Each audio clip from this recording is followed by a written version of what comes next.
बस बस बस बाद में बात करें।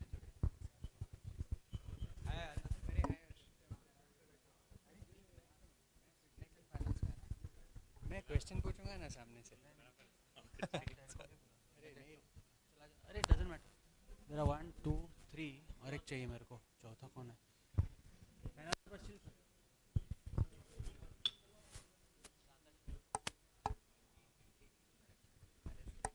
अभी पैनल पे ना we have doctor C.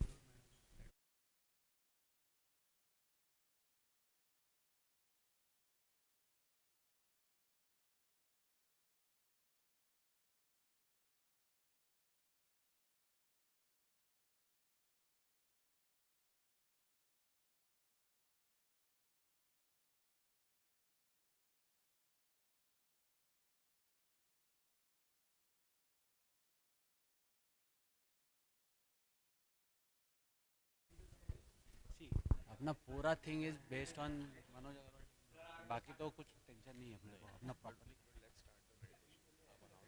Meditation के लिए।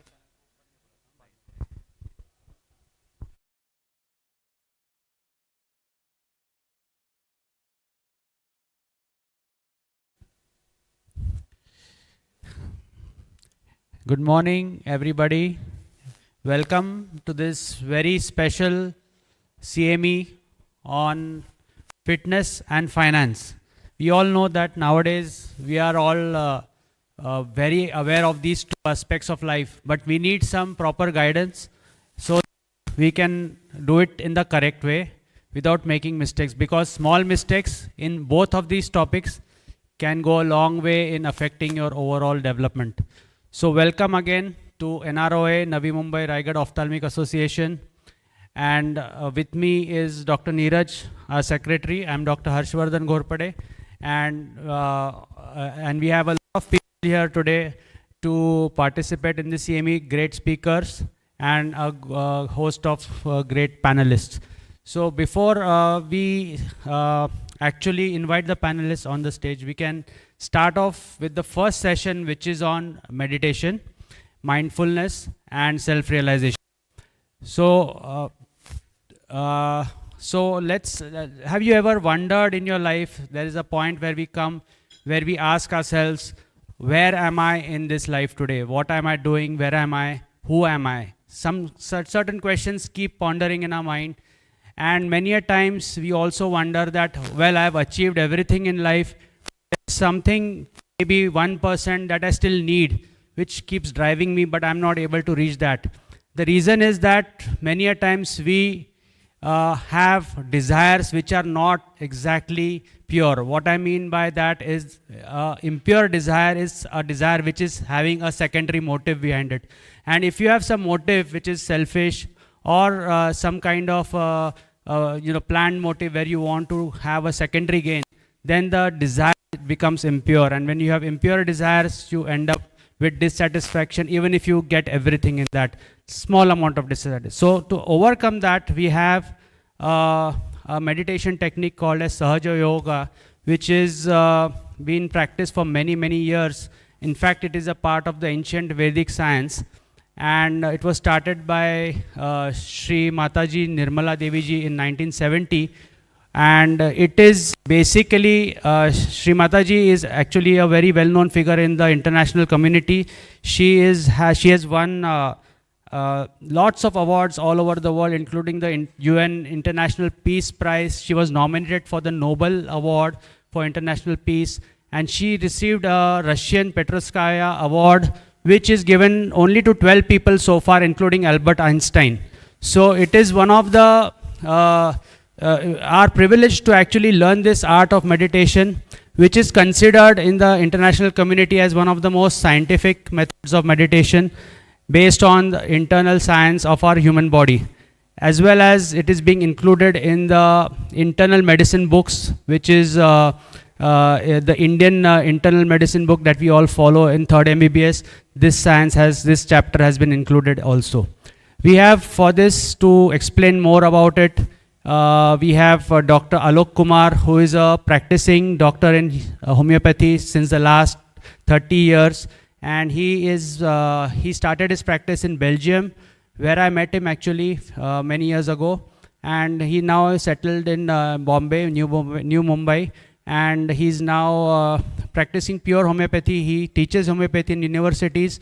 He has his own very successful YouTube channel, and he also practices Sahaja Yoga meditation for the last 30 years. So I invite Dr. Alok Kumar to share his experience and also to guide us in this meditation technique. We'll all do it today and experience the joy of this meditation, as well as the joy of mindfulness and self-realization. So Dr. Alok Kumar, I welcome you to guide us. Thank you. Thank you, Dr. Harsh. I think I'm audible because I can hear myself. People will keep on coming. So how much time do I have? Sir, how much time do I have? 20 minutes. Okay, good. So I welcome you all for this meditation session. I'm not going to have a questionnaire or discussion with you because we are short of time. Meditation के बारे में जब भी हम बात करते हैं तो we think about these things. I hope all of us will agree. And meditation की जो definition है, the definition of meditation is a bit of misunderstood. हर एक के अपने अपने explanations होते हैं. So today we shall define meditation very quickly, and more than talking about the recipe of gulab jamun, we shall eat the gulab jamun. That is experience of meditation. That's the main thing. Theory वगैरह तो होता रहेगा, ठीक है ना? तो these are the things. One point that I'd like to share with you, because all of you are from the medical fraternity. We are very specific and clear in explanations. So today what you are going to understand and perceive and experience about meditation, which is evidence based, I'll show the evidences also maybe later, that if you connect it with only with relaxation technique, it is not only relaxation technique, it is beyond relaxation technique, that you will see. Okay? So whenever, is it working? Yeah. Okay. So whenever we talk about meditation, we often refer the word meditation, but we have forgotten our own thing. Not forgotten, but we don't often talk about it. Meditation is called as dhyana or samadhi. But as soon as we say meditate, let's see how it is defined in the Western word.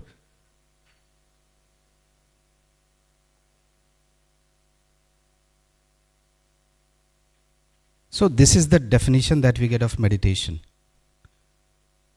Contemplation, concentration and all these things, which in fact is not meditation. We will see that. Okay? So what is exactly meditation? I'll try to show you some slides with. So here is the state of dhyana. Our books, Maharishi Patanjali in 5th century has spoken about it. Please focus upon this because this is one of the main slides. Likewise, there are many slides, but this is the main slide. The silent void moments pervading the emptiness between the thoughts. That's the state of dhyana. That's the state of meditation if you say in English. So dhyan is the space between two thoughts. If you understand this, I think today's session is successful. So that's a state, that's a thing of meditation. So let's do one practical with all of us. If I may ask all of you to be a bit more humble and take out your shoes, because we are going to do a technique. So if you take out your shoes, you are connected with earth, and that has a very significant role in meditation.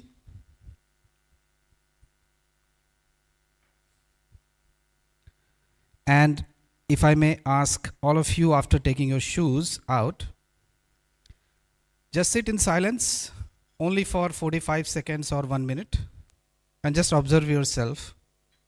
What is your mental state? How many thoughts you have? So before we have this silence, I would ask you, I may request you to silence your mobile phones, I think, which is the most noisy thing nowadays. Airplane mode पे डाल दीजिए. just for 10 minutes. So today's session is going to be very, very transformative for you. या तो transformation होगा, नहीं तो कुछ नहीं होगा. ठीक है? So don't worry. So just close your eyes and sit in silence only for 1 minute. And just observe how many thoughts you have or whatever. Just close your eyes and so-called whatever we say meditation.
All right, slowly you can open your eyes.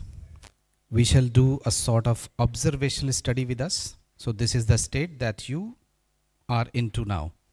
Now we shall do the meditation technique as propagated by Sri Mataji Nirmala Devi, because that's the practical experience that we have to do, so that we can do it in a very relaxed way. We don't need to hurry. We have another 10 minutes.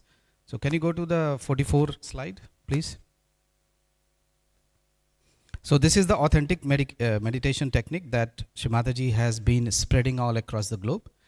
So these steps that you are going to see now are the authentic way that she has explained that how to meditate. So these 3-4 steps are related with our Kundalini awakening.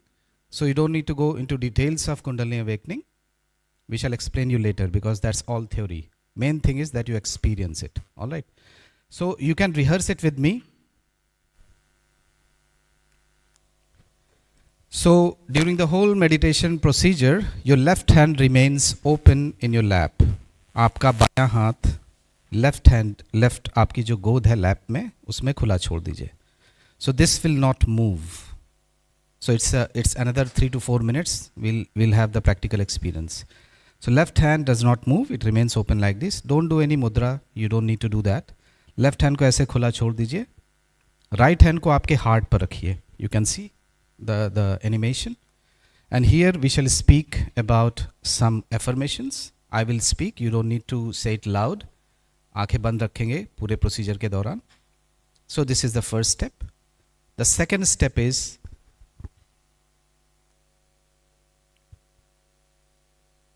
you'll keep your right hand upon the forehead. कर लीजिए, rehearsal कर लीजिए, so that जब हम लोग practically करेंगे तो उस वक्त आप अपनी आंखें नहीं खोलेंगे.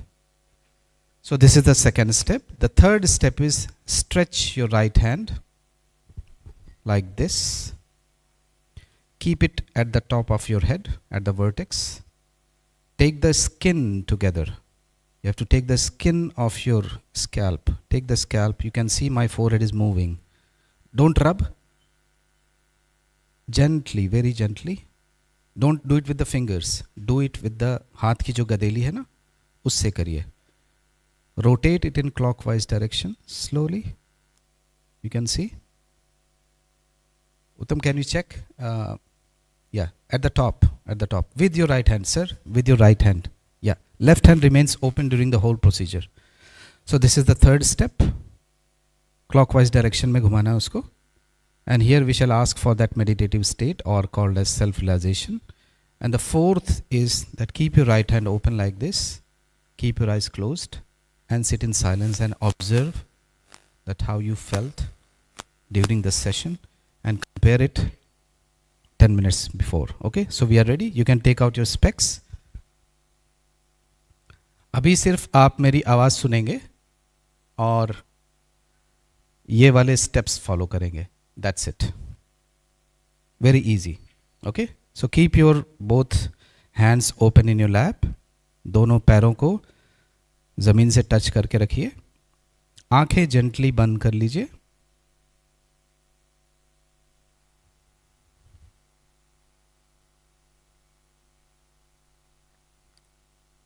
And come into the mood that you are going to learn something very unique today. So that humbleness to learn and experience this knowledge is the desire is very necessary. Keep your left hand open in your lap. Take your right hand and put it upon your heart gently.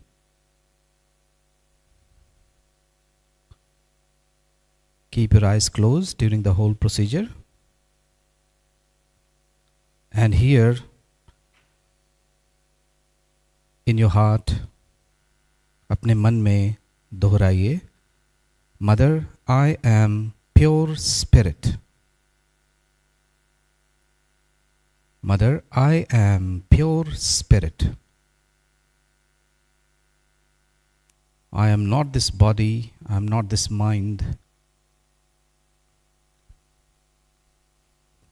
I am pure spirit.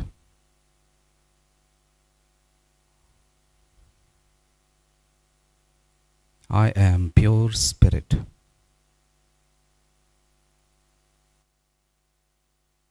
I am pure spirit.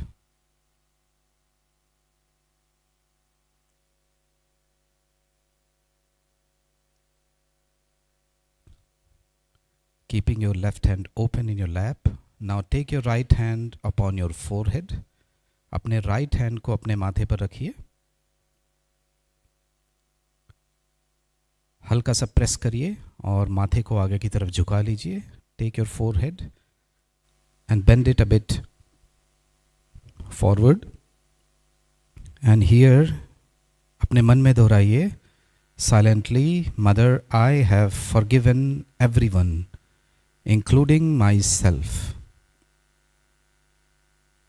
Mother, I have forgiven, I forgive everyone, including myself. You don't need to bring anybody in your attention, just say it. Mother, I forgive everyone, including myself.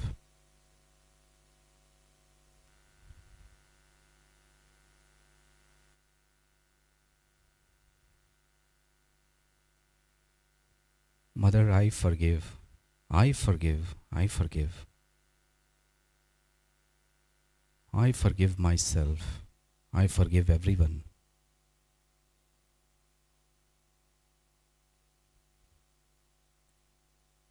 Now we shall move to the third step. Stretch your right hand. आपके हाथ की गदेली से आपके तालू भाग पर, आपके vertex पर, टॉप ऑफ योर हेड, वहाँ पर रखिए उसे. आंखें बंद ही रखिए. And with a sincere desire, keep on rotating the right hand upon your top of your head. And here with full sincerity, ask for, Mother, please give me my self-realization. Repeat it in your heart with a sincere desire. Mother, please give me my self-realization. Mother, please give me my yoga.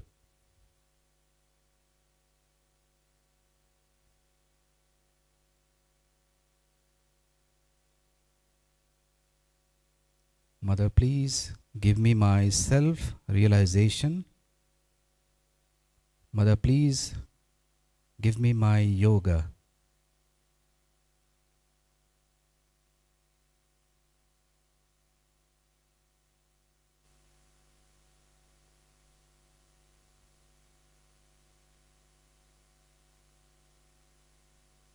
Mother, please bring me into the state of dhyana, nirvichara samadhi.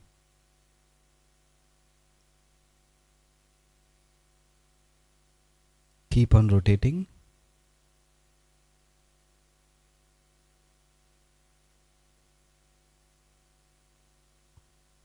Now gently keep your right hand open in your lap. Keep your eyes closed for another 1 minute. Don't focus or concentrate anywhere. Just allow the things to happen and just experience, witness, observe your state for another 1 minute. Please keep your eyes closed.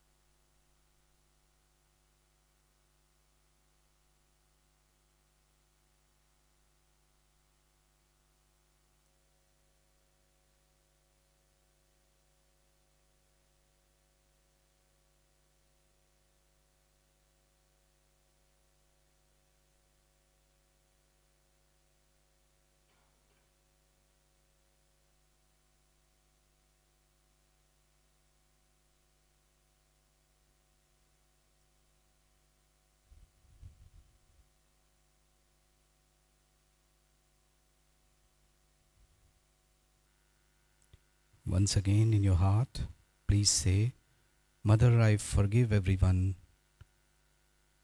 Please give me my self-realization. You have to ask for it, and it happens.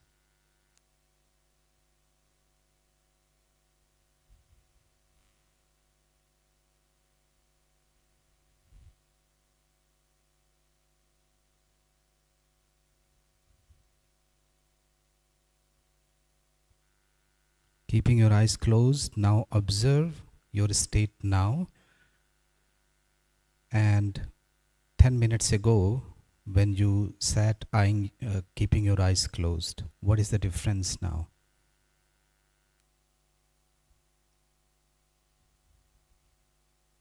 What is the state of thoughts now?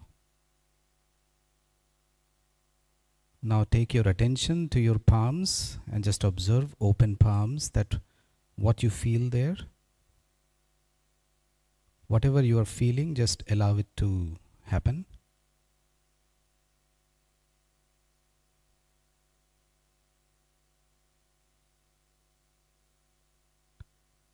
Now you can gently open your eyes.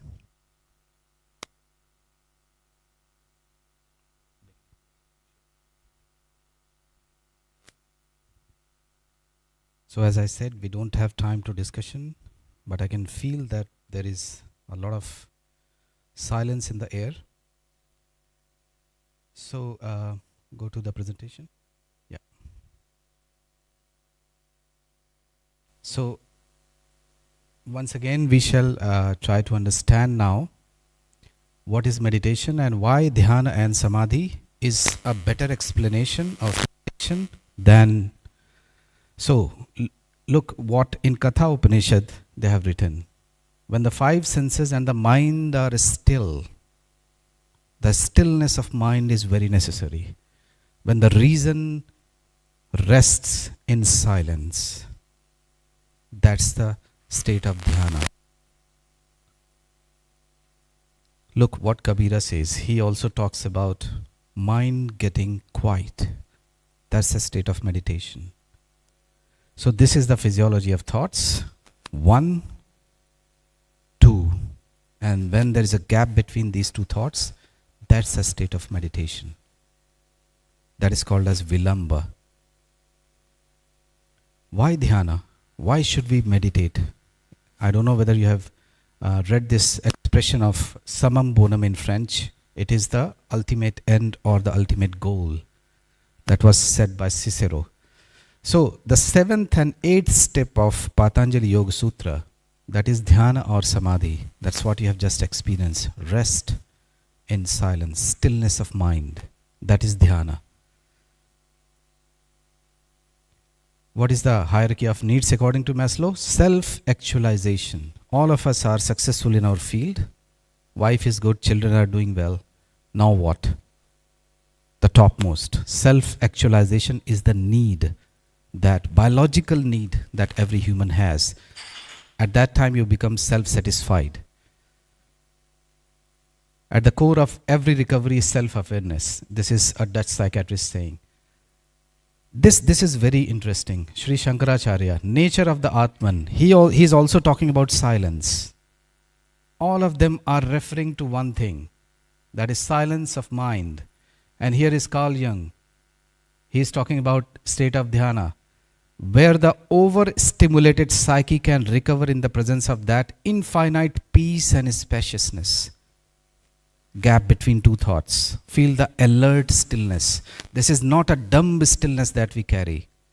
You are not a psychiatric case. You know, when you are still here, you are alert, but you are still here. So how many thoughts do you think we have per day? Look here, 6,200. And 80% of them are repetitive and useless. So limitations of intellect, we don't have time, so so the $1 million question, how to switch off the fluctuation of mind? This was the simplest technique that you just learned today. Now, this is very interesting. So Kundalini is a subtle energy in our sacrum bone, as described by many stalwarts of meditation. They also say when Kundalini awakens, the activities of the intellect cease altogether. And then comes Shrimataji Nirmala Devi ji. Since 1970, she is explaining the same thing and awakening the Kundalini of millions of people and giving them this thoughtless awareness state. Gap between these two thoughts. This is called as self-realization. This is the Kundalini. Now comes a very interesting thing. So Shankaracharya has also spoken about Kundalini. So once again the same thing. How does Kundalini act? It elongates these thoughts and there is a space created which is called as Vilamba, thoughtless awareness. Everybody has talked about it. Quiet state of mind once again. So what is yoga? Yoga is the cessation of the turning of thoughts. Yoga is not physical exercises. Physical exercises are a part of yoga. Please make it very clear. We are from India and we need to know this. Cessation of the turnings of thoughts as spoken by Patanjali. So meditation can be interpreted as mental silence and not concentration or relaxation. His Ganeshwari, he is explaining about cooling sensation inside the body and outside. And then the state of thoughtless awareness. So this was a research done about Sahaj Yoga meditation. They found that the temperature of the hand is cooler. So that is the response beyond relaxation technique. So you are not just relaxed, you are beyond. Now this is very interesting for the medical fraternity. Look at this sign.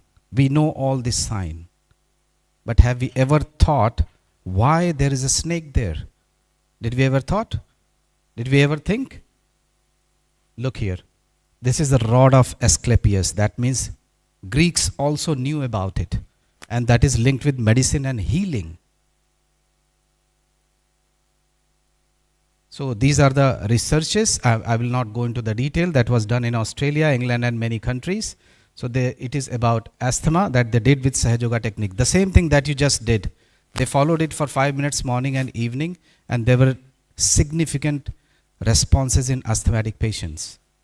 So that's why Kundalini awakening is linked directly with our health and healing. So I'm not going, so this is the graph, very interesting graph.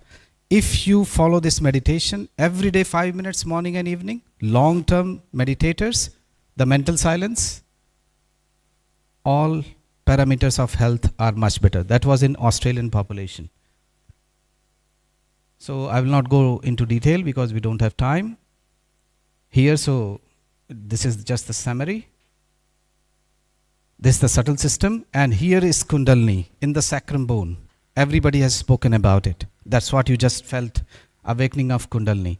So how much time I have now? It's done. Okay. So I hope you had this experience and Dr. Harsh is here and if you want to know more about Sahaj Yoga meditation and its experience, he is there to guide you ahead. Thank Thank you very much.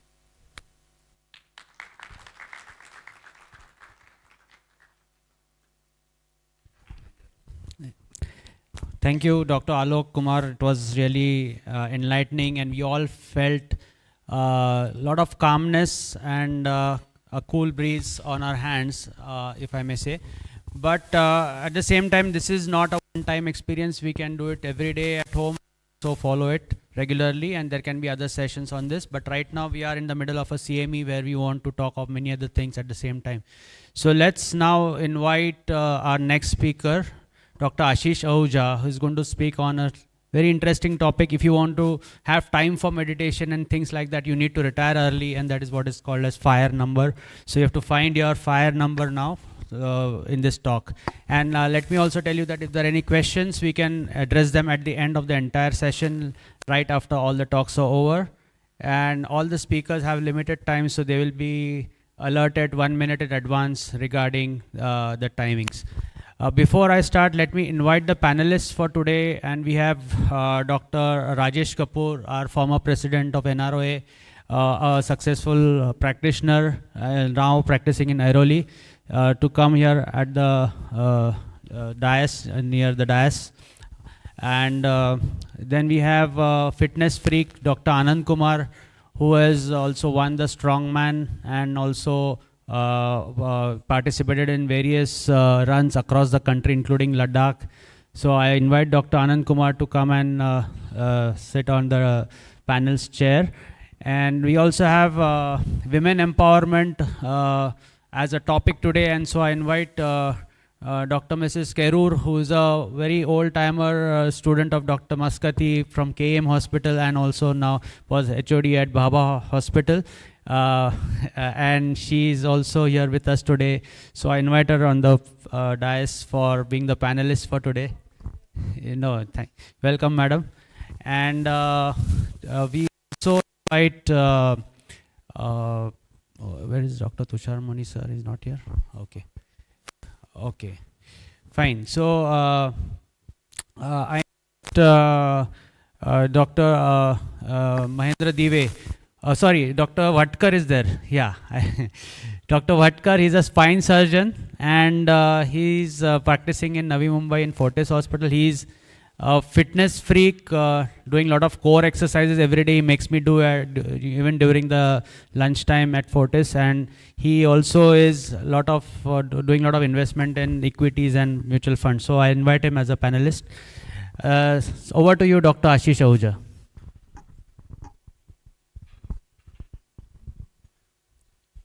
Thank you, sir. A very good morning to everyone, and thank you NROA for giving me this opportunity. So I'm Dr. Ashish Ahuja. I'm a young vitreoretina surgeon practicing in South Bombay. So we will discuss on a very viral concept which is trending online nowadays called financial independence to retire early, the FIRE movement, as they say. So for us doctors, it is difficult to achieve a retirement or talk about FIRE because we have a slow start, and we start earning quite late in our 30s. So we have a fast way or a slow way in Ophthal, our field, especially there's a lot of PE funding which has been happening in the past 5-10 years. So fast way would be to scale our practice and to sell to a corporate, which we'll be discussing today also. So we get about 8 to 10 times EBITDA, or develop or invent a device or write books and get royalties. Or the slow way would be to set up your practice and grow and scale it over time. And so basically FIRE is a ratio of our expenses to our investment. If we can invest more and have a lower expense, we can achieve FIRE much earlier. But we should strive more towards financial independence rather than FIRE. I feel one should, not retire, but still work for our passion or work without any compulsion. So if we see, if we are earning more than, 25,000 per month, we are in the top 10% of the population. And if we are earning more than 1 lakh, according to one study, we are in the top 3%. So there's a big skew in terms of income disparity. This another study which was done that showed that if you are earning about 53 lakhs per year, we come in the top 1% of population, and about 13.5 lakh LPA is gets us in the top 10%. So there's a big income disparity when we come to India. And now coming to different investment options, when we see, so what is considered safe? If we see, there was a big PMC bank scam which had happened in 2019, 2020, where a lot of investors had, got stuck. And after that, the RBI ruling has come where up to 5 lakhs of our deposit is safe in any bank. So the key is diversification. If we talk about debt mutual funds, there was an issue which had happened with Franklin Templeton Funds, which is considered as a very good MNC with 20-25 years of reputation, but they had liquidity issues and they had invested in a lot of underrated bonds, and they were stuck when there were a lot of withdrawals.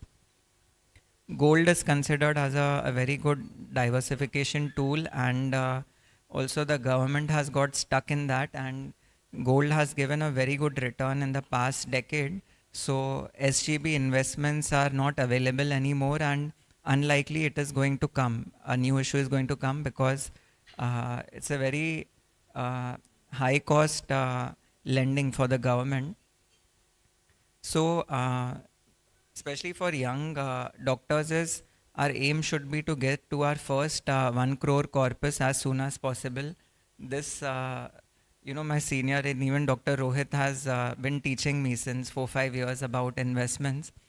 We should be a business owner because a lot of expenses can be offset, whereas as an employee, most of our capital, we have to pay 30% tax on that. So 1 crore annual revenue in a business can be offset with 1 crore expenses also. But whatever income is coming as a professional income is 30% taxed. And also we should understand about compounding. Start reading books on finances. Robert Kiyosaki in his book Cash Flow Quadrant has very well explained about this ESIB concept, where employee and self-employed, are slave of the system.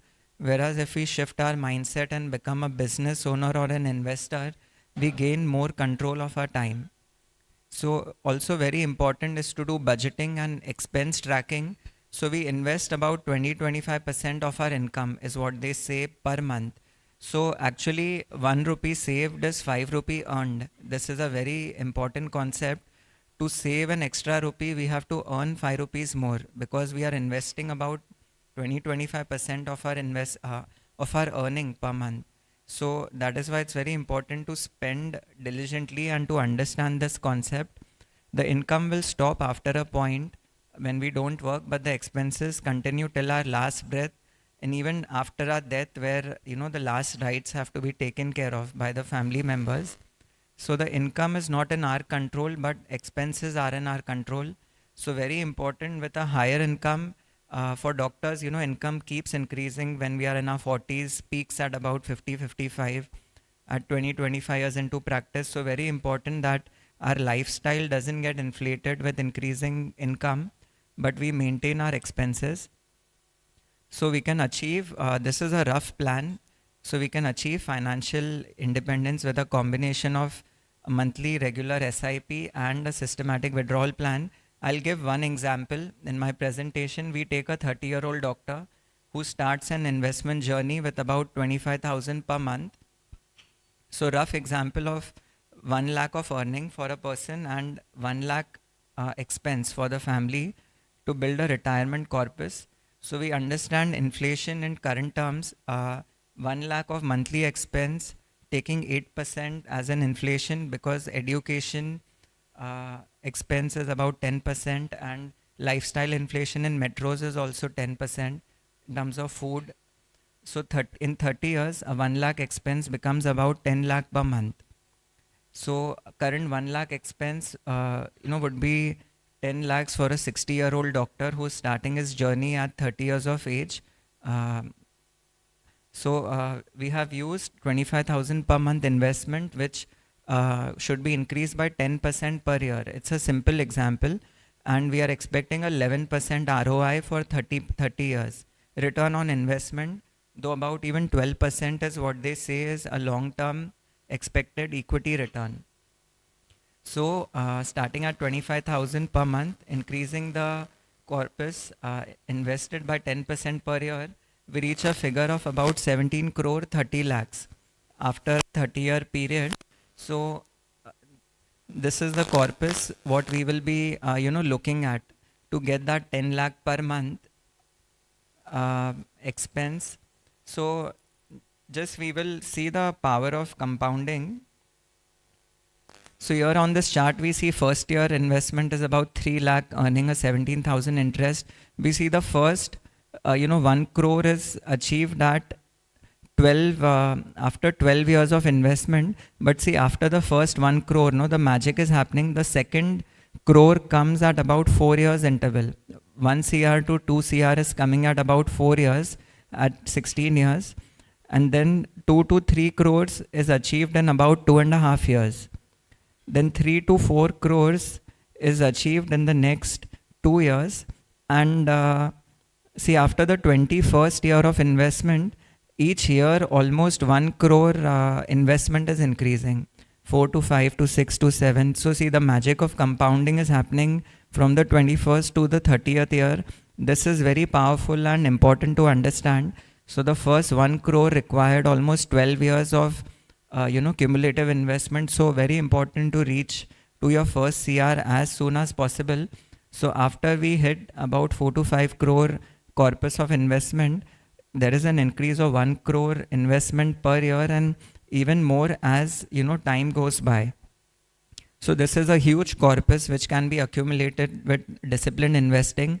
So then when the corpus is reached of about 17 crores, even with a 10 lakh rupee withdrawal, and here I have taken a 4% increase in withdrawal year on year.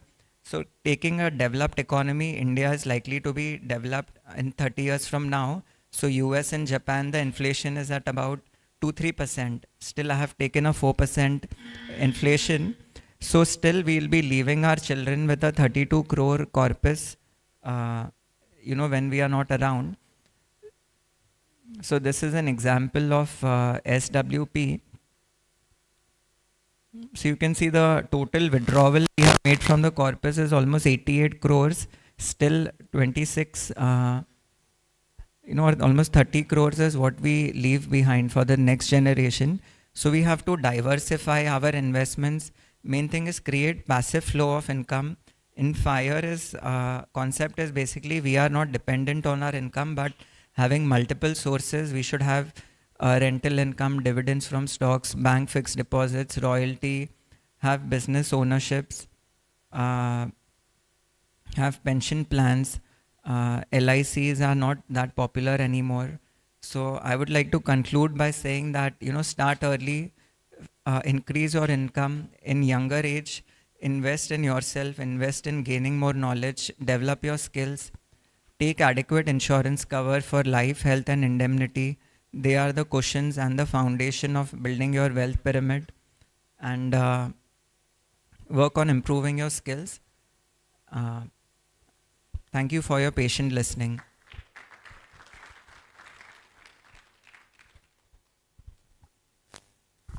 Thank you, Dr. Ashish. Amazing. I think we should all think in those terms now, because if you want to retire early and leave something more for your children.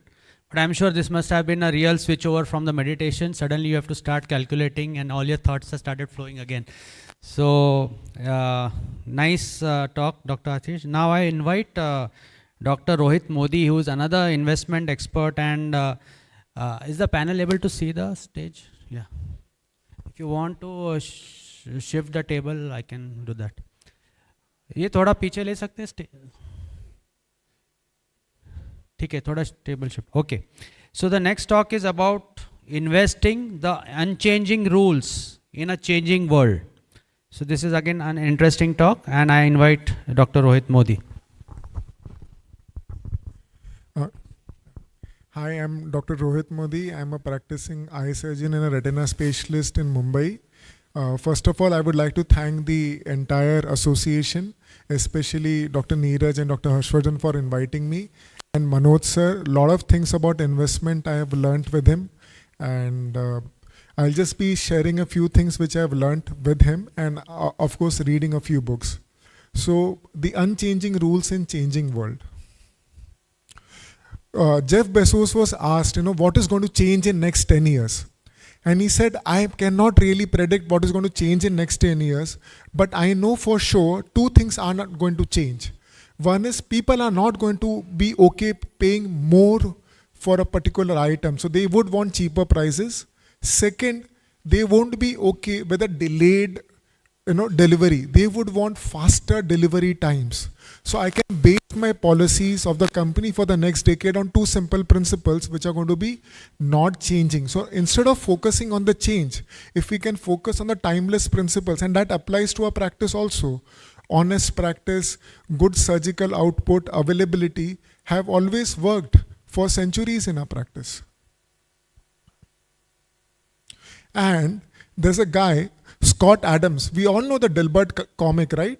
Now he is actually qualified in finance, and he set out to write a book for financial advice, and he ended up writing only 87 words, and those 87 words have got great meaning for us also. Now if you see, the first thing he wrote is make a will. How many of us have already made a will or not made a will? We have to ask ourselves.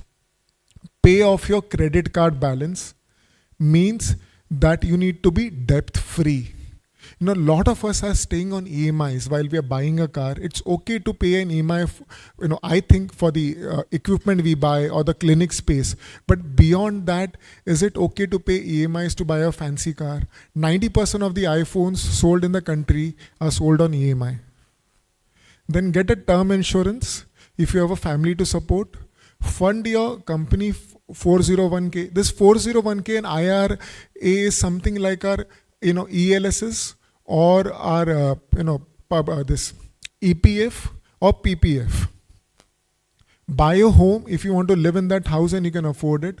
Put 6 months of expenses in the money market account, means these are emergency funds. Put it into a FD, 6 months of expenses. And whatever the money is left over, 70% invest in stock index fund and 30% in bond fund. Manoj sir is going to speak more in detail about it, but I'll just simplify it for us. Now the first thing is pay yourself first, and that is one thing which I have realized early in the practice also. Even if we have EMIs to pay, salaries to pay, even a 10,000 amount, if we can keep for ourselves to invest, it can become a big thing later because it's a habit forming thing. And equity investments for long-term goals have shown fantastic results. Even the worst equity fund, if somebody would have invested in 2004 until 2024, would have given around 10x return. A decent fund which would have just followed the index would have given 15x. And obviously the best equity fund, it is very difficult to predict, would be 46 lakhs. Even if we are between 15 and 46, we are landing at 30 lakhs, that is 30x the amount. That is huge. And what's the best time to invest? A few months later they said market is overpriced. Now they're saying market is too volatile to invest. So when is the right time? Every day is a right time if you start a SIP. We cannot time the market. And you see all these ups and downs, but still, whatever ups and downs have happened, market has given steady 15 to 16% returns over the last 30 to 40 years. Equity isn't a shortcut to research.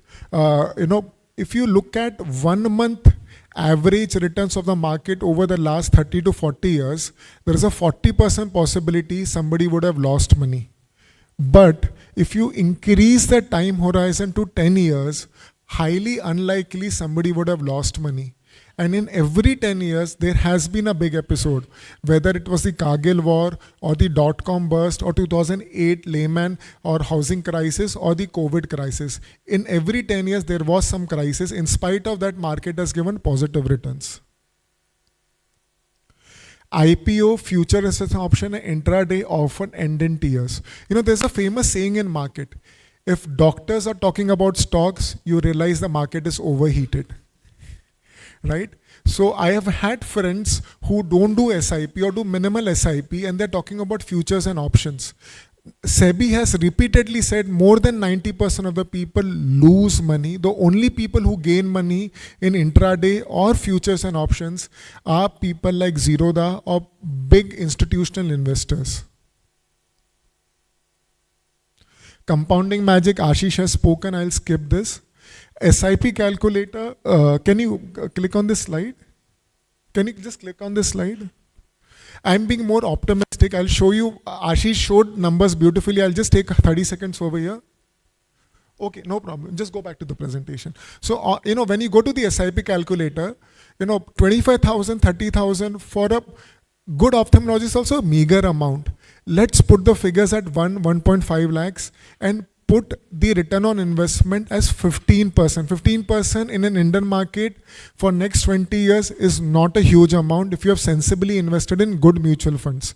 And you will see the figures at the age of after the 20 or 25 years are going to be around 70 to 80 or 100 crores. It is not going to be 15, 20 crores.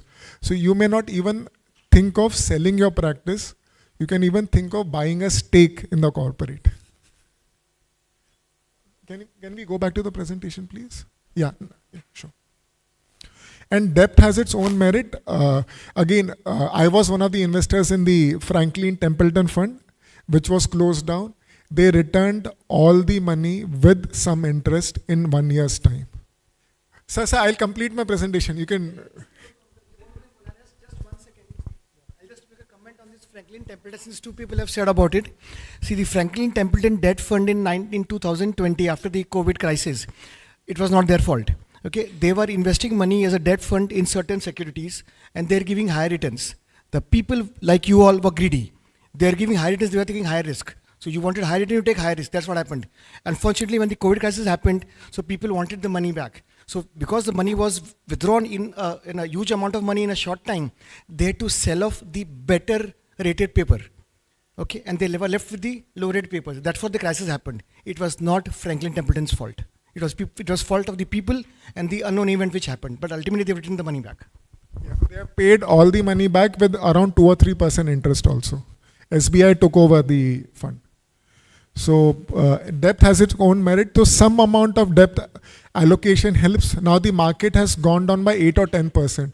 But if you would have had 20 or 30% depth allocation, could have balanced your portfolio. It would have given you a peaceful sleep, and that keeps you through the volatility part and also keeps you invested for the next 20, 30 years. And the 7-5-3 rule, if you have 7 years of investment horizon, think of long-term wealth-building goals, that's equity. 5 years, medium-term goals, you can probably think of an index fund or a hybrid fund. 3 years is shorter period, so a short-term depth fund. And 1 year for immediate cash returns would be a FD or a liquid fund. And it's imperative that we don't risk what we have and we do for what we don't have. Don't keep on shifting the goalpost. Now, what do I mean by that? What happens is if you accelerate from a speed of 20 to 30, you gain a lot of time when you're traveling. But let's imagine if you accelerate from 70 kilometers per hour to 80 kilometers per hour, you will probably gain a minute or two, but the risk increases exponentially of an accident or a crash. The same thing is with investment. If you go for a too high investment all in, and if the market crashes during that time, it is going to give you jitters. You will have a bad experience. So a balanced investment strategy will always help. Rajat Gupta was a very famous investor on the board of Goldman Sachs and multiple other banks. He was already having a net worth more than of 100 million. Probably he wanted to enter the billionaires club. Well-respected guy, having dinners with president, got into the trading part, which basically Goldman Sachs was going to take a decision which he came to know before, called up Raghuram, and he was behind bars for the trading part. So timing the market is futile. Keep your investments going if you have a longer time horizon. Don't look at the ups and downs. Cancel the noise. Trump comes, Modi is not in majority, or this guy is coming, that guy is coming. The market has survived them throughout. And if you have multiple funds, or if you have a few selected good funds, the end of the day, the returns are more or less the same. Keep the funds to 5 or 6 so that you can track them instead of having a multiple of them. And equity investments have beaten all the other forms, but it doesn't mean that the other forms of investment have no role. Obviously, equity has to be given greater weightage. And secret sauce is savings rate, not return. Ashish has spoken about it. But if we are looking at a time horizon of 20 years, then our saving rates needs to be between 30 to 40%. I believe 10 to 20% is going to be on the lower side, because we need to have at least 30x or 35x of the corpus amount of our annual expenses in our investments before we call it quits. And insurance, term insurance should be bought only. We should not mix it with ULIPs. The first thing your banker will recommend you is ULIP, because he gets a very high commission on it. So stay away from ULIPs. Do not mix your term insurance. Do not mix insurance with investments. It's going to be very expensive. Keep them aside. Term insurance is very cheap and you can make money on equity. Good health insurance policy and good professional indemnity has got no options. Thank you.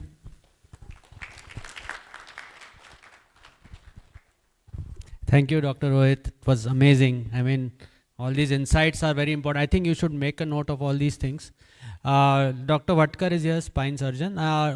Any comment on FNOs, and you've been investing, and what, as he said, they are like, they lead to tears. So what would you say? Do you have tears in your eyes now?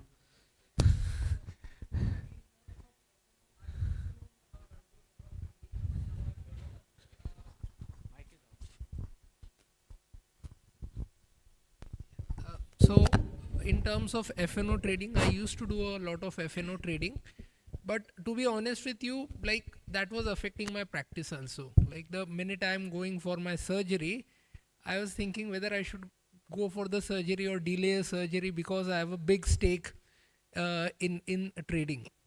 So taking a long-term view, I thought like I should focus more on my practice rather than going into FNOs.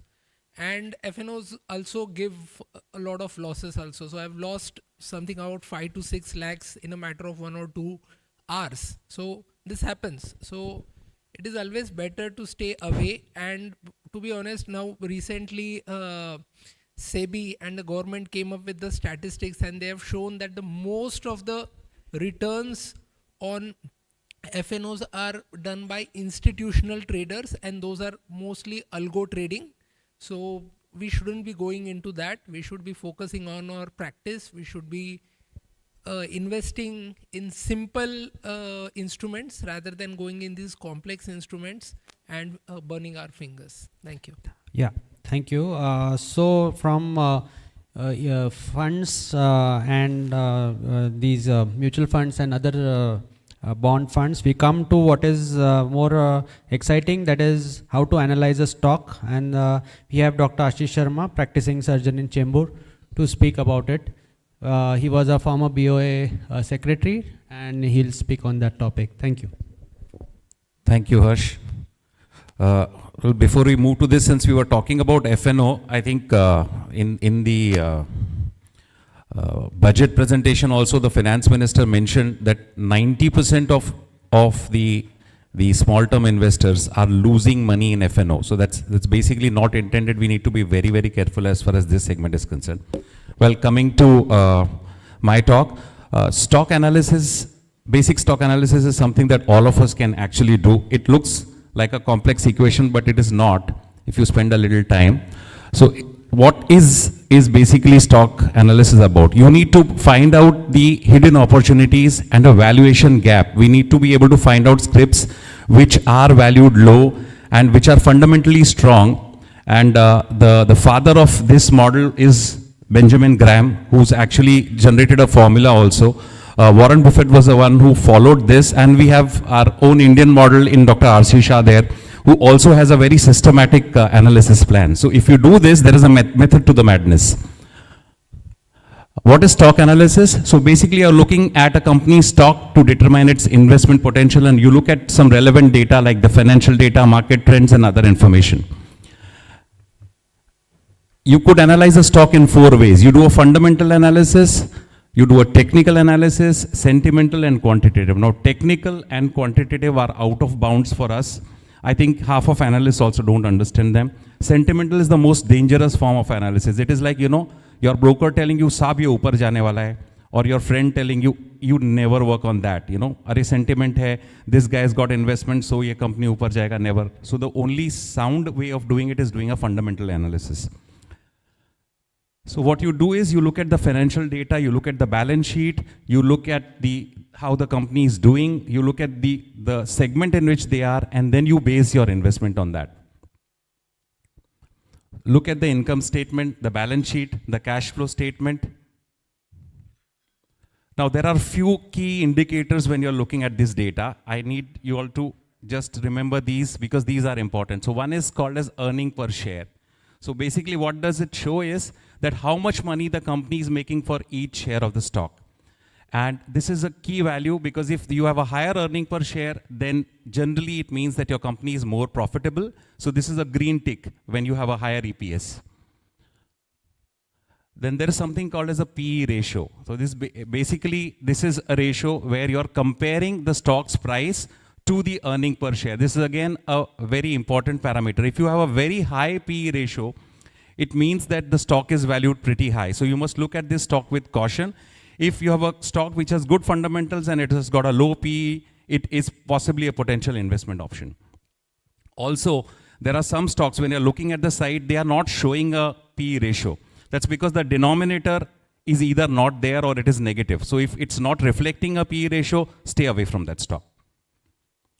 Dividend yield is another thing. Now, how do you calculate dividend yield? Dividend yield is basically calculated based on the current market price, not on the face value of the stock. And all the apps which are available online would show you. So if I here I've put an example. If I type dividend yield more than 3%, it'll show me all the stocks which have given this kind of a yield. So you can again check how much dividend the company is rolling out. Book value. So how do you know what is the book value? Book value is basically something that if I were to liquidate and sell a company today, I liquidate all the assets of the company, I pay out all the liabilities, whatever money I get on hand, I'm able to distribute to all the shareholders is the book value. And it is a good indicator of how the company is doing. If the stock price is lesser than the book value, then this is again a stock which potentially has investment options. Another indicator, this is the ROCE. So it basically stands for return on capital employed. And if you see a high ROCE value, it basically means that your company is very efficiently and effectively using its capital to generate profits, and it makes it an attractive investment option. By general industry standards, if it's more than 20% ROCE, it's considered good, but individual industries may have lesser or higher. So you always compare with the other companies and then base your decision on that. Then there is something called as ROE. So this is return on equity. This measures how it is using its equity to generate profits. If you have an ROE more than 15 or 20%, it is a good indicator. Again, industry specific. So some industries have more than 25%. Check with the industry standards and then base your decision. The debt to equity ratio. Well, very important to look at how much debt the company is having. Higher the debt, riskier the investment option. A low DE ratio is generally considered better. So you know that the company does not have too much of liabilities to clear off.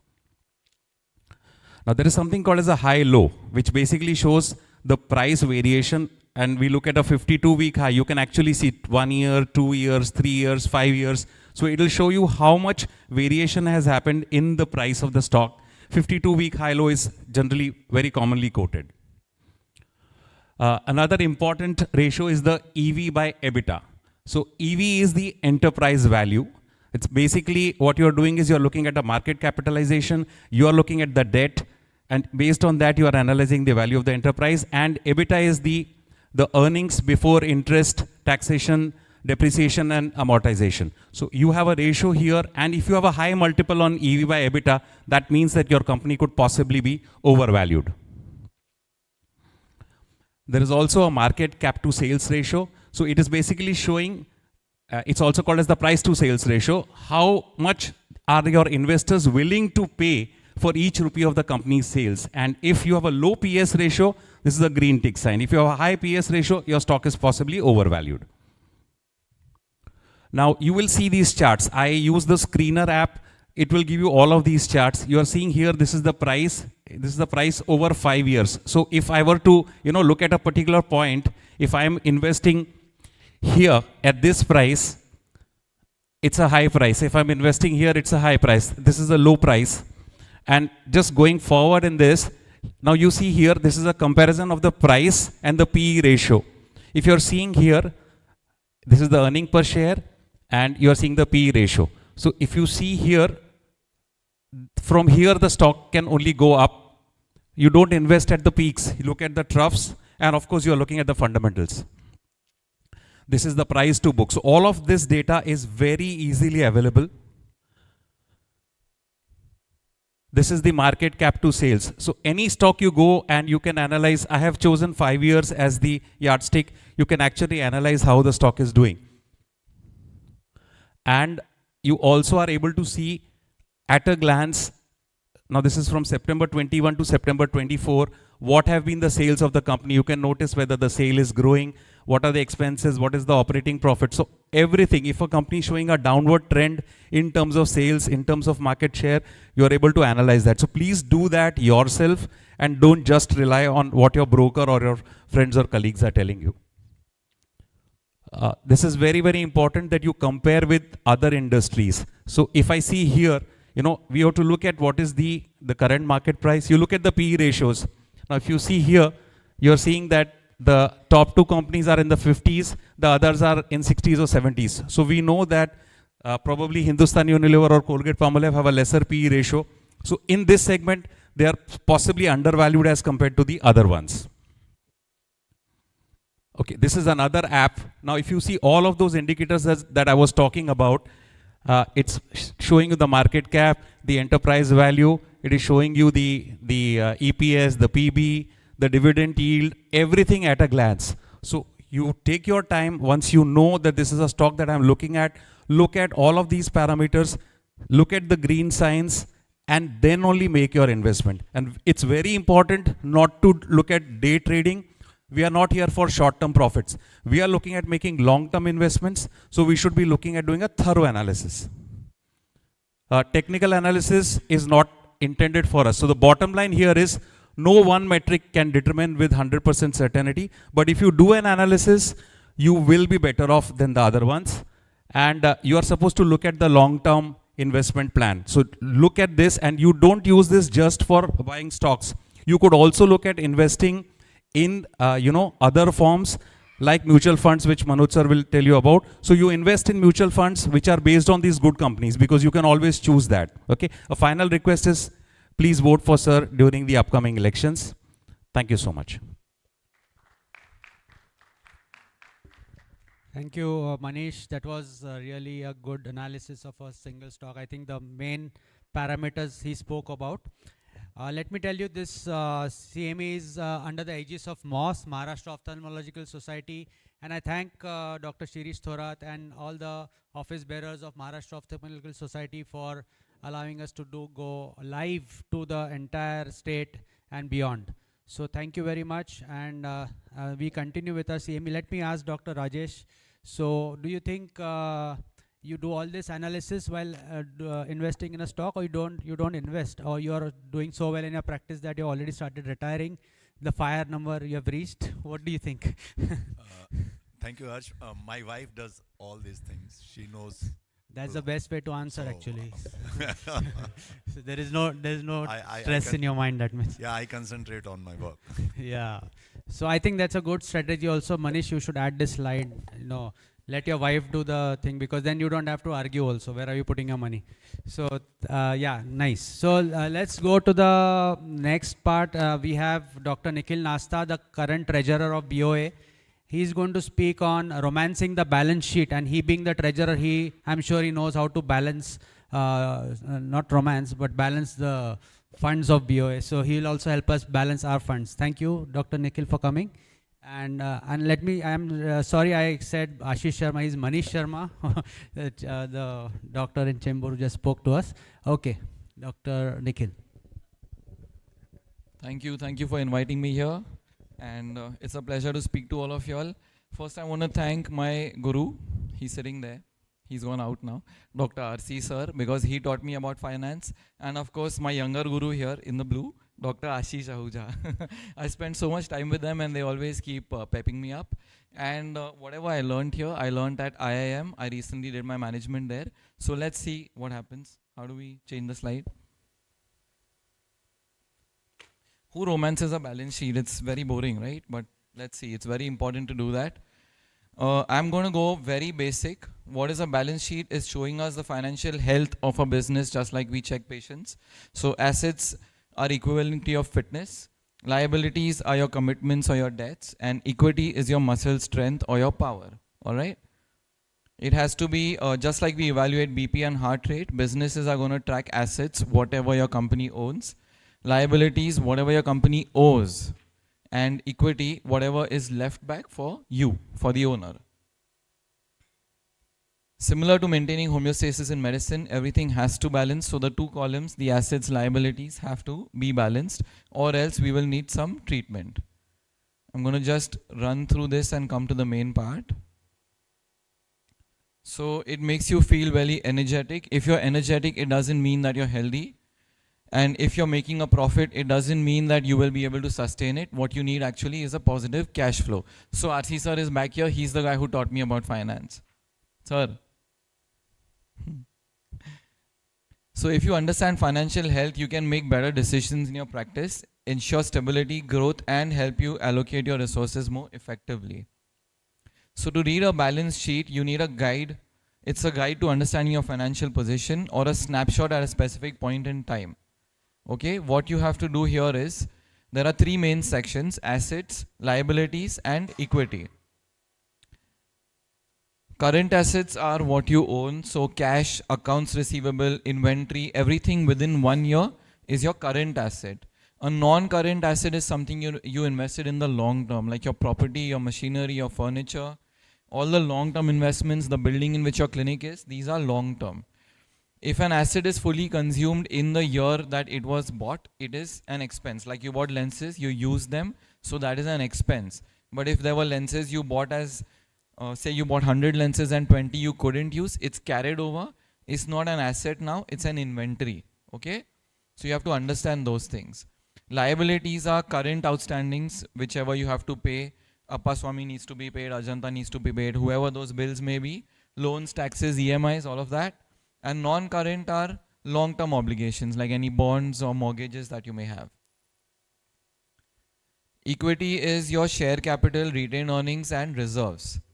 If you look at this, this is just how your accounting would be. If I made a sale of 3,000 and I spent 1,600 on my operating expenses, then my operating, the EBIT, that is the earnings before income tax, or would be 1,400. When I add interest to it, then I get a profit before tax. When I tax it, I get a profit after tax. And then when I take home some money from that as a dividend or an earning, what I put back is my reserve surplus. This is how it's oversimplification. It's actually pretty complex. This EBITDA term is haunting all of us, right? Anyone who wants to sell their practices concentrates on this. So EBITDA is whatever is your earnings before income tax and depreciation and amortization. This is measuring your operational profitability. Okay, so this is the actual measure of how profitable your business is, not how much you're selling, not how much revenue you're getting, but your EBITDA. Okay, so you have to make sure that in your practice you're working your balance sheet in a manner that your EBITDAs are very, very high. This gives you a clear picture of core business performance. Remember, the rules are only invest in a way that your return is at least equal to the capital invested. Matlab, if I put in $100, I must at least make $100 back. Aim for more, but I should not make 90. That's a loss. So SI investment karna hai. And also invest in assets which generate inflow before liabilities generate outflow. We are investing, we have assets, we have also expenses or liabilities. So they have to match. Paisa aa raha hai, to paisa ja raha hai. जाने वाला पैसा पहले मांग रहा है और आने वाला बाद में आ रहा है, so it's a negative, it's not going to work. Okay, there are three kinds of balance sheets, A, B and C. A is where you have long term sources, long term usage, short term sources, short term usage. When they are all equal to equal, it's a type A. Okay, 80 is coming, 80 is going, 20 is coming, 20 is going. This is not a healthy balance sheet because it's very cut to cut. There is no surplus, no reserve, no leeway for you to play around anywhere. This is a type B balance sheet. Long-term sources and utility, short-term sources and utilization. Here there's a mismatch. This is a good balance sheet because if you see,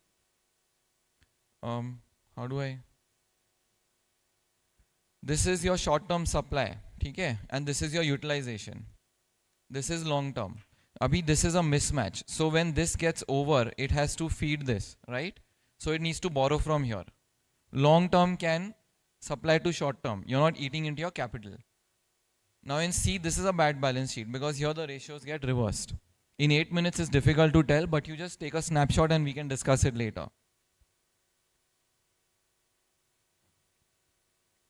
So essentially, when you want to analyze your balance sheet, you need to know certain ratios. There's something called a liquidity ratio.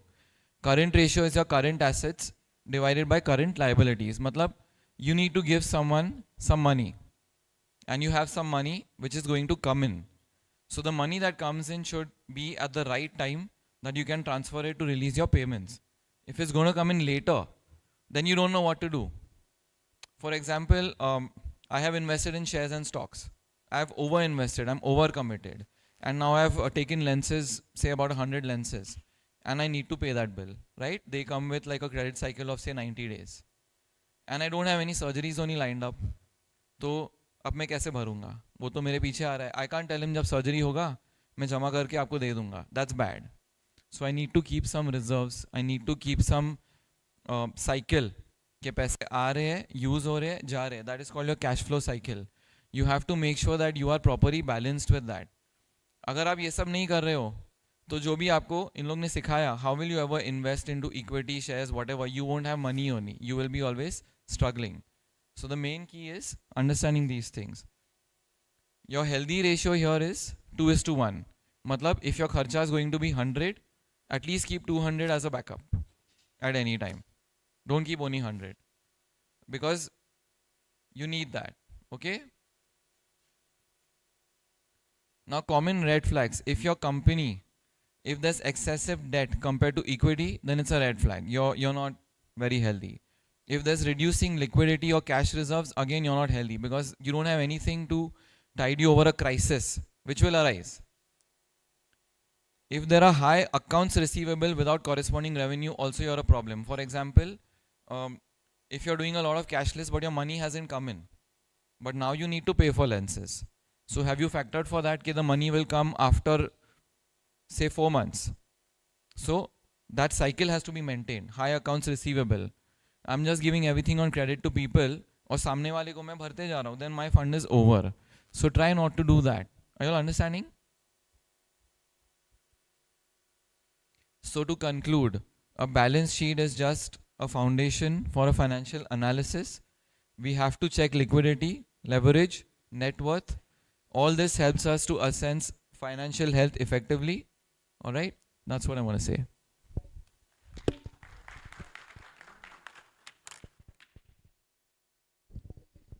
Thank you, Dr. Nikhil. I think we have all understood one thing, that your expenses have to be less than your income. That's how you can maintain a healthy balance sheet, apart from the indicators that Dr. Nikhil spoke about.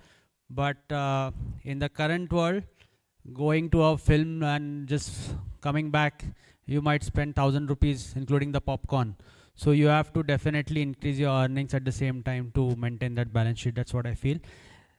Coming to what Dr. Rajesh said, that his wife has done a lot of work on equities and how she has done it, we can take her experience sometimes later. But the same topic will be discussed today of empowering women. This is one of the most important things in today's world. We want our women also to be equally strong and equally worth, feeling, having their own self-respect. And therefore, I invite Dr. Shraddha Surekha. She's a very well-known speaker on this topic, and she's going to speak on Own Your Worth, the case for women managing their money. Welcome, Dr. Shraddha. Thank you. So, good morning, everybody. I'm Dr. Shraddha Surekha. Firstly, I'd like to thank the Navi Mumbai and Raigad Ophthalmologists Association for giving me this opportunity, and especially Dr. Neeraj and Dr. Harshvardhan. So, let me start with a show of hands. How many people here know how to make chai? Not good chai, just chai. Everybody? Okay. How many people know what's a Surya Namaskar? Everybody? Okay, that's good. How many people know the 7 notes of music? Sa re ga ma pa dha ni sa. Everybody. The next question is only for the women here. How many women here operate their own bank account absolutely independently? Oh, that's good. That's great. How many women here make their investments on their own independently? Okay, some hands are down, some are up, that's great.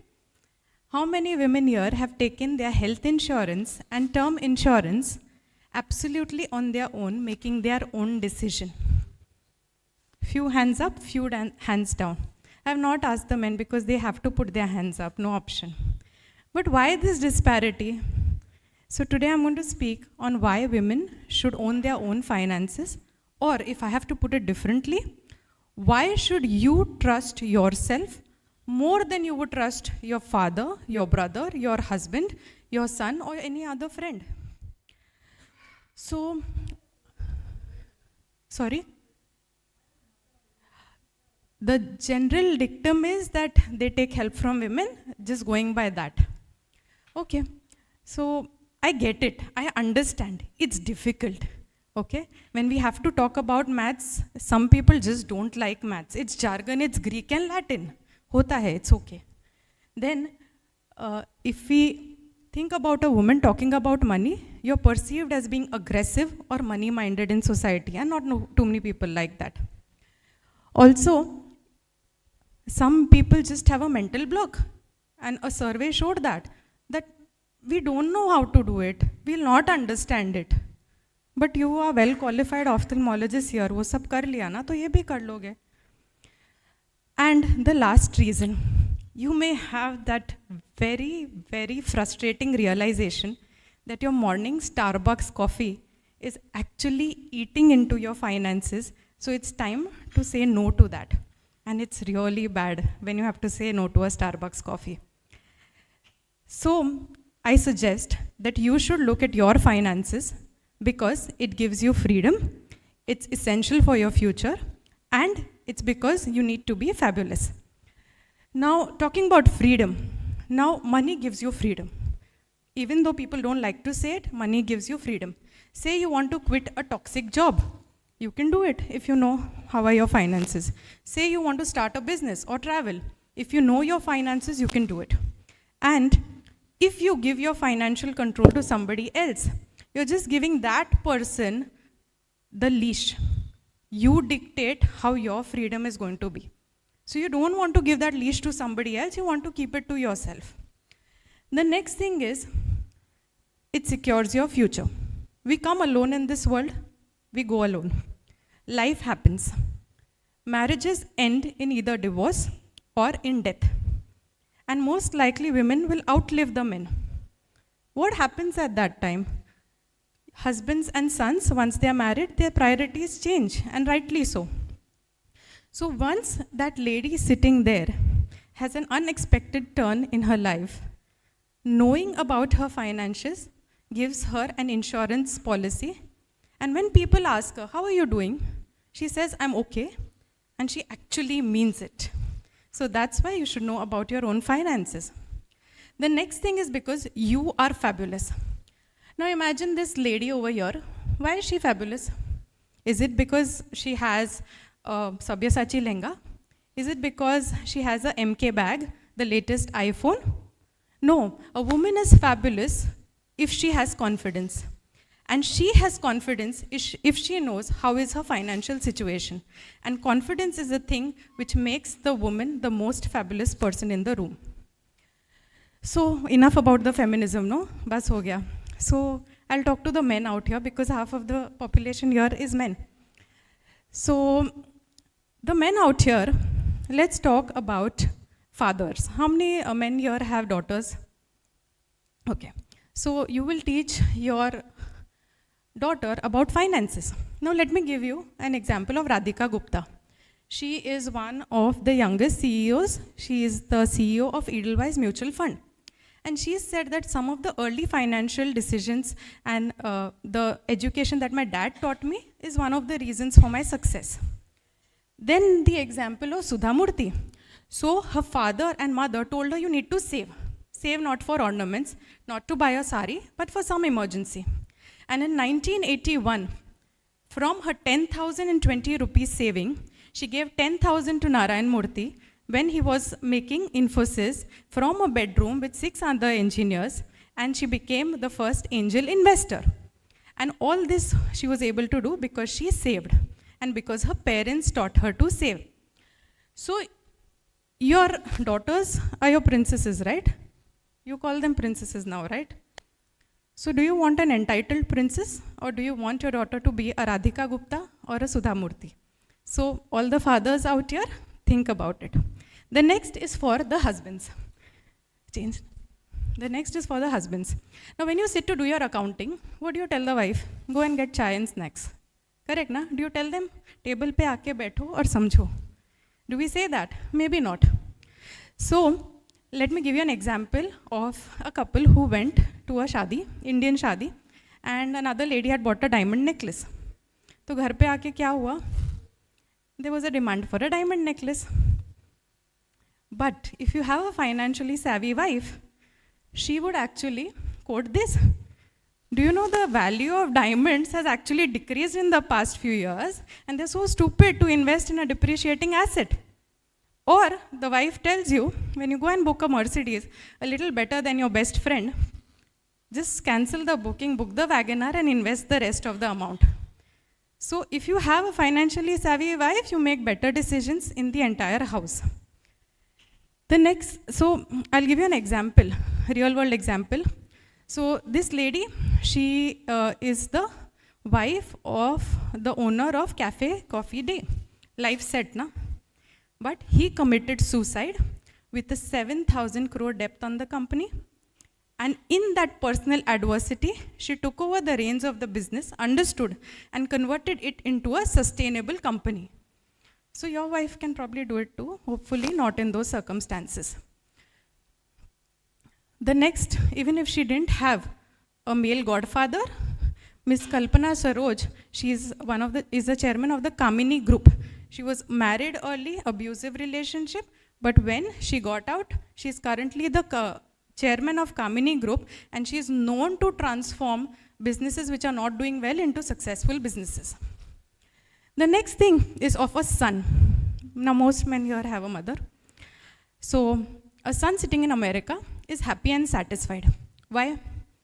Partly because he knows that his mother, who is widowed, who's a retired government servant, is sitting comfortably in Pune, living with a head held high, enjoying her hobbies and traveling the world, because when she was earning as a government servant, she knew about finances. She regularly made savings into funds, into fixed deposits, mutual funds, and she knows her financial situation, and she can stand today with a head held high.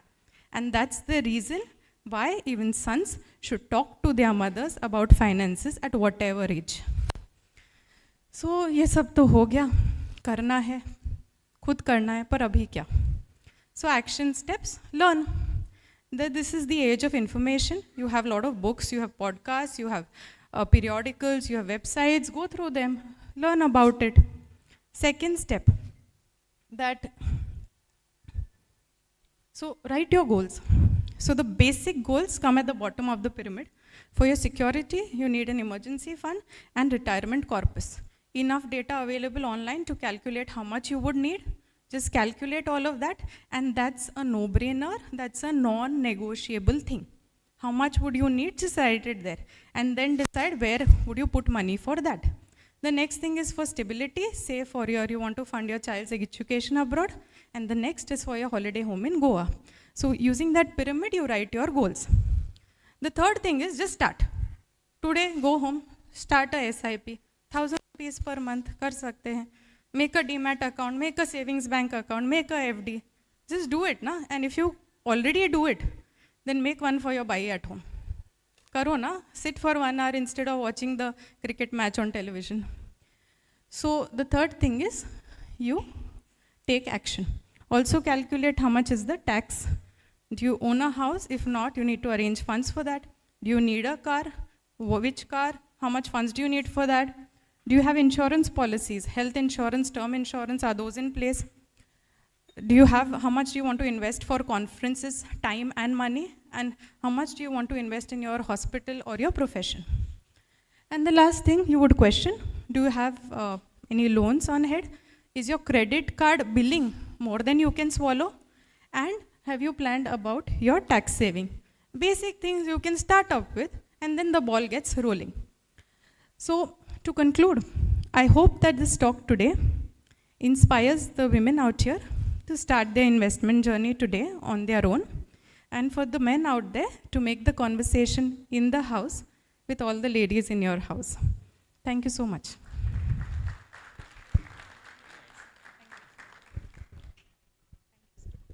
Wow, it was quite intriguing, and I'm really happy that you have touched this topic very efficiently, and I'm sure now the women in this audience would like to do what she has recommended. Thank you, Dr. Shraddha. Now, coming to a slightly different, we shouldn't forget this is also about fitness. So we're talking about a healthy mind in a healthy body, and we have already spoken about the mind in meditation. We have spoken about balance sheets, funds, and equities.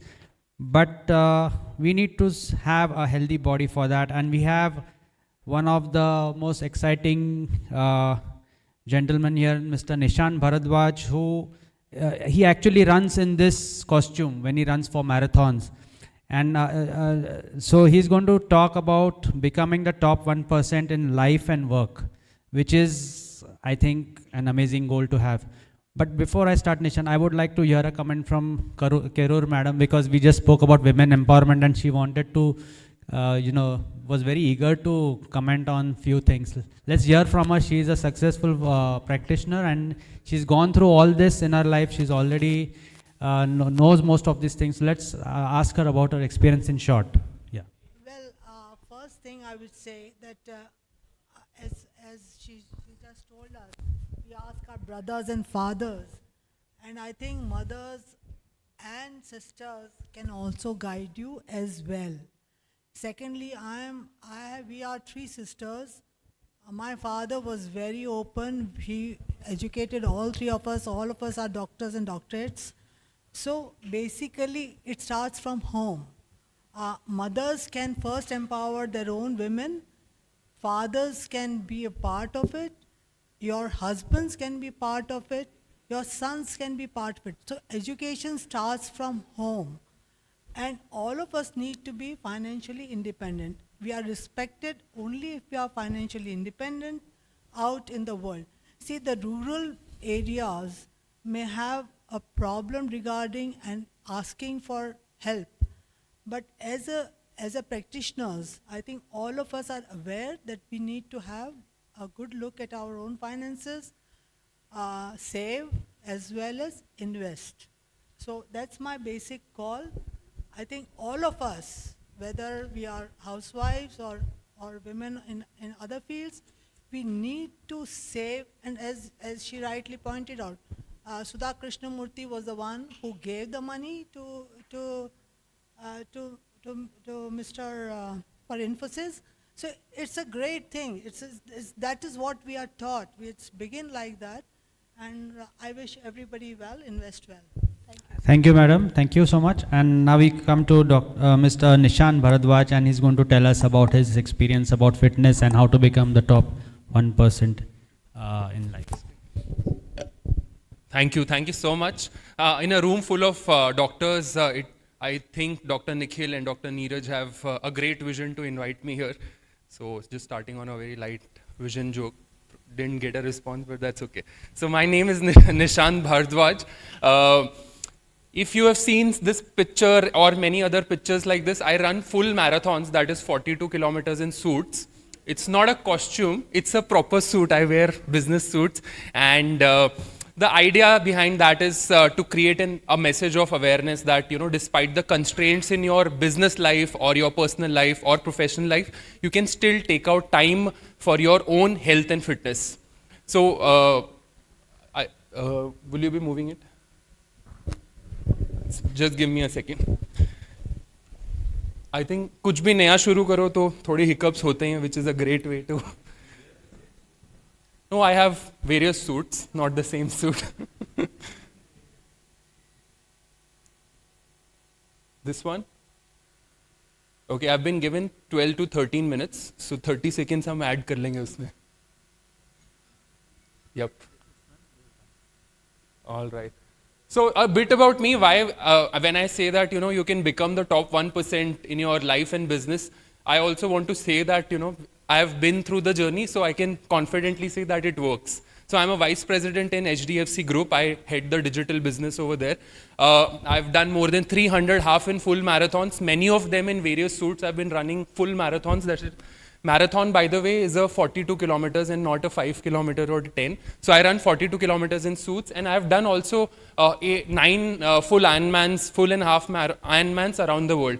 Ironman, if you know, anyone knows what an Ironman is? Anyone? Yeah, please go ahead. Oh, you have an Ironman as well. What's an Ironman, sir?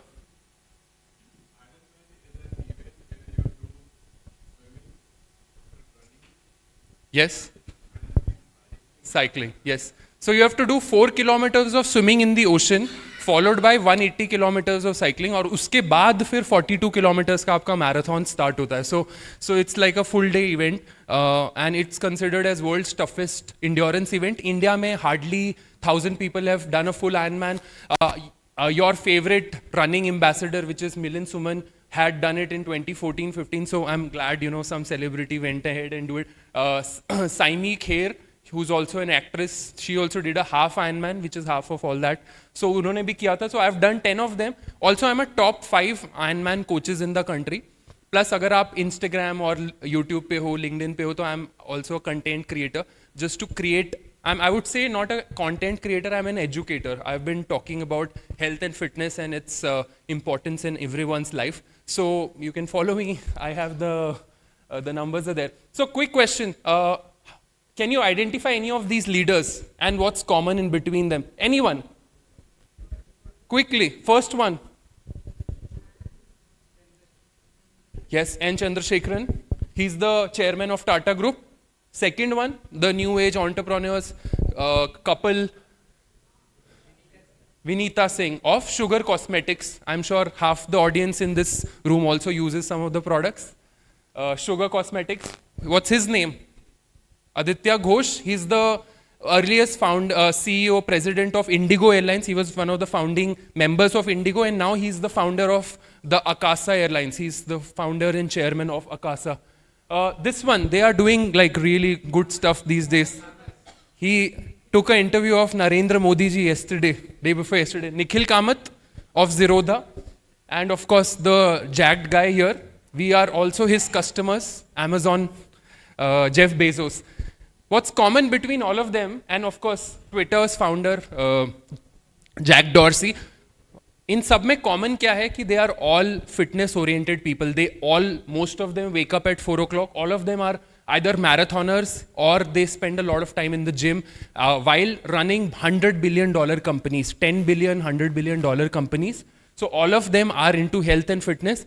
Despite him having a heart attack in between because of various other issues, of course, but he still takes out a lot of time. His wife was also detected with cancer, but she came out of it because of her health fitness routine. And they have currently, the Kamath brothers have invested in more than 150 health and fitness companies in the country. So the common link between all of them is health and fitness. 2 hours, 1 to 2 hours in a day, despite managing 10 to $100 billion companies, they spend on health and fitness and educating others around them as well. So, of course, this is all cliched. I'm sure half the आप ही लोगों के articles आते होंगे कि sitting is the new smoking, obesity, what it does, right? Hypertension, the metabolic panel gets screwed. आपको obesity, hypertension, cardiovascular diseases, and I am very sure because the kind of jobs that you guys do, you're running businesses, you are also sitting on multiple chairs, including your surgeon chairs, for 10, 12, 14 hours, and then you drive also. So 14-15 घंटे आप बैठ के time निकाल रहे हो. That is almost equivalent to smoking cigarettes, right? Not the best example, but that's what it is. You guys also, which is very underrated, I'm not sure how close-knit the group is and how much you talk about your own mental health, because India mein, it's also a stigma to talk about mental health, but with so much stress, physical stress, and then bad diets, and no time for your own personal growth, there is a layer of mental health also which is there, right? We don't talk about it, especially Indian men. Women still have like their own close groups, they would talk about stuff, they just solve their problems, but men don't even cry, men can't cry, men can't even talk about, because it's not manly to talk about your mental health. But with 12, 14, 16 hours a day that you guys spend on your job, there is a increased amount of cortisol levels, increased amount of stress, which is causing all kinds of issues, and the issues start very early. Your body starts to give you signs, which is ulcers and eruptions on the skin, bad sleep, you're not able to, like पहले होता था कि लेटे और आधे घंटे में you're like flat out. Now you can't sleep during the entire night, you're thinking about 10 different things that you have to do the next day. These are issues which are real, right? And these are also, the good news is that these are reversible. If you start addressing them, first start identifying. आप doctors को तो मैं क्या ही बताऊंगा, but the first step is to identify the problem, right? And then we start the different lines of treatment. So, of course, these are some numbers. I don't want to get deep into it. $5 billion and $5 trillion globally is being spent on health, fitness, and wellness industries, which is getting lost as well. Let's move ahead. So why fitness for doctors? Number one, like the clear thing is that you start looking good. You are also in a public facing profession, right? You are seeing at least 20, 30, 50 new people every single day. You need to look good. If you are a doctor, if you don't, your outlook is not good, you don't look fit, दूसरे को क्या advice देंगे? Second is, just by default, just by going for 20 to 30 minutes of walk outside, it just improves your decision making capabilities far more than what you would if you're just sitting down. Third one is, of course, if your employees also are fit, they can see that, and if you are a larger organization, it has shown that even in larger organizations where 50,000 or 1 lakh employees are there, the employee retention is as high as 30%. So why I'm saying this is more relevant for 500-person company, 1,000-person company, but agar 1,000-person company mein, if that scale works, it will work in smaller organization also where 10, 20, 50, 100 people are there. So this is something that you can add on to as a guiding value of your organization that you want to build. Of course, it also improves employee satisfaction.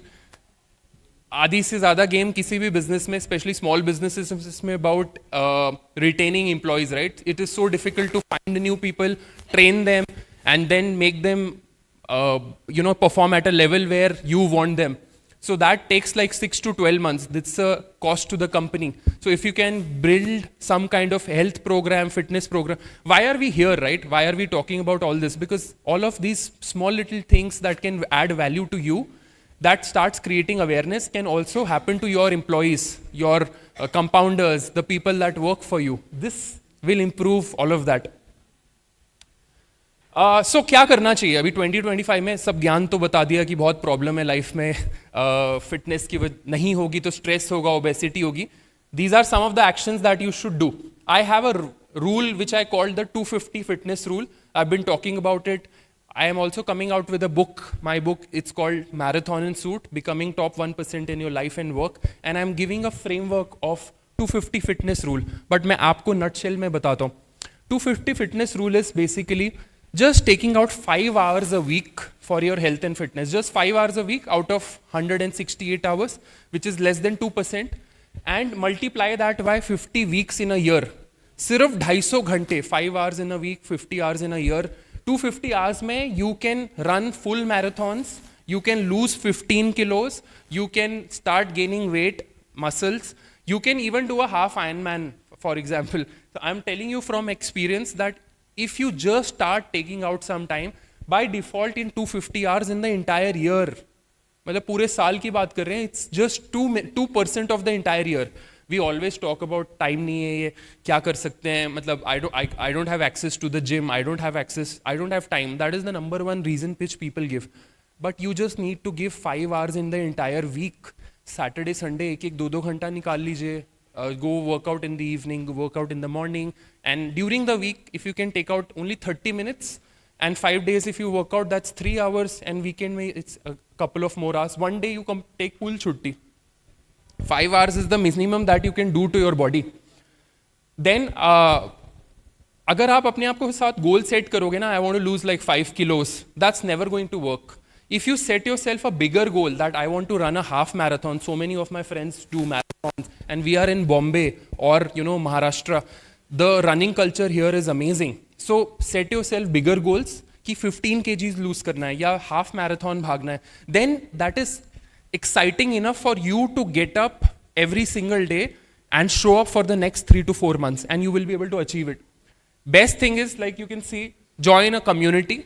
जैसे आप लोग एक community हो, you are a group of doctors on a mission to improve each other's businesses, collaborate, take it to the next level.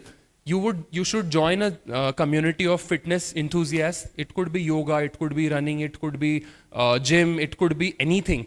Just join. You will see कि दूसरे नए type के लोग मिल रहे हैं, दुनिया में कुछ और भी कर रहे हैं लोग.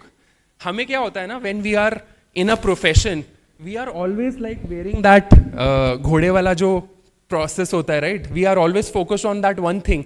But when you start meeting people from other fields, now in this picture, 6 or 7 of them are CEOs, CXOs of banks, Axis Bank, IDFC Bank. They are business owners. They are like 1,000 crore, 500 crore people, entities also. But when you come together on a mission of fitness and health, हर कोई अपना title, अपना पैसा, अपना सारा कुछ बाहर छोड़ के आता है, and we are only talking about health, fitness. अच्छा, next time let's go to Jaipur.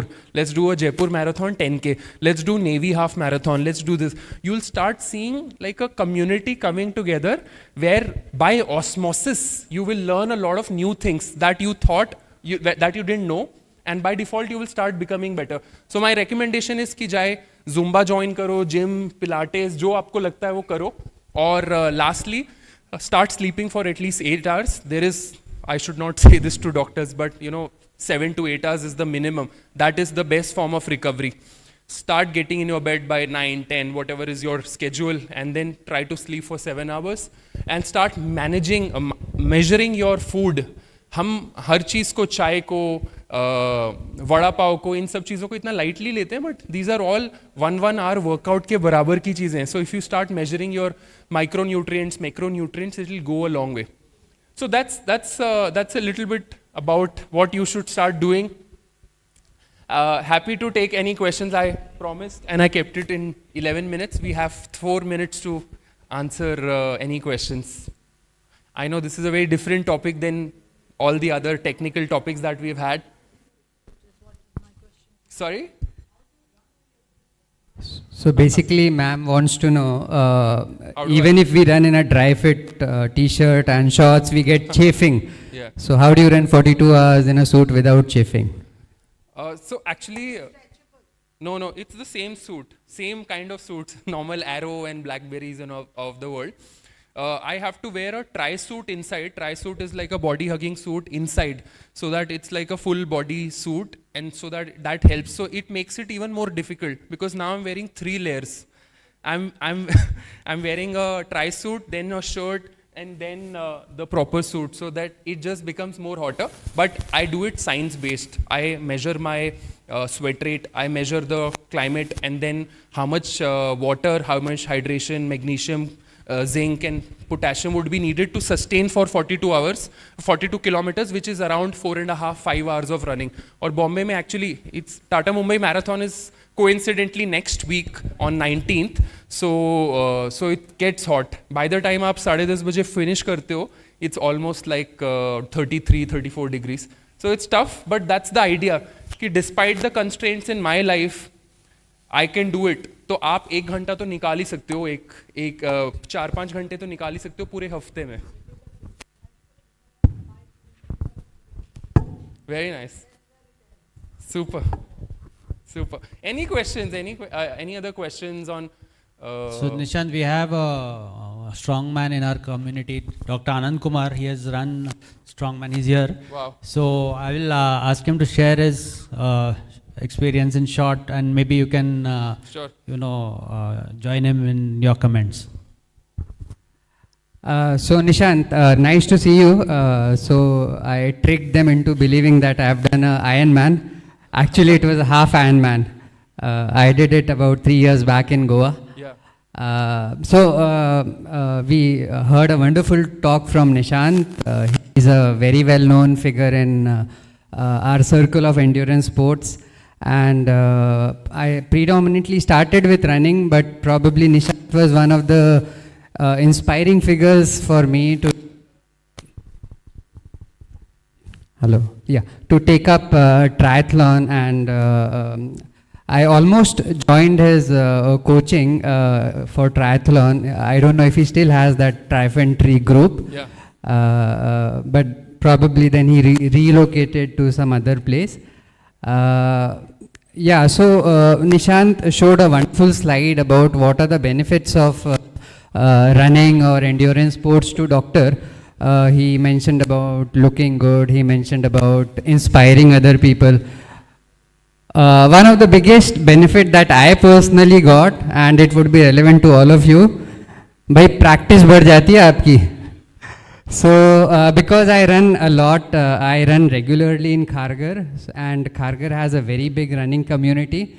So everybody from the running community and their patients start coming to you, because you are now a known figure in that community. So that is a very relevant benefit of doing endurance sports on a regular basis. So recently, Nishant also finished a full Ironman. Was it in Denmark or Hungary? Denmark, yeah.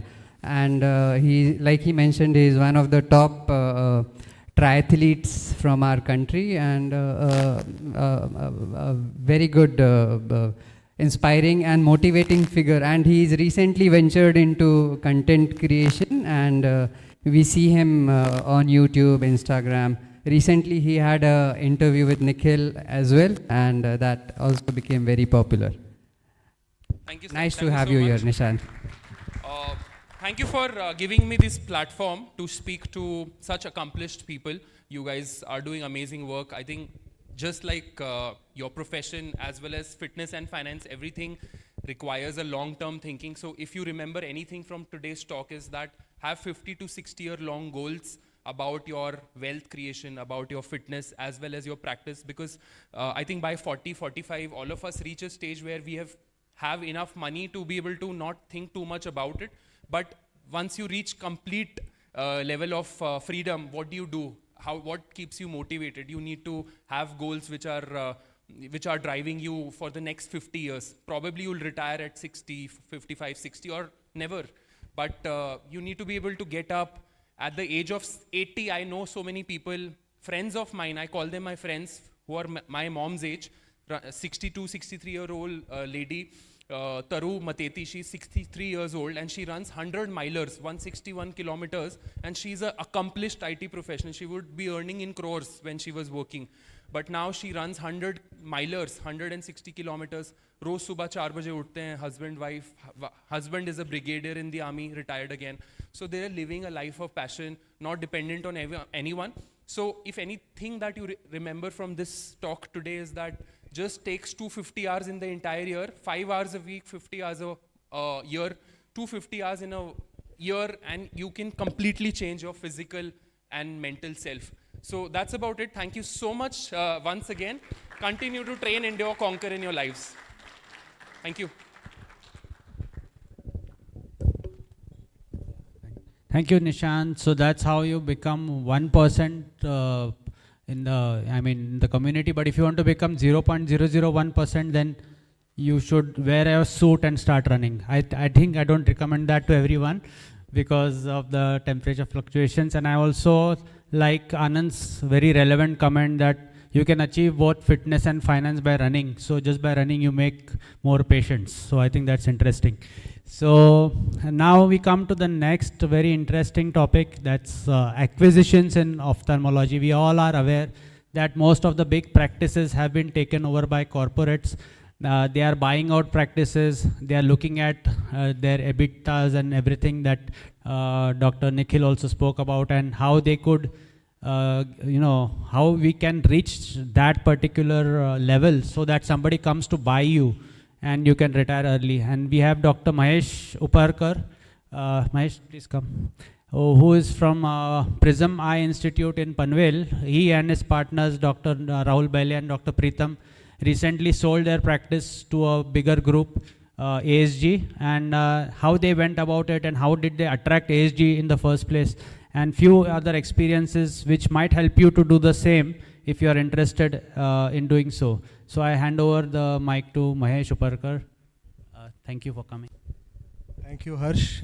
Thank you, NROA and MOS, for inviting me for this talk.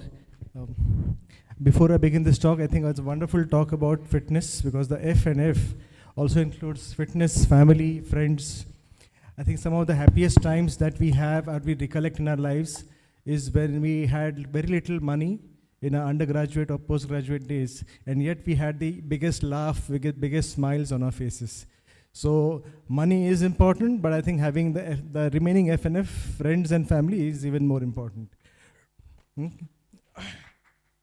I'll just give a brief background about myself. After passing out from Shankar Nitralaya in 2010, I did my Vitro-Retina fellowship. I joined a corporate. So I'll describe the circle that I went through, and maybe there is some learning in this. So after passing out from Shankar Nitralaya, a truly large academic institution, I joined Vasan Eye Care in South India, in Chennai. And that's where my my journey began into a corporate setup from a purely academic setup. And it was a huge learning experience for a person who has come out from this kind of setup, to understand how exactly each and every step of your practice has a bearing on what happens later in terms of money. And that was a huge learning for me in Vasan, and I carried it from Chennai. I came to Navi Mumbai when Vasan was shifting. So this was our first experience. We didn't have many corporates. I think Agarwal's was a big corporate and few in North India. But Vasan was the one which was expanding very rapidly. Clearly, being an employee inside that center, we had very little idea what goes on in the larger scheme of things. So, and they went on increasing the number of centers, and that's when it became a market where you could have a replication of each and every center. So I worked in Chennai, Dindigul, Theni, Madurai, you name it. I worked everywhere. And came to Vashi, there were ripples in the market because this was not known. 2011, I think. 2010-11, a large corporate portraying itself in terms of a large center where people have enough place to sit, good machines, doctors. The ambience was very good. And this was not yet known in the ophthalmology circles. And that's what a large corporate brought in Vashi. We did very well. 3-4 years, we were doing very well until we found out what's happening out in the back end of the story of their financial misregulations, I would say, or financial mishandling. clearly they started acquiring practices and there is potential for growth. So whenever a large corporate, in today's scenario, if I look at it, a large corporate looks for expansion either on its own or by trying to acquire existing practice, which they call as a brownfield project. So when they start on their own, it's a greenfield project. They look for not only the existing growth, but the potential for growth. And that is a more keen driver for what's going to happen. When you look at growth, what exactly are you looking for? Growth in terms of finances, yes, but it's not their money they are investing. If a corporate is bringing money, it is some investor's money which is pledged at some certain valuation. So therefore, there should be a potential for growth and there should be some sort of an estimation. So how does one sell this growth? So if you look at from our aspect as a single practice, or I come in a group practice. So I started group practice in 2015 with 3 other doctors because I was tired of this, fed up of this setup. 2015 we started group practice where we could actually invest for retina. There was a lot of investment. We also needed space for growth. So 2015 to 2022, I think we started this group practice. It did very well. But then we hit a kind of a block in terms of further expansion because numbers were growing, we were expanding, but we didn't have that expansion model for, or maybe other insurance premiums were kind of not being, we are not getting more insurance patients. We were also not able to market ourselves. Our marketing budget was exactly 0. We had no marketing budget. We didn't know how to market ourselves. So that was a big stumbling block compared to what the market had. So that's where we thought that if we don't have any marketing muscle, if we don't have any presence in the market, how are we going to grow? And that's where it came to selling. So we were approached, I can say it very openly, we were approached by everybody because they saw potential in us in terms of growth. And each of them, so it's like a swayamvar. It's like you choose now for us. And we were looking at what is the best that these people can offer us. So this swayamvar was somewhere, it took about a year or so for us. What was our USP in Prism? That we were debt free. By the time people came looking for us, we were debt free. That was the first thing. Second thing, we had a history of growth of about 20% year on year. And the last year was even better. So growth, debt free, and we were owners of the space that we were working in. So that was a good enough space and we were working in. So that was what was really attracted by people to buy us. So it was a capex, that is the capital expenditure on our practice, therefore would be minimal. We were fairly well organized and well equipped centers. So no question of any place, mortgage or anything. So these are some of the issues that any acquisition will look for. And the other thing was the finances, how we look at finances, valuation. So we keep hearing, this was new terms for us, valuation, EBITDA, adjusted EBITDA. So I'll explain to you EBITDA. I think EBITDA was discussed. In our kind of practice, in our ophthalmology practice or in a doctor's practice, the biggest sell is the doctor's presence.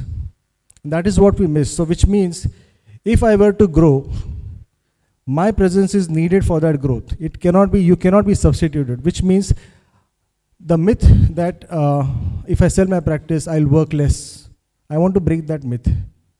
If you sell your practice, the people who invest in you will make sure that you work even more, your practice grows even more because you are the driver of the growth. That is the biggest myth I think people carry, that मैं काम कम करूँगा, बाकी लोग काम करेंगे. नहीं, ऐसा नहीं होता. मुझे ही काम करना पड़ेगा. Yeah, the quality of work, definitely मुझे और सारे काम नहीं करने पड़ेंगे. What are the works that you look for? Admin, कि कहाँ कुछ electrical fault है, plumbing का fault है, वो सारे काम are outsourced. So that means that you only do clinical work, but you do more clinical work. So I'll bring you to this concept of adjusted EBITDA. So EBITDA is what you heard. Adjusted EBITDA is because you are working, they have to then adjust, they have to pay you. Somebody has to pay you as well. I think Dr. Rohit Modi was saying that you have to pay yourself. So that adjustment has to be brought. So if you're the 3 or 4 or 5 consultants you're going to have a revenue of say X, the amount that you spend for those 3, 4, 5 consultants has to be adjusted, and that is what is the adjusted EBITDA. And that adjusted EBITDA has a certain multiple, which is the valuation of your practice. So this is how they arrive at adjusted EBITDA and valuation. Now the valuation or the multiple that you get for your practice is based on other goodwill factors. What have you done so far? Is there any more capex involved? So it's typically a figure of 7, 8 or 9, or I've never seen a double-digit valuation multiple for anybody, but around 8 to 9 in service sector growth in ophthalmology is well known. So this is what you are. So what does it, as I said, what value does acquisition bring? It reduces definitely, or improves, or it channelizes and improves your admin work, definitely. The amount of back end and paperwork that is there. TPA insurance, I think I'm very happy with the way, the speed at which our insurance work is happening, which makes it easier for us to convince more and more patients. And it allows us to focus exclusively on clinical work. So that takes a lot of headache out. But as I said, the myth that you will work less has to be broken down, because now we are seeing that we are working even more significantly compared to what we were working previously. So those are some of the things, and I think I would like to open up for any questions, because I suspect there will be questions from people if you would like to ask. Thank you.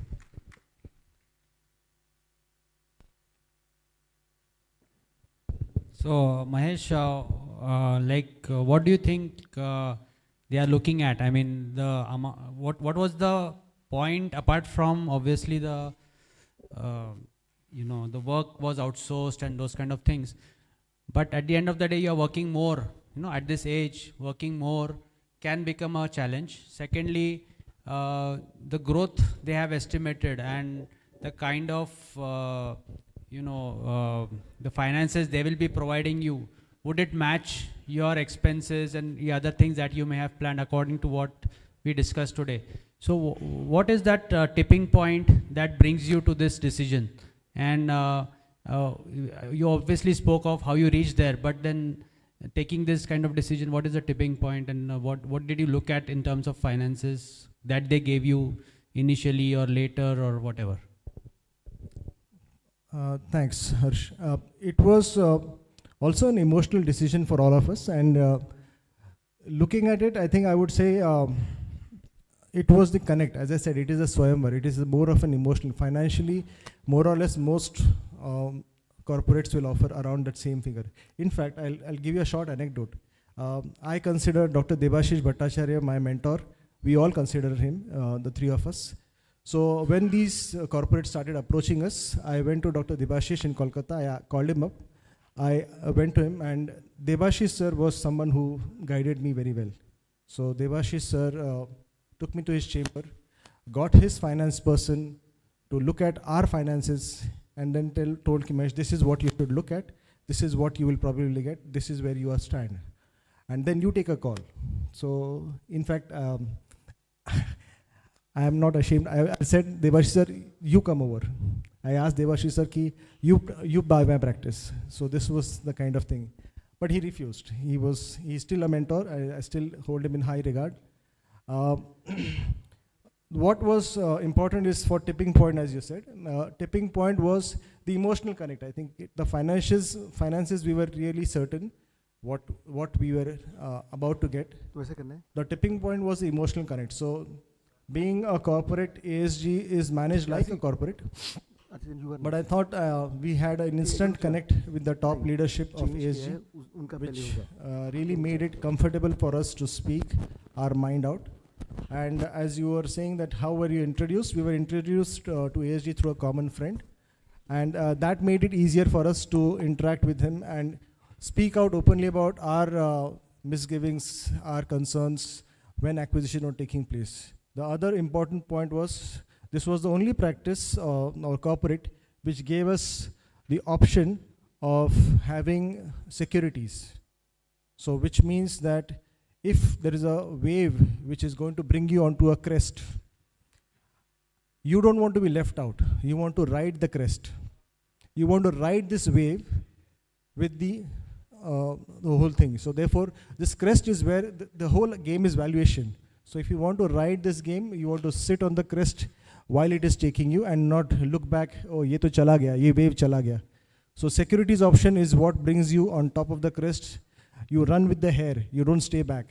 So that was an option which was only offered by this group, and this made it very easy for us to take a decision. Yes, sir.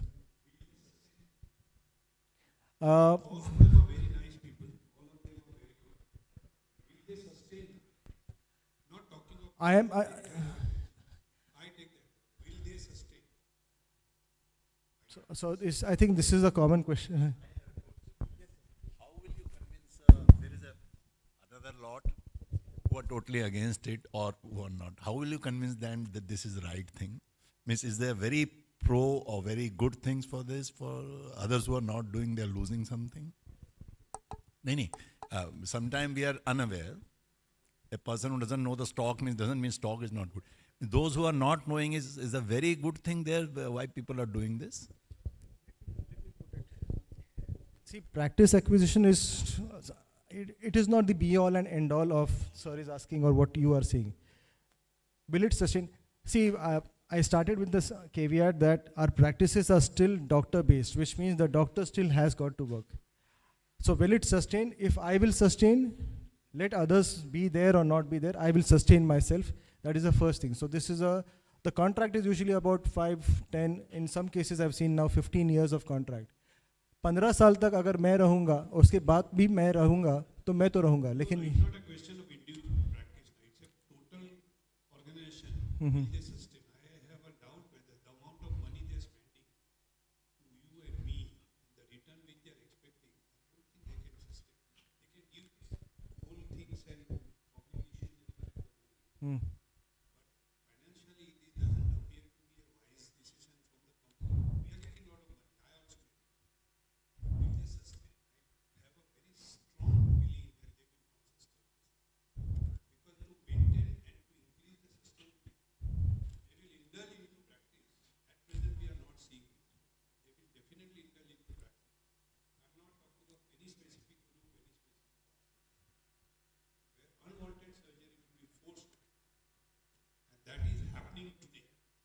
I agree with you. ये हो रहा है. So sir का भी एक point है कि is this the best thing? Individual practices, I would not say this is the best thing, but this is something that we took a conscious choice because we were, as I said, we were lacking in certain things and we wanted growth. Individual practice will never die. मुझे लगता नहीं है कि ये individual practice वो threat है, definitely है, because the way NABH and all these regulations are pinching us every time. तो ये थोड़ा सा कॉर्पोरेटाइजेशन की तरफ जा रहा है एंड वो सस्टेनेंस की बात कर रहे हैं सर. तो मुझे लगता है कि ओनली टाइम विल टेल. मुझे लगता नहीं है कि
First person who is telling he's working more.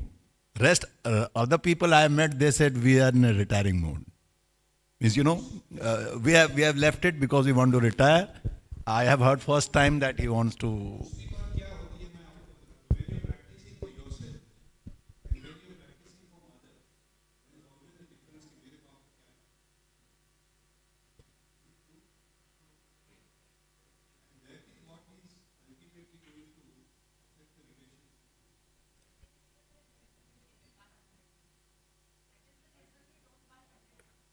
So So I have a question. I just want to know I just the wanted to difference comment between about a. this. Yeah, please, please. Sorry, I wanted to comment about this. We already had seen what is P ratio, right? Price to earning. Now he told his whole setup was debt free and they were growing at 20%. What the businessmen think about it is if the company is growing at 20% and they are debt free. Yeah, that's the thing. Like, but currently they are growing at 20%, right? And so whichever company goes in, they also plan an exit at that point of time. Probably they have not thought of the exit or whatever, but they always plan of an exit that I am going to make my X to 10x or 20x or 200x and then exit. And that's how they exit. And probably for them, what the ESG must be planning is going for an IPO and later on giving exit to everyone, and then more public comes in and it keeps on growing that way. So this is how companies grow. So like we as doctors think, अरे मेरा छोटा सा clinic है, मैं इतना कमा लूँगा. But if you think in terms of the businessmen, that is how they think, and that's why the valuation comes in. Sir, most of the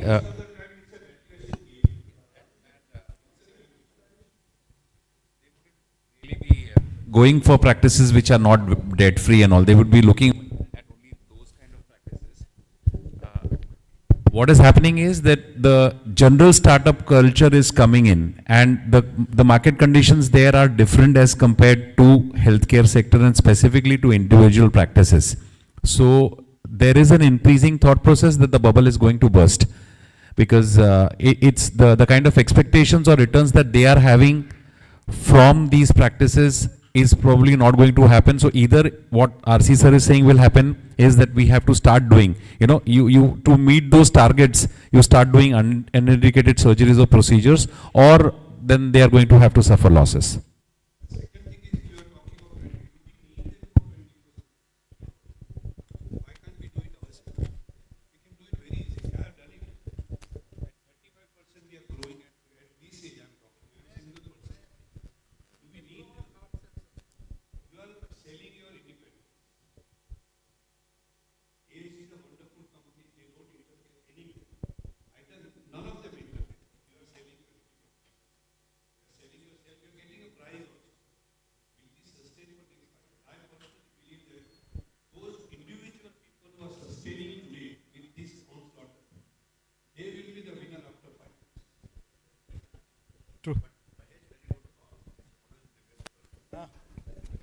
Thank you, Dr. Mahesh, for being so frank, and we will get back to that later on because we are having time constraints here.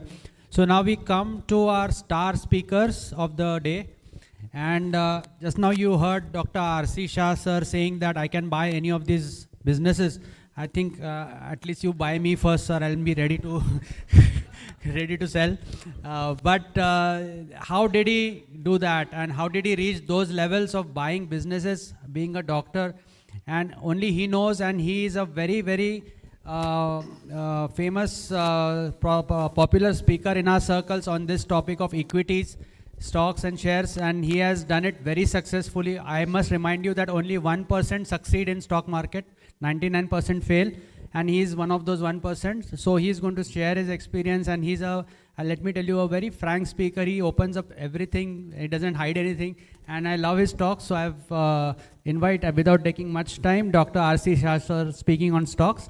And later on we have Dr. Manoj Kumar Agarwal, who is a doyen of mutual funds, and he is going to tell you everything about it, and I'm sure the safer option for us is that. But before that, let's listen to Dr. RC Shah sir. Thank you, sir. Thank you so much. I've started my practice in 1986-87 with only 25,000 rupees in my pocket, with zero support from anybody. I started in Vasai in 120 square feet, with a common space which was a common area of a building.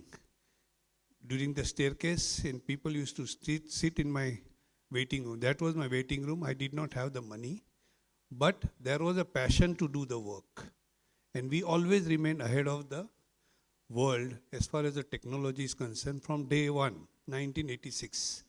I was the first person to start an IOL in Vasai amongst the juniors, and we did about 10 IOLs in first month, the change of technology when it started in 1986. We are always together, me and Dr. Jagdeep Kakadia, for all the work we do, including the innovations. This is the motive which I have always seen from day one till today. And today, whatever we are getting the results, only because of this. The aim of this talk is not to give any tips or recommendation, to educate all of you to find the script which I have done in the past, so you will have a better script than me. I am not a registered SEBI investor guide. I shall not be responsible for your profit and loss you make. I am not advising anything today or even future. I am sharing my experience only. You are responsible for all decisions that you make. Now let us understand why the Indian story. This is some of the things which has already occurred 2 years back, and some of the things which is going to continue for next 2-3 years. Indian GDP today is $3.5 trillion. So I think it is last year. The first trillion came in 67 years, second came in 8 years, and the third trillion came in last year. This is exactly what Ahuja also has shown, that first 1 crore takes this much time, then this much and this much. The same story comes here. The last 9 years, India moved from 10 to 5 position as far as the GDP is concerned. India was the fastest growing economy during the pandemic. We always have a bad times, either in terms of war, pandemic, and probably we'll have something which is called, I personally call Trump, the mad person who is become Prime Minister, the President of the. So India is 35% of the population. You can't imagine this country has got 35% of the population which is earning 6 lakh per year as an income, and that will grow to 65% in 2030. India is a poor country, it's no more the true things. You have so many people who have so much of money. India has unprecedented transformation. FDI total investment till today is $900 million. They have only sold so far $60 billion. And you saw the market, how much dependent we are on them. $532 billion came in last 90 months from 163, not a single country. It is not only USA or UK. It is 162 countries. It's global record. It has come across 61 sectors, reached in all the states. In the past, it was only Bombay, Gujarat, Maharashtra only.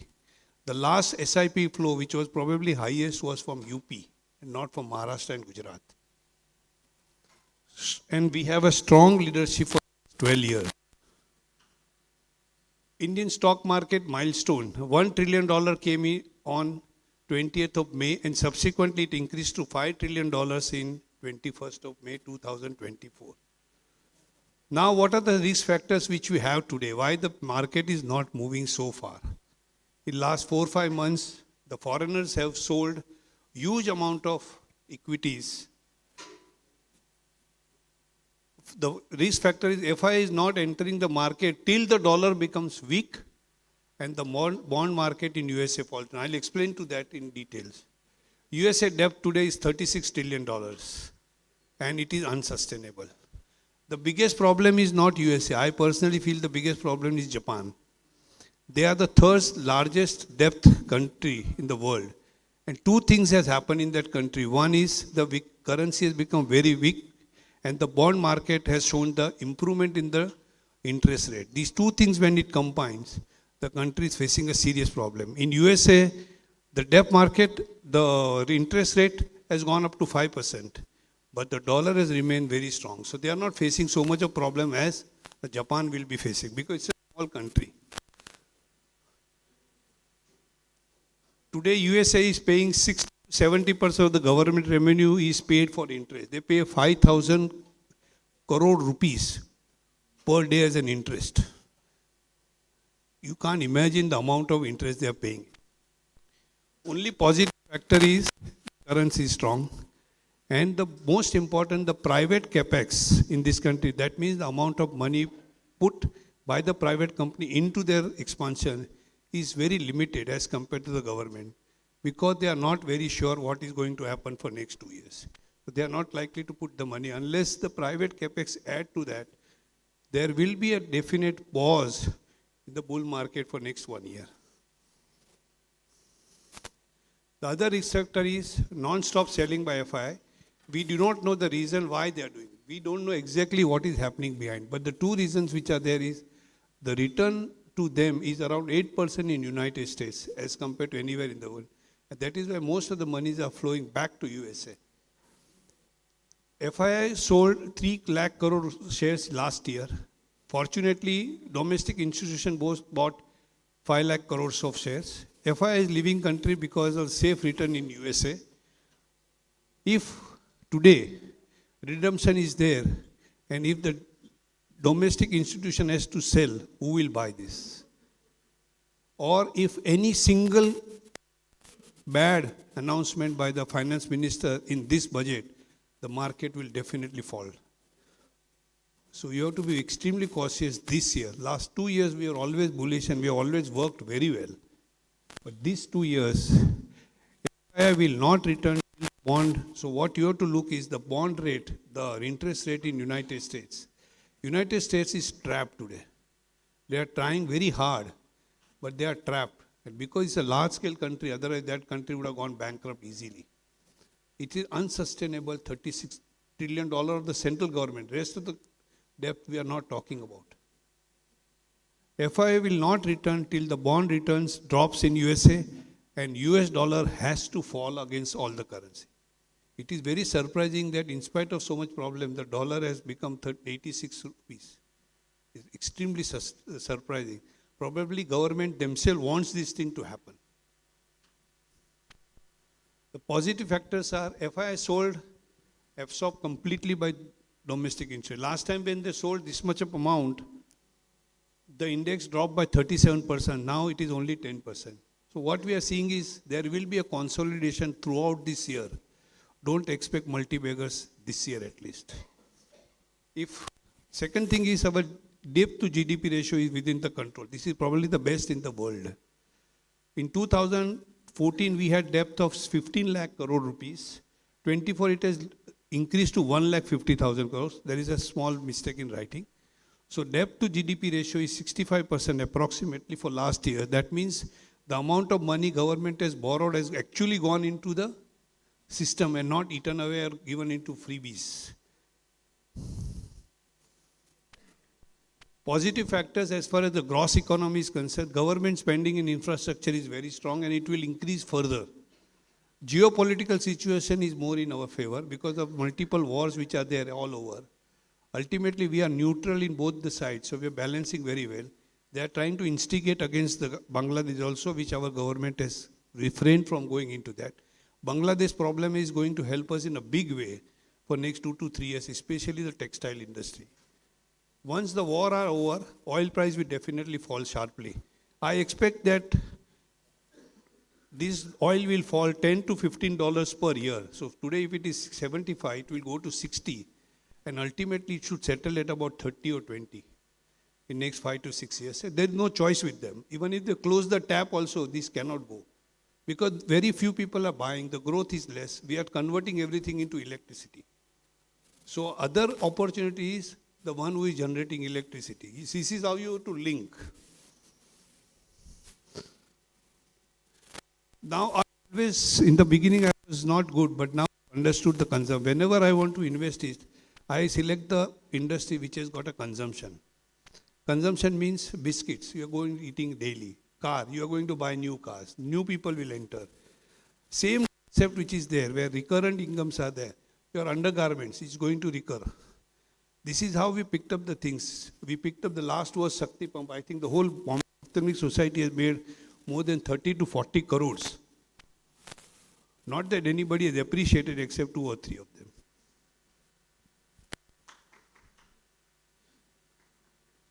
So that consumption is going to become bigger and bigger. I'll explain to you how we calculated the consumption for Shakti Pump, and then we are replicating the others for the next 3 years. Monopoly in each segment. Again, Shakti Pump was fitting into that. The other one which was fitting was Nestle. Then the moment the competition, then what happens? The bad part is Asian Paint. Last 3 years, they have not given any return. 4 years. HDFC, no returns. IDFC, 0 return. Because they had a competition, they have done the best of the time. Now they are juggling, merging with this and that. The moment the merger comes, you get up and walk out because there is something wrong there and they are not telling you. And the import substitute. One of the best things which we have is IOL. Recently, Appa Swami was sold at 4,700 crores. Again, because it was basically an import substitute to start with. See what happens in Asian Paint. If you have bought in the Alicia State 20 years back, it has given more than 10,000 times of return. If 40 rupees, 2-3 bonuses, now 1 rupee shares and 3,500 rupees. But now in the last 3 years, they have not given because they got in competition. 6-7 players have come.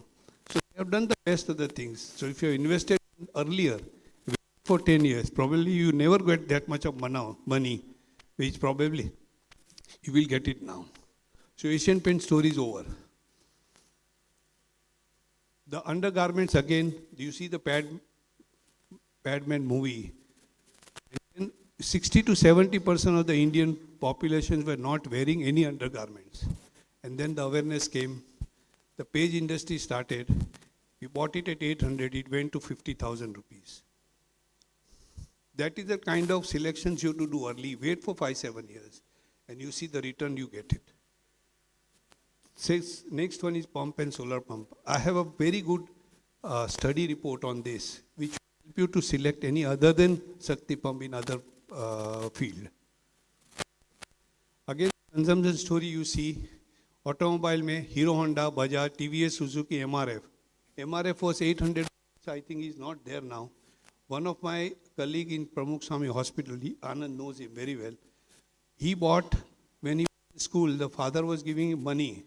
He used to go to Ring and buy 1 share of MRF, 2 shares, 3 shares, 4 shares. He had about few shares.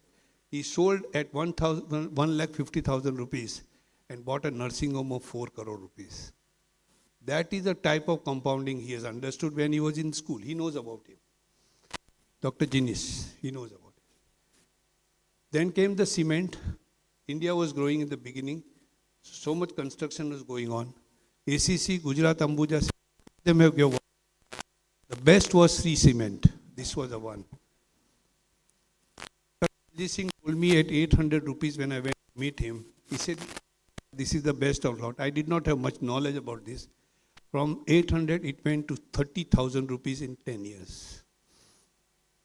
Baby food, again, Nestle, 90% monopoly. How the business model they have created. They kept the price same. They increased the 1% per year. So nobody can enter into that field. From 900, it went to 19,000 rupees. Biscuits, Britannia, you know, Jubilant Food, everybody knows about it. Same principle, I selected the Shakti Pump. I'll tell you the exact story of that. Then, if you want to put in cyclical industry, now cyclical industry, sugar is the best lot. How do we decide when to buy the sugar? Now, this year the sugar has done very well, suppose. And the sugarcane production has increased because they are getting more money, so they have put more sugarcane. Next year, the supply of sugarcane will increase, the sugar prices, sugar supply will increase, and the prices will go down. Again, the cycle is. So sugar, if you want to invest every 3 years, is an opportunity to buy the sugar shares.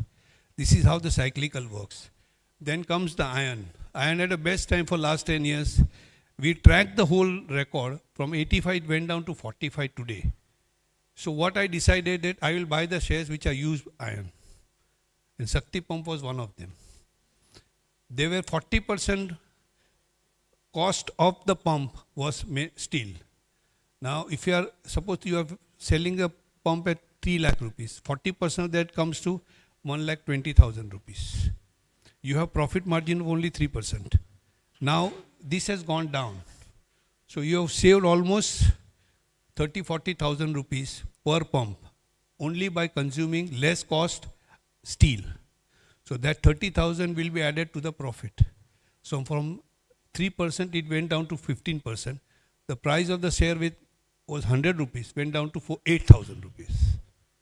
So this is how you connect it. Same thing has happened few years back where the steel price went down to 12 rupees per kg and Hero Honda from 80 rupees went to 4,000 rupees.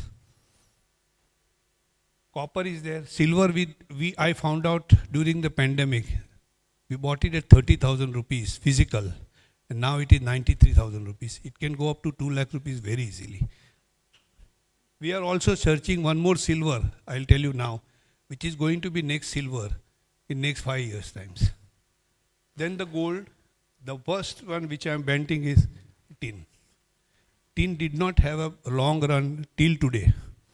Nobody talks about the tin today, but I think the tin will outperform every other metal in next 5 years. Tin will be the next silver or gold. Tin is a metal that has become a critical component in modern technology. 49% of the steel is used in soldering various circuits. Now you're going to have a huge expansion of the solar energy, solar pump, solar system all over. So you have to connect this from your house to the main grid. Lot of semiconductors are coming, your fast charging system, everything will need somewhere some soldering. And tin will be the only product which is used for the soldering things. Large portion of this is used in semiconductor, 10% is used in solar ribbon connecting each solar panel, glass coating and the glass coating in the solar panel. Other uses are heat stabilizer, tin plating for food storage. This is another thing which is expected to go up. We will have less amount of plastic bottle which is used here in next 5 years. It will be converted into metal tins which we are using it for Coca-Cola and everybody. Ultimately they are coated with tin so that it does not become a corrosive. And we are expecting a huge amount of use of tins in next 5 years. Protective. Tin will be, emerging technology will be key driver for growth till 2030. Transition to electric vehicle will play a critical role in this vehicle, use 3 times more tin. Nobody talks about tin today. CPU, that is graphic processing unit, AI will enhance tin user. Further, tin is used as a soldering element and protective to avoid the corrosion. The one company I'm not going to recommend at present, but I am buying in a very small amount, is Hindustan Tin. Please do not expect this as a recommendation because we are not going to have anything positive for next 1 year. But keep it on your radar. This is probably one company which might become a Shakti pump in next 5 years. The newer technology and the concept, everybody wants to get out of it, this blackmailing for crude oils. Every third day they close the tap, OPEC, non-OPEC. And ultimately people will go away from this oil. And you have a substitute energy which will be renewable. Solar, hydrogen and wind. Solar will have no input cost. They will always select this energy where input cost is less. Solar energy, the sun is giving you the energy. So there is no input. Whatever panel you form, that will go on giving you the energy. AI, I personally feel this is going to be a big bubble which may burst. Because too much of money is put into AI. Whether it will give the return, I don't know. Drones which will replace the fighter jets. Nobody will send the soldiers to kill anybody. So this I thought of 3 years back. We bought affordable robot at 45 rupees and I sold it at 680 rupees. So you have to be ahead of time to select this kind of industries and changes. Water transport is going to be a big deal. Recently they have put 80,000 crore rupees in creating the water sports. I'll explain to you why water sports will be a very important thing. We decided, I bought Great Eastern Shipping at 1200 rupees some 4 years back on the same principle. It went to 1200 rupees. There was another company which was holding 70% of the water sports the indoor water transport, Shriyan's industry, Shriyan's shipping rather. 65 rupees, I sold it at 600 rupees. The same principle. And still this principle is intact. It's not phased out. It will increase further because the government is spending. You don't know. There is a port which is known as a Wadiwar port is coming. 2030 it will be operational at least by 50%. It is getting directly, it is somewhere near the Panvel only, somewhere near your place, about 50 kilometers from here. That is what I was told. And we do not have deep sea in our country. So we have to dig that thing to create that kind of. It will be one of the largest ports which will be connected directly to Iran. The Chabahar port is already taken away by the government. It is one of the best masterstroke of this country. This Prime Minister has done it. So that you will be able to compete with everybody. Vietnam, Bangladesh, China, nobody will be able to compete it. We will be saving approximately 40% in everything. Fuel, timing, volume, with this kind of thing. We will be supplying all over the world except United States. Full European country, full Arabian countries. And believe me, next 5 to 7 years, the textile will give probably the highest return. Today they are not, but they will give you the highest return. The energy requirement is going to exponentially going up because everything is you are charging now. The car charging is going on. Everywhere, your data center has come, which consumes very high amount of energy. Data center is going to be a gold mine, which we thought of 2 years back. And Anantraj was 45 rupees. Now it is 900 rupees. Charging of an electric vehicle.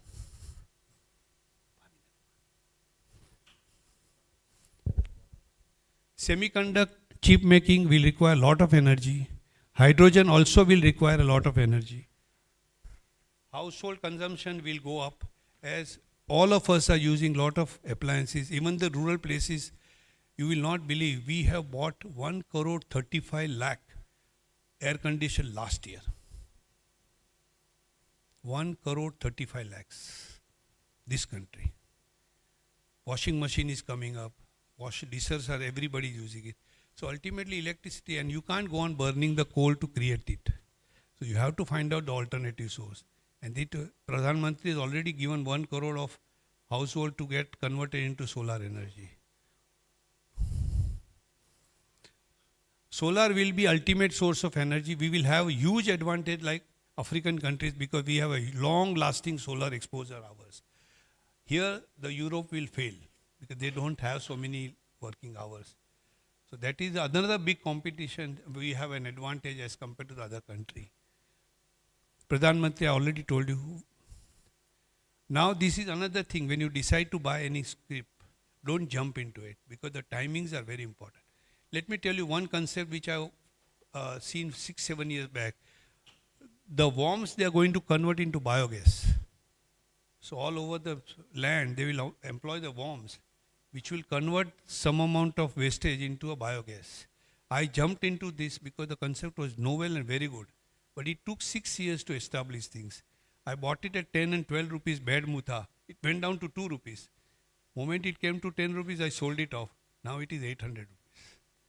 So if you buy it, jump it early, then you get tired. And till you wait, till you sell, the price will not go up. The moment you sell, the price start moving up. So timing is very important. One more script which I bought 6 months back, which is involved in mapping, 3D mapping of the country's land. I bought a small amount of shares, about 60,000 I bought it. And yesterday I added 60 more thousand because now the whole thing is established. The chart is showing that yes, everything is okay. Chart never lies. And I added this. I expect that that will become 4 times in next 6 to 8 months time. So any government announcement, any change of technology, it takes 2 to 3 years to establish. So don't jump it. I had jumped in solar pump much earlier, which I should not have. But I added at the right time. So I bought about 3-4 lakhs shares and I added 3-4 lakhs at the right time. So my price has gone up, but my waiting period is reduced drastically. Similarly has happened with me and my friend. He is not there now. We purchased Sahyadri Industry when there was a very strong belief that to increase the storage capacity of the vegetables and other thing. We jumped at 75 rupees. It went down to 25 rupees. He sold it moment it becomes 75. I added at 75, it went to 700 rupees. So timing is also important. So many times you wait for 4, 5, 6 years, nothing happens. You get tired. You give me the call, ye kya de diya mere ko? And then, this is what has happened recently in this BOA. One of my friend बोला कि तूने मेरा बेच डाला. मैं बोला मैं तेरे को बोला ही नहीं कभी बेचने का. बोला तूने बेच डाला, मैंने भी बेच डाला. बोला मेरे को पैसे की जरूरत थी. From 400 it went to 1100 in 2 months. Key factors are these government programs. If I am spending more time, tell me, I'll stop immediately. Import substitute, I already told you. One of the import substitutes was Titan watch. We always, when we were child, we were national, so Japan se gaadi aati thi, and HMT ka kachara tha sab. Titan thought of this. 12 rupees shares in 89. You know how much it is today. Abhi nahi lene ka. Global trend water. We selected the water purification, that is ion exchange at 200 rupees. And I sold it at 6,000 rupees. Again, water shortage, ionization, creation of various, like sodium will be created now. Then we'll have hydrogen also coming out for water. Recently, we bought one more share which is there in this water system only, which nobody knows, that they make the motors for them. I bought about 2% in that equity, in the shares. I expect it again, it will become another Shakti bomb for me. And the regional development which has occurred first in North, when BJP took the power. So all the Bodo system has almost stopped down. So all the tea companies did very well. So Goodrick was one of the group, 150 to 600. Second we were selected is Jammu and Kashmir, where JK Bank was selected at 14 rupees, went to 140 rupees. Because everything which was eaten away money, everything got cleared up. And now the bank has become very healthy. So these are the things we have to pick up. Government program, I said that it takes 2 to 3 years for implementation. Going away from the fossil fluid is going to be a real big thing. And one more thing which probably is emerging, going away from USA. This man has gone mad. He's doing datagiris at everywhere. He cannot do dadagiri to the whole world. He will ultimately get trapped and people will go away from USA. Development of ports. This is another thing which the government is doing it. So I did not bother about who is creating the port. But I saw somebody who is digging it. And we bought dredging corporation at 65 rupees. It went to 900 rupees. Now also it is around 850 rupees. Railway infrastructure is, I think, almost coming to an end as far as the theme for the investment is concerned. Water transport is going to be a next real bull run will be in water transport. I am thinking of buying Shreyansing again. It is around 200 rupees. I am just waiting for this whole thing to settle down between Trump, India, Israel, Iran. Let them fight and finish everything. Then we'll see what to do. 17% is the cost of transport when you do via road. It reduces to 6%, which is very significant. Then another thing which is reduction in duties or anti-dumping duties. So they have declared anti-dumping duty on Kapoor. I don't know, anybody knew about it? Kapoor is used in 13 industry. जो हम पूजा में करते हैं ना, वो कपूर की बात कर रहा हूँ मैं, including medicine. There was one company which is known as a Kanchi Kapuram. किसी को मालूम नहीं होगा. मैंने 200 में लिए थे after the anti-dumping duty came. And I sold it at 1,300.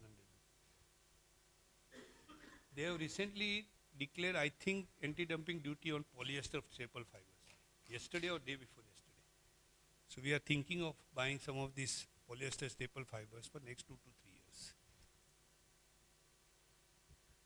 This is, I already told you, Chabahar port. Lot of money is spent by government in various things. IOL is perfect. How do I select the script? Low or near zero depth, which I think Manish has already given us. Where is Manish gone? Single focus company. I don't want company with multiple things. If you see, Century has hardly given any investment means return in last 50 years. वो कपड़ा बनाता है, cement बनाता है, ये बना हमें नहीं चाहिए. हमें सिर्फ MRF चाहिए. Single product टायर के सिवा कुछ नहीं. From 800 to 1,50,000. Same thing has happened with Harrison Malayalam. Coffee and rubber. Rubber का भाव नीचे, कॉफी ऊपर. कॉफी ऊपर, रबर नीचे. उसमें वो बैलेंस शीट में पैसे दिखते ही. So we have never bought this to anybody who is too company like Reliance. इधर भी पैर है, उधर भी पैर है. We don't know what is happening. Reliance has hardly given any return in last 10 years. We don't want that. Sound and silver manner. You never see anybody's HUL, who is the HUL manager, who is the CEO. Nobody. They don't speak. They don't do dance like what Paytm has done. See what has happened from 1900 to 300. पहले दिन पैसे मिला, CEO is dancing. We don't want this kind of thing.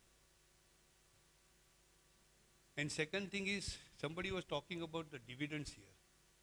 Stock exchange do not like high dividends. If they give you 100%, 200%, 300%, stock exchange people do not like it. Because they are distributing the profit, they are not putting the same money back into the business. They don't like it. Stock people don't like it, bonuses, they don't like right issues. Once that comes, 2 years you forget it, it will not move at all.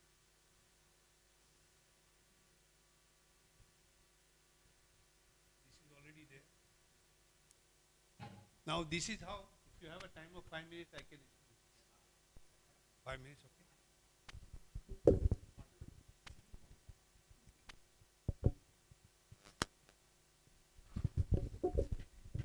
The government declared this Kusum scheme for the solar pump. It was a need of an hour. Government was spending 6 to 7% for subsidies. 6 to 7% huge money.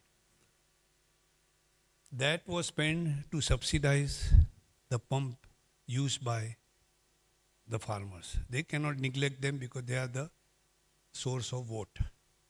So vote bank के लिए वो पैसे जाते ही थे. It was a big headache for them. And it was a big headache even for the farmers because they were giving the energy, the electricity, between night 12 o'clock to 5 o'clock. So they have to remain awake for the irrigation. So it was a headache for them, it was a headache for everybody. And and ultimately that money was paid by all of us. They used to distribute that money. So this has to come to an end. So Pradhan Mantri, when he joined, he declared in 2015 Kusum Yojana to convert all the diesel pump and the electric pump into a solar pump. We required 3 crores of pump. Our production capacity at that time was only 2 lakh pump per year. So see the amount of business we are likely to have. It took almost 4 to 5 years to mature the whole business. But it gave the return from 200 to 8,000 and still it is going strong. It is so they 30% center gave the subsidy, 30% subsidy is given by the state government. Low interest loan to the farmers for remaining 40% at 4% interest. India needs 3 crore pumps, I already told you. 10 lakh pump tender is already floated. Recently they have increased to 20 lakh pumps. Now you can't imagine 20 lakh pumps with 3 lakh rupees per pump, which comes to the business of 60,000 crores. And there are no companies to supply this except the major company is Shakti Pump. It is like a Maruti which has got the lowest cost in the world to create the world-class pump. And that is what selected when there was nobody there in the script. Shakti Pump was the only integrated plant in India having strong presence in major state. It has got a market share of 40%. This 40% is direct. If you consider the indirect, it is more than 60%. 60% market share of 60,000 crore at present and 3 lakh crore of future. That to only India. The same thing will go to USA. The African country is going to be a major beneficiary because they have plateau land. The only problem is they do not have a distribution of water. That is what they have abundance of sun power. They have given an order of 50,000 crore rupees of solar panel to one company in India. That is the amount of work we are expecting in African country. And this country, this particular company, Nobody can compete in the world with them. They have 13 patents in their line. Their solar panel moves with the movement of the sun. They are 35% more efficient than the rest of the world. And they have a C component by which the electricity generated by this pump will go into the main grid, for which the farmers will be paid. And that money will go to the bank account, which will pay their debt in 1 year. So this is a win-win situation for everyone. We thought of these things. It took 5 years for them to establish. From 200 it went to 8,000.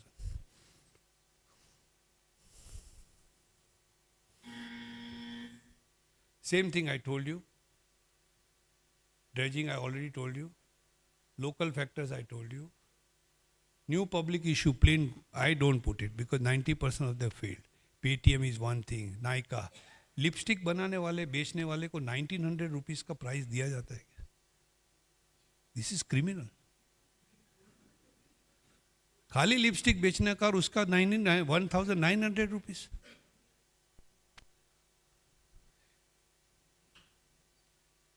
You see now Paytm. One more thing, concept which I have learned over a period. Any company which makes mistakes, right? Like they have borrowed the money, or they have borrowed the money they have given a surety to a subsidiary company to borrow the money. And the moment they realize and they rectify it, jab they make the mistake, the prices crash. The moment they rectify it, buy the shares.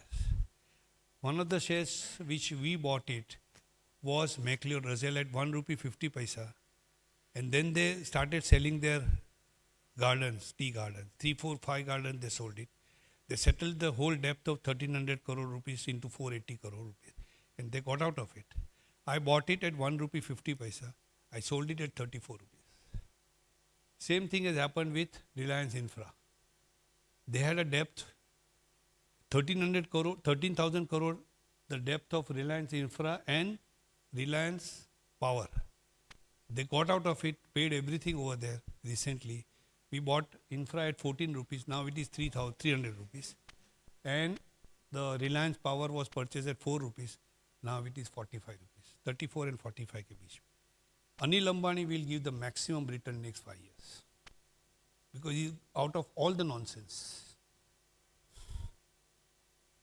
This is another company which is going to be hidden gem. It has not worked for last 1 year, but they have a huge assets. They are going to make the hydrogen cylinders and everything there which is necessary for transmission creations. They are having a contract of 7 lakh tons of coal which will be burned into power. They have the turbines, the government company, profit-making company, and they have the asset of 16,050 acre land.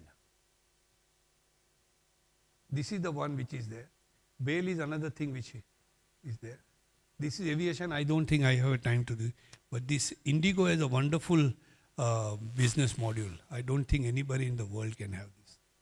This is how it is. Because there is no time, I can't explain to this. But this is how you learn the business. This is how you learn the company. And then put the money at the earliest stage. Nobody use this kind of money the market gives. Nowhere. इतने भी मोतिया निकालो, इतने पैसे नहीं मिलते. With this, I thank the organizer and the Navi Mumbai and Raigad Association to give me the opportunity to tell this whatever, and Dr. Manoj who brought me here. Thank you so much.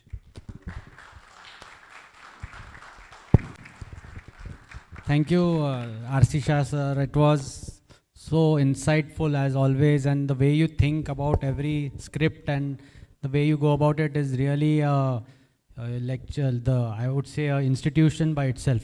So after we hear about stock wizardry by Dr. R.C. Shah, we come to the last talk of the day, which is more like what we all like, it's mutual funds. And we have none other than Dr. Manoj Kumar Agarwal sir. He is senior pro in this kind of investment, and I think as far as I know, he invests only in mutual funds, he doesn't touch stocks. So this is going to be an extremely opposite to what we heard just now, and it's going to be obviously related, but something I think more useful for people like us who are not more into the financial aspect of stocks selection and things like that. So I would request Manoj Kumar sir to take the stage and take his time with whatever he has, hidden gems that he has to offer us. In the meanwhile, if you have any questions for R.C. Shah sir, anybody wants to ask anything? Kunjal? Yeah. होगा तो ठीक है, नहीं तो कोई बात नहीं. इसको ऑन कर लें. Hello. So you just mentioned about not investing in IPOs, but is it worth investing just to have a listing gain and just sell it when if you get the IPO? As you take the mic. This listing gain, it starts in Rajkot, and the foundation is then in Borivali. I'll tell you how this works. I apply, you apply, all of you apply. Then there are certain people who are buying these shares in premium market, unlisted market. So it starts with 25 rupees premium, 30 rupees premium. You say 2000 mera le. Okay? Hello. Yeah. And then you see the balance between buying and selling between the two.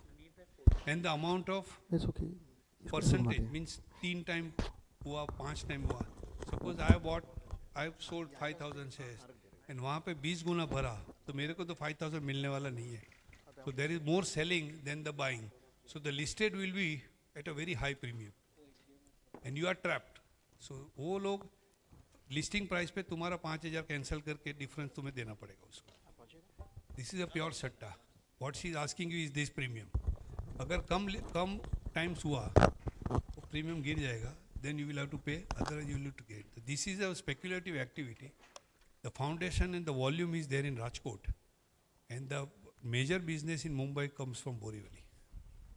So you see what has happened in Tata Technology. 900-800 में जो भी दिया, 1400 हो गया और बाद में 900 हो गया. एक साल से 900 के ऊपर ना तो इधर गया ना तो उधर गया. 5 साल तक वहीं पड़ा रहेगा. So आपको decide करना whether you want to gain in this. 99% of the people have lost money in private. आप 10 लाख दे तो वो लोग 5 करोड़ रुपए तुम्हें फंडिंग करते हैं. JM Finance is. हाँ ठीक है. So you have to decide. अगर एक बार वो फंस गया तो फंस गया, उससे निकला करें. नहीं कोई भी स्टेप में आज तक except DMart is not given any returns. No. It's okay. Becoming an expert, what do you recommend to read so that we get these new kind of ideas in terms of water or drones, or what do you read? Or No. It's not. अभी आपसे मैंने बात किया, उसमें से मैं एक निकाल लूँगा. मेरा आपको एक एग्जांपल देता हूँ. I was buying farsan at one shop in Santa Cruz. वहाँ पे they knew little bit because I was going regularly. I always go to Reliance Smart to find out what is happening. एक बार 18-19 rupees was the cost of the selling price of it. After 1 month, 1.5 months, I found out it has become 40 rupees. मेरे लिए इतने information बस है. ठीक है? I bought Dhampur sugar at 10 rupees. I sold it at 150 rupees. It went to 500 rupees. These are the things you have to connect it. एक बार मैं फरसान खरीदने को गया था. So 2 people of the shop, they are from Rajasthan. They said जमीन की कीमत बहुत बढ़ गई. I said why राजस्थान में जमीन में क्या है? तो बोलो वहाँ पे गुआर गम होता है. And you will be surprised. 80% of the world guar gum is supplied by Rajasthan. 20% comes from Pakistan. Now, this guar gum was used in drilling the shale gas. Yes. Why it is used? I said that इसके लिए तो आप lubrication भी use करते हैं, but no. This guar gum is miscible with the crude oil. So you don't have to separate that. And the price has gone up from 30 rupees to 3,000 rupees. I came home, I bought Vikas WSP. They were the largest traders of guar gum. 6 rupees to 60 rupees in 6 months. So you have to link how to do it. One day I was walking on the road. Suddenly the gutter के ढाकने हैं ना, they were not metal का. They were fiber का. So I found out why the fiber is replaced. When you put that gutter ka, it is 13,000 rupees. When you put this fiber, it is 1,300. और वो चर्सी लोग उठा के लेके नहीं जा सकते, वो चर्सी उठा के लेके जाके 1200-1500 बेच के अपना ले लेते, वो बंद हो गया. So there is one company called Mahindra का था, I don't remember the second part. We bought it at 26 rupees, we sold it at 260. So you have to learn to link all these things. Development, these, that, and everything is available on the net.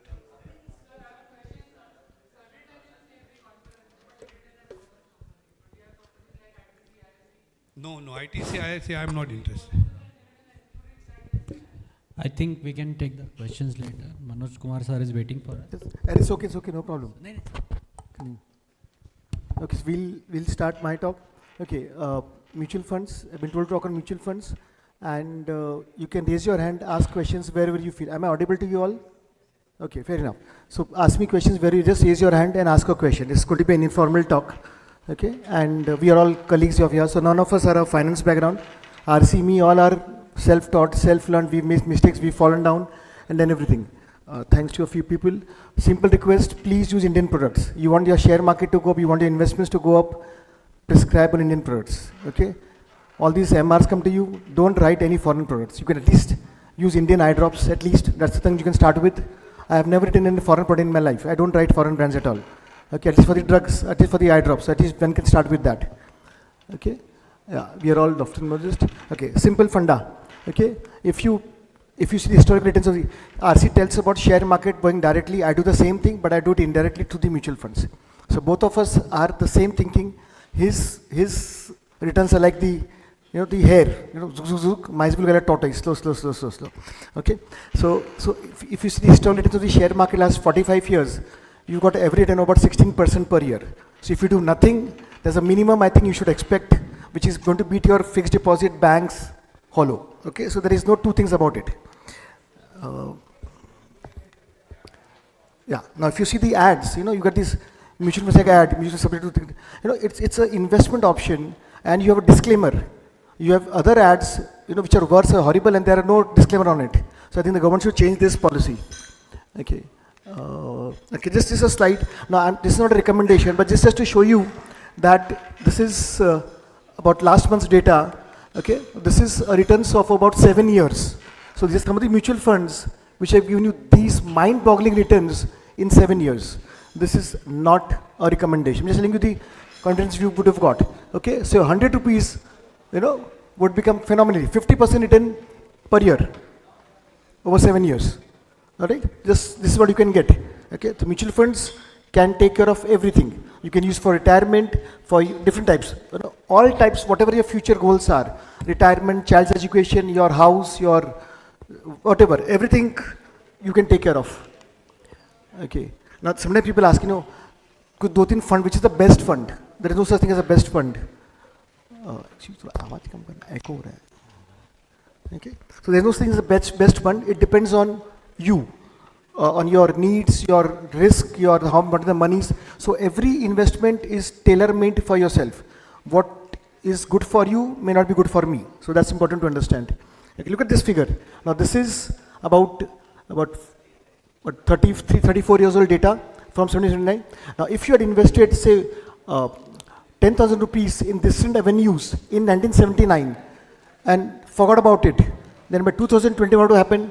Your FD would have been from 10,000 to about 6 lakhs, gold this much, PFD. Look at the Sensex, would be about 50 lakhs.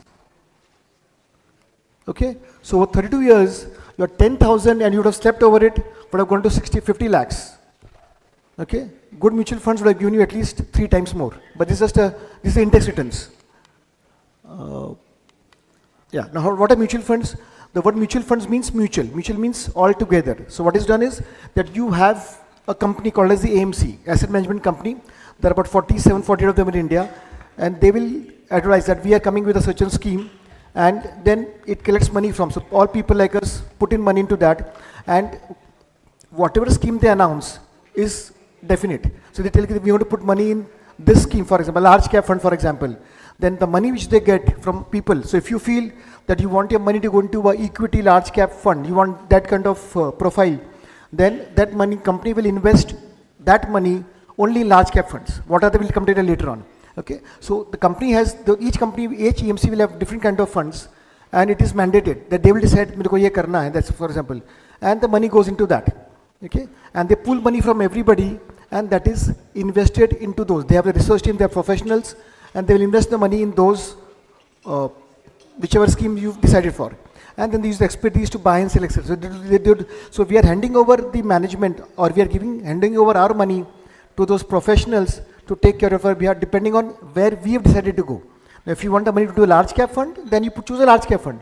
You want a short mid cap, you go for a mid cap. You want a hybrid, whatever. So you decide where you want. Choose one of the best funds performing. You can put the money into that, and the money stays there, and the money will keep on staying there till you don't want to withdraw it. You can keep it for 1 year, 6 months, 1 day, 10 years, 50 years, your choice, and the money will keep on going compounding. Okay, this is a list of some of the fund AMCs we have, about 47, 48 of them now, and they keep on growing. This is just this is I think last year's figure. Yeah, March 24. Today the mutual industry is about, total corpus is about 66 lakh crore. It was about 26 lakh crore during just before COVID. Okay, it's 66 lakh crore today. The number one AMC is State Bank of India. Okay, then is ICICI, then there is Reliance, and they all come. This is how they come. Okay, yeah. Right? No, ICICI second, HDFC said, yeah. Okay, so this is just a list giving these are the big ones. Okay, big doesn't mean the best. Okay, now why mutual fund? It's professionally managed. We give the money to them. They have an expert team, they have research team. They do all the back homework on our behalf, and we can sleep peacefully. Okay, it's very low cost. If you go for that plan, the average expense you will be charged is about 0.4, 0.5% per year.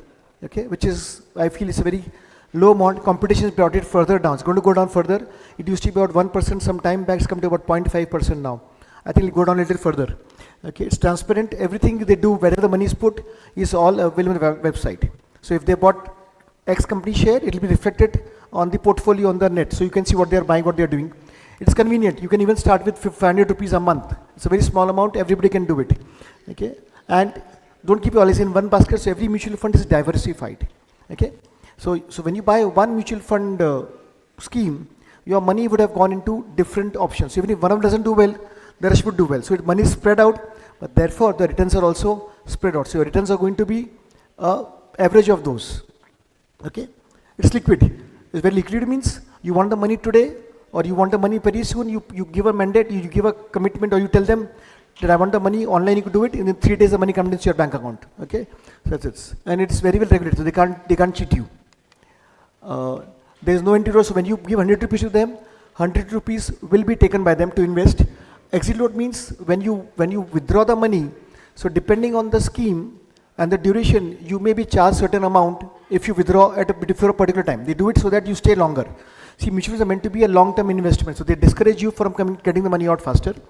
Brokerage, if you do it on your own, that's what you should be doing. We as doctors should not be going through the brokers. You do it on your own. Okay, tax advantages, huge advantages. You only pay tax when you sell. Unlike an FD, excuse me, those people sitting behind, I'm sorry to say, please, if you don't mind, can you leave the hall if you don't want to pay attention? You are disturbing me. So I'm sure the people in front of you are polite and want to comment on that. I can hear your voice. I'm very sorry, but please be quiet. Those 3-4 people sitting behind. I may be blunt, but that's the way I am. Okay.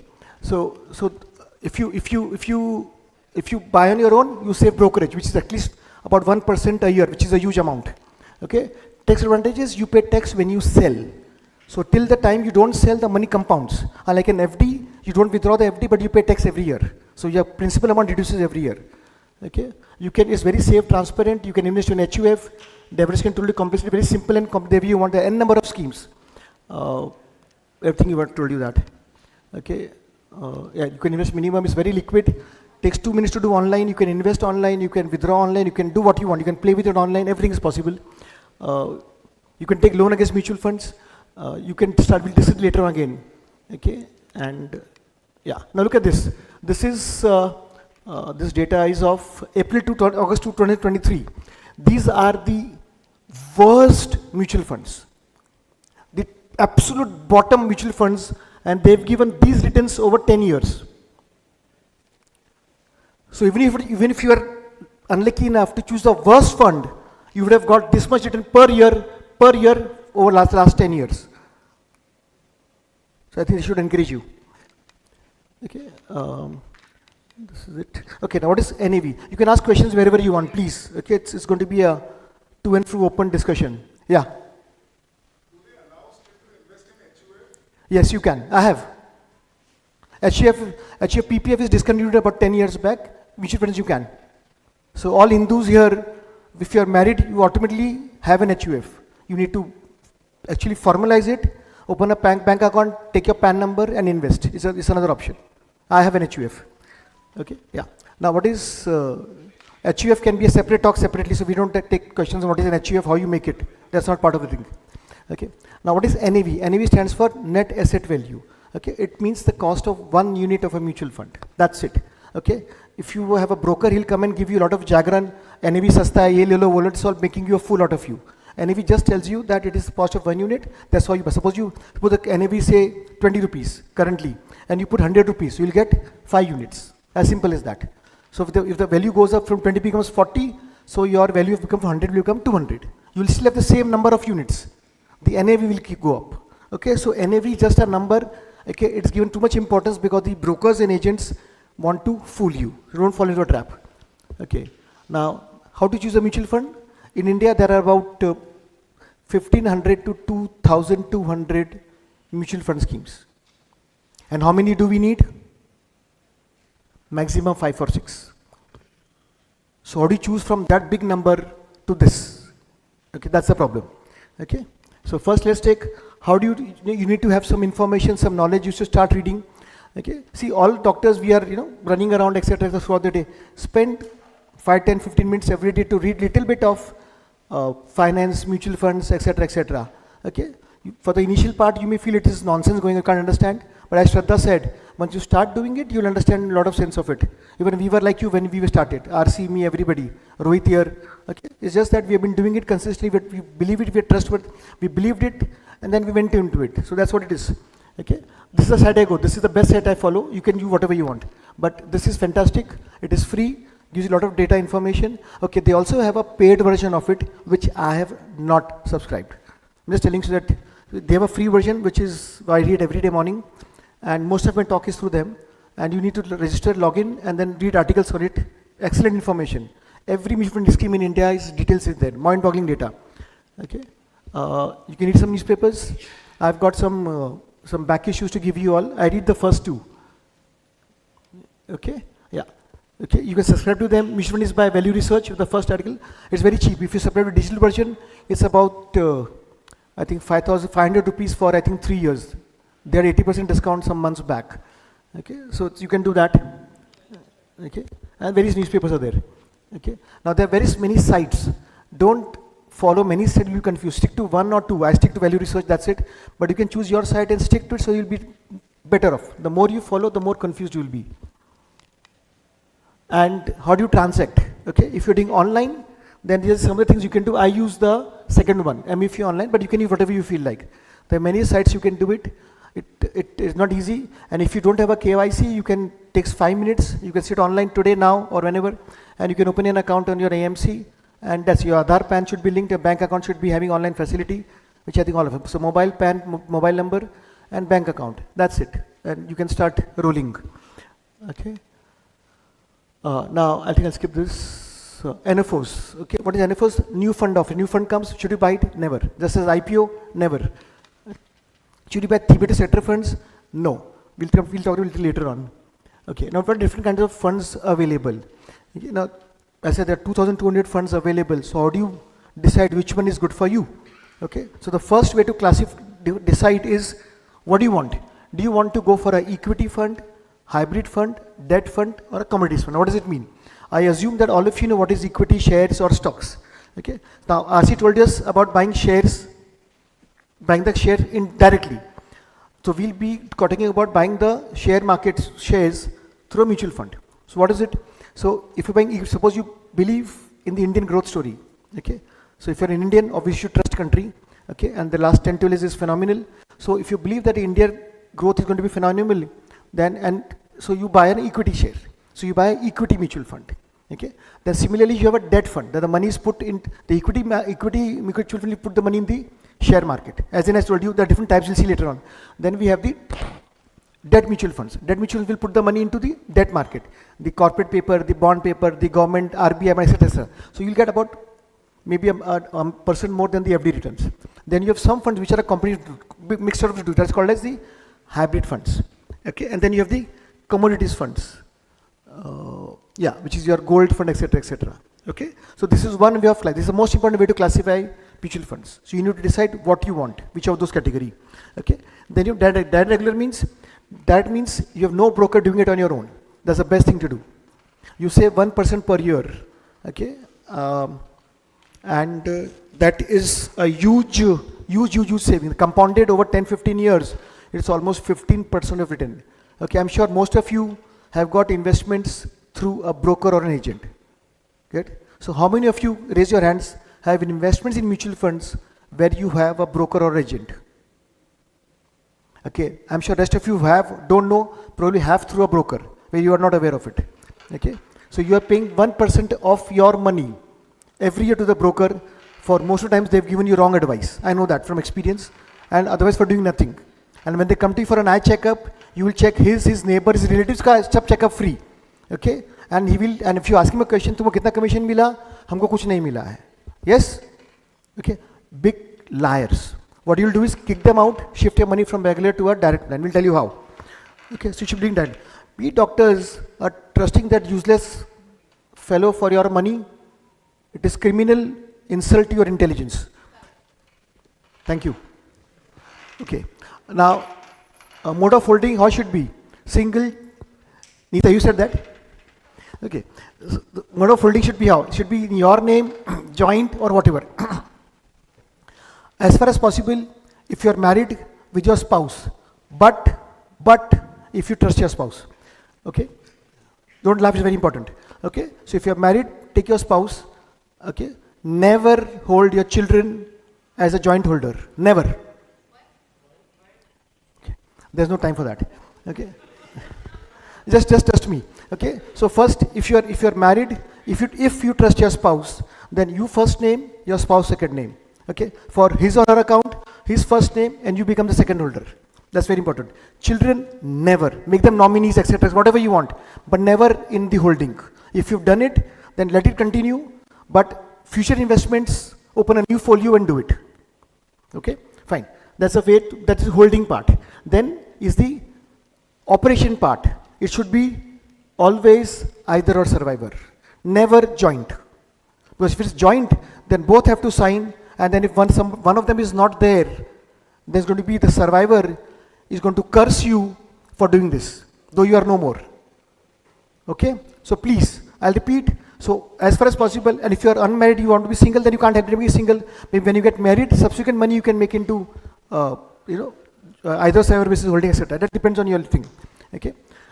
In India, as of today, the mode of holding, they don't allow you to change in mutual funds. Banks allow, some banks allow.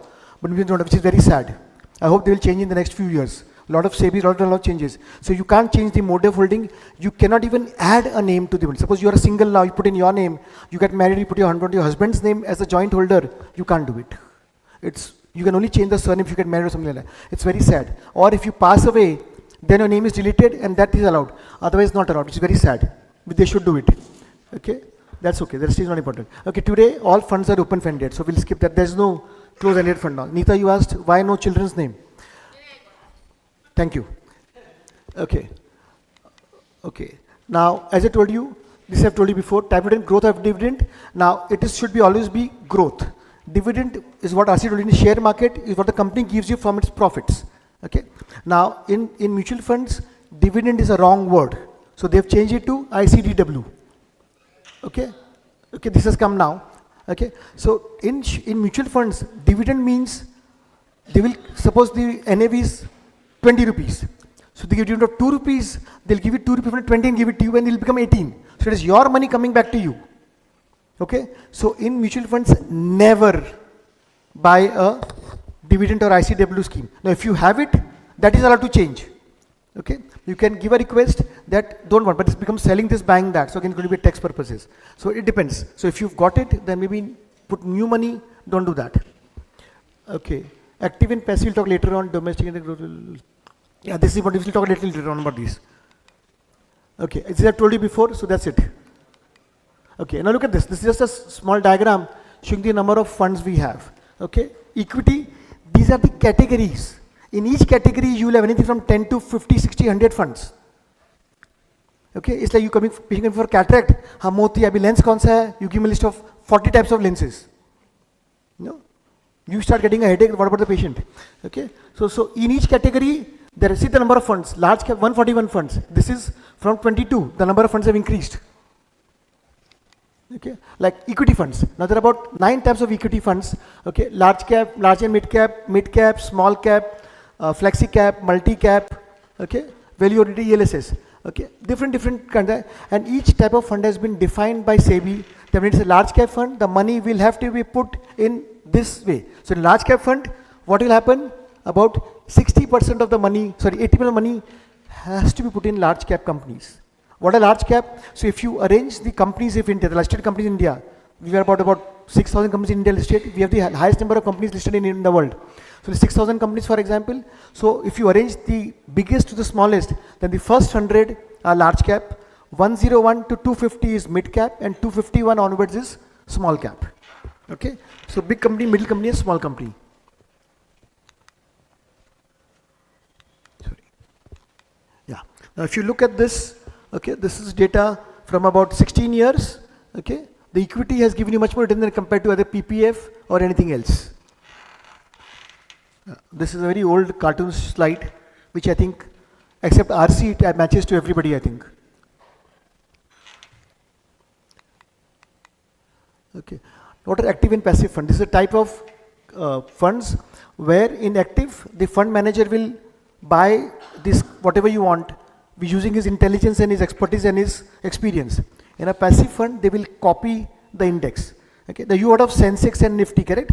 Sensex is BSE 30 share index, Nifty is National Stock Exchange 50 share index. So that is called as the Nifty or the Sensex. Okay. So if you are buying shares, is fund manager buying the shares, copying that index ratio, then it is called as passive investing. So just copying it, not any. There are about 100 types of different indices. So in passive or index investing is buying the index. Active is the fund manager will buy and sell on his own. That's ETF is the same thing through a demat account. Okay, and index fund is the mutual fund. Same thing, passive investing. Debt I told you. There are different types of debt funds. About 70 types of debt funds are there. This is their breakup. Okay, now look at this.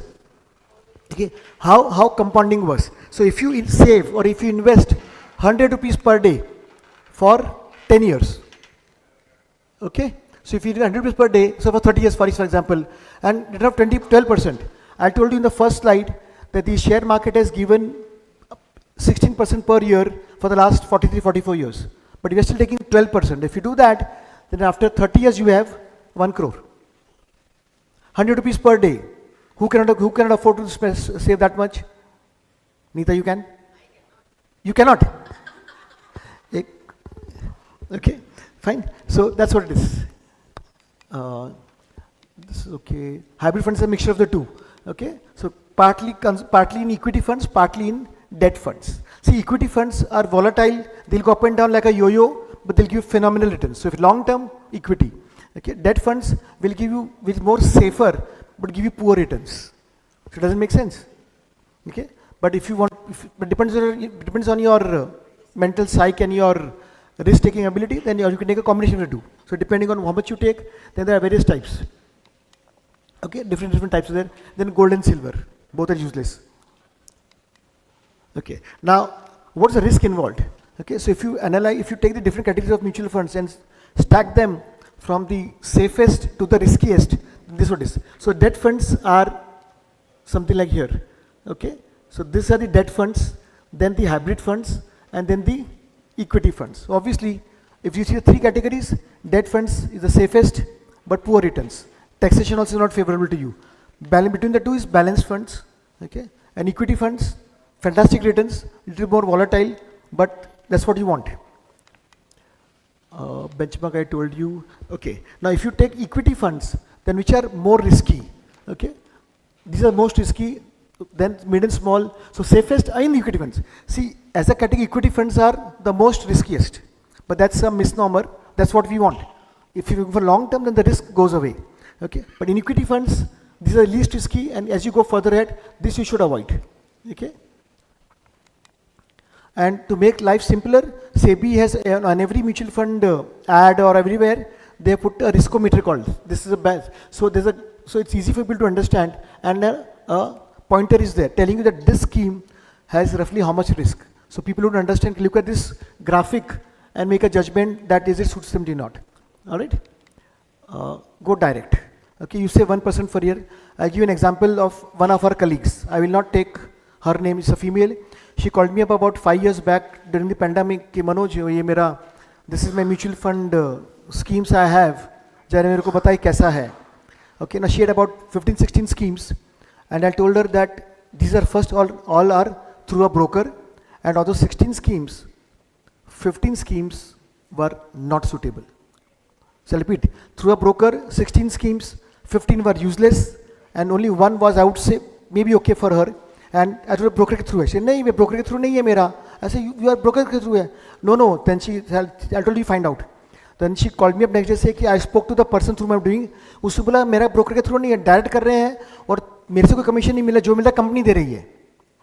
मेरे salary में आते मेरा पैसा नहीं मिल रहा है. See the lies they were telling. So I said, okay, एक काम कर उसको बोल to give you your mutual fund statement. Okay, I'm trying to prove to her, but she was so fixed in her ideas कि नहीं मैं झूठ बोल रहा हूँ. तो ऐसे एक काम कर उसको बोल statement देने को. Okay, so she next gave me statement. तो see statement उधर लिखा है regular plan. Okay, I'll show the slide of that. 1 second. Yeah, now if you look here, and a direct plan, see this, the word direct is there in the name of scheme. If it is not, then it's going to be a regular plan. तो उसमें regular लिखा है. Okay, then she said, नहीं ये तो possible नहीं है.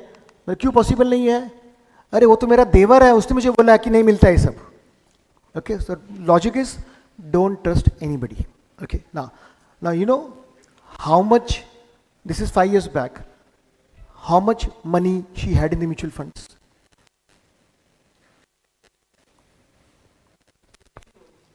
You heard me talk before. Okay, she had 15 crores in the mutual fund.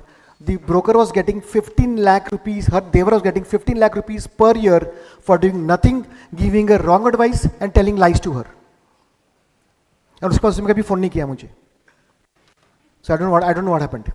Okay, and she's offering me, I'm not taking her name, but this is a true incident which happened with me. Okay, fine. This is a difference. You say 1% per year, which is huge. Okay, compounding, I'll show you here. Now look at this. Okay, so if you say 1% per year, then over 30 years, you're going to get extra about 22 lakhs.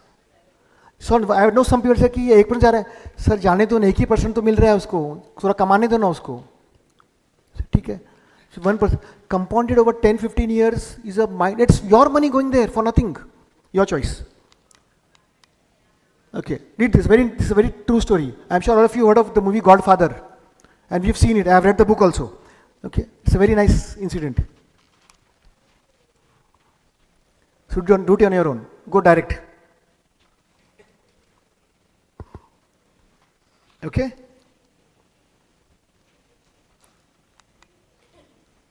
Okay, now how do you invest in a direct plan?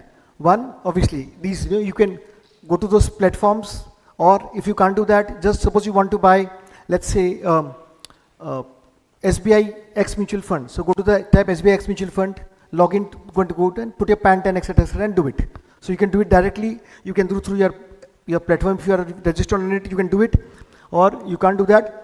Download the form, fill it and give it. You can't do that. Go to their offices. Their offices spread all over Bombay.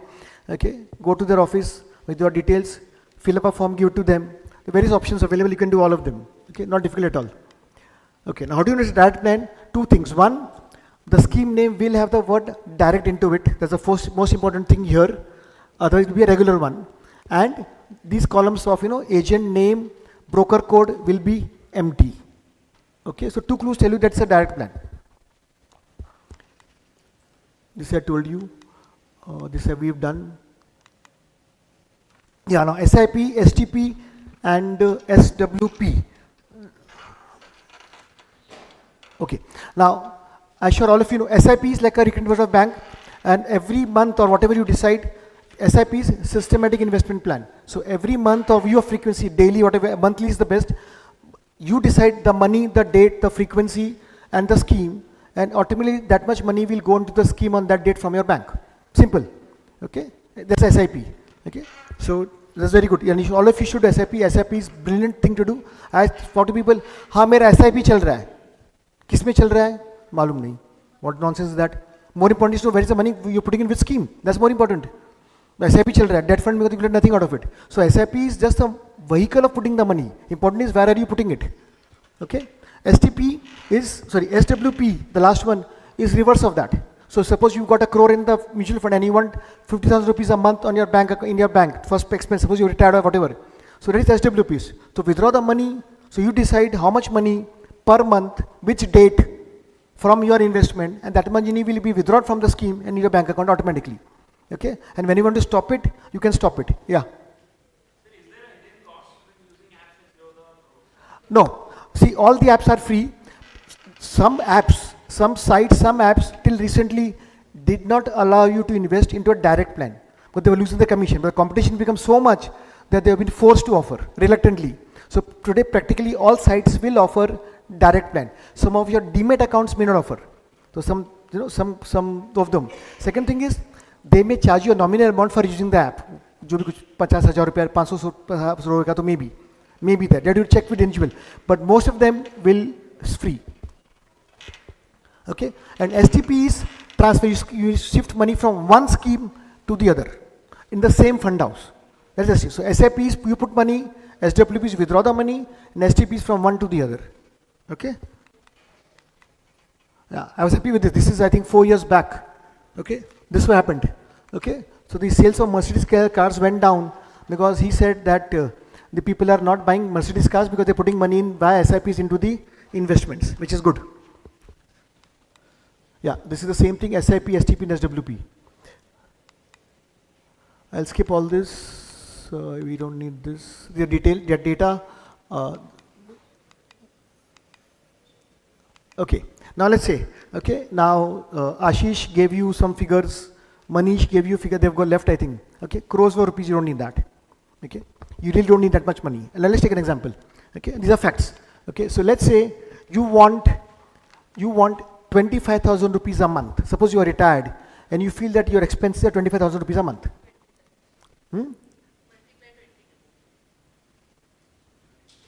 Okay, so how much money should you have? Okay, so this will tell you. So if you're putting in an equity fund, okay, let's assume you get 12%. Then if you got 34 lakh rupees today, okay, then don't look at the slide. Okay, so if you got 34 lakhs today, okay, and you invested it, and assuming a 12% return, which is very conservative, so you should expect at least 16, 17, 18, 20% return. But if you get 12% return, then you will set till you die, you will get 25,000 rupees per month confirmed, and you will leave behind about 50 lakhs also for your next generation. Okay, it's very easy. So you should be relaxed. You don't need that much a big amount of money to do it. So if you so 34 lakhs, if you have, okay, the conservative, you can withdraw 25,000 rupees a month forever and leave behind even 50 lakhs easily. Nita, और भी slides ऐसे आएंगे. This is if you want 25,000. Okay, now if you want 50,000, then you need about 70 lakhs. Okay, 1 lakh about 1.56 crore. Yeah. Okay, so let's say you have invested, Nita has invested a lot of money. I know that. Okay, so let's say today the investment worth is 1.5 crores. So let's start today. So if she withdraws 1 lakh rupees a month from it, she's set for life. She can stop practice, she can go to sleep, watch Saas Bahu serials every day, 1 lakh rupees per mahina aayega, and she will leave behind this much. If she wants, she can will it to me later on. Good. ये Sun Pharma का बंद करा देना. Okay. In fact, I should have written that don't prescribe foreign products. Also, don't prescribe Sun Pharma products. I have stopped for a month now. I have prescribed 0 Sun Pharma products in the last 1 month. There are Sun Pharma people. I have stopped. Totally 0 Sun Pharma since the last 1 month. Okay. This I have done. So how to invest? We've done that. Now, how to read a mutual statement? It's like a bank passbook. It's got all the details. Okay, we'll skip this. Sorry. STP. STP. Okay, so question is STP, I said systematic transfer plan. So from one scheme to the other. Now what do you do, why would you do that? Very logical question. Okay, now when is STP normally done? Okay, now let's say, so you, but it's in the same fund house. So if you're choosing, let's say SBI mutual fund, then within that you can't shift from SBI mutual fund to the HDFC or something like that. Same fund house. Now when you do it, let's say you've got a big, let's say you've got 10 lakh rupees, a big amount of money you have, you want to put in an equity fund. Now we say that the equity fund is volatile. It says first person, divide the money into bits and pieces and then invest over 6-8 months, 1 year or something. So if you want to put the 10 lakh rupees lumps in equity fund, suppose the market goes down, when money goes down. So you can put the money in a SBI, let's say for example, suppose your target fund is SBI large cap fund, for example. All right. So you can put this 10 lakhs in a SBI debt fund. 10 lakhs, dal diya. That's safe. Okay. So putting in a bank FD, put there, and then put a mandate ki har mahina 50,000 rupees from that has to go to the large cap fund. This is STP. So it will keep on going till the money becomes zero here. This is an example of STP. Oh, that is SIP. Okay, so suppose the 10 lakhs you keep in your bank account, okay, savings account you get nothing, 3%. Put in FD, you pay tax, more tax. There you get 1% more, and apne aap jayega, automated. Bank mein रहेगा thinking paisa hai, she will think I'll buy gold jewelry or something. Okay, so it in the bond fund, depending on the scheme. Most debt funds, some after a day, some after 3 months don't have an exit load. But it's going to be the 0.5%, if at all. Debt funds usually, no, but you're going to get 1%, but you'll still get more than FD returns. Okay, all and first शुरू में रहेगा ना, 3 महीने के बाद will be no exit load then, because 3 months have passed for the balance amount. Okay, the most advantages, it is mentally relaxed. डाल दिया, भूल जाओ, so don't consider. If your money is in the bank account, big amount, अरे कुछ करूँ, they tend to spend the money, so that it takes care of that. Kunjal got it? Okay, different types of fund returns. Okay, now a little technical part. Okay, the different types of fund returns. What is most commonly used is the last one, CAGR. Okay, that's what all the fund houses, whichever data you see, all mention CAGR. Okay, now see, for us, okay, I can take a talk on this, but not required. This is, hold on, Nita, this is not important. Okay, this is just to show you that a lot of technicals can be involved. You can skip all this.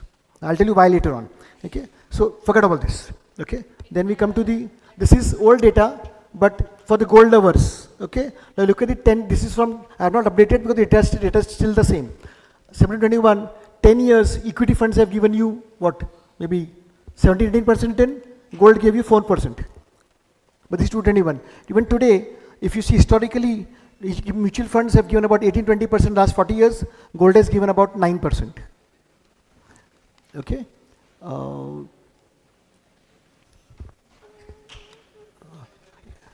Okay, now this one.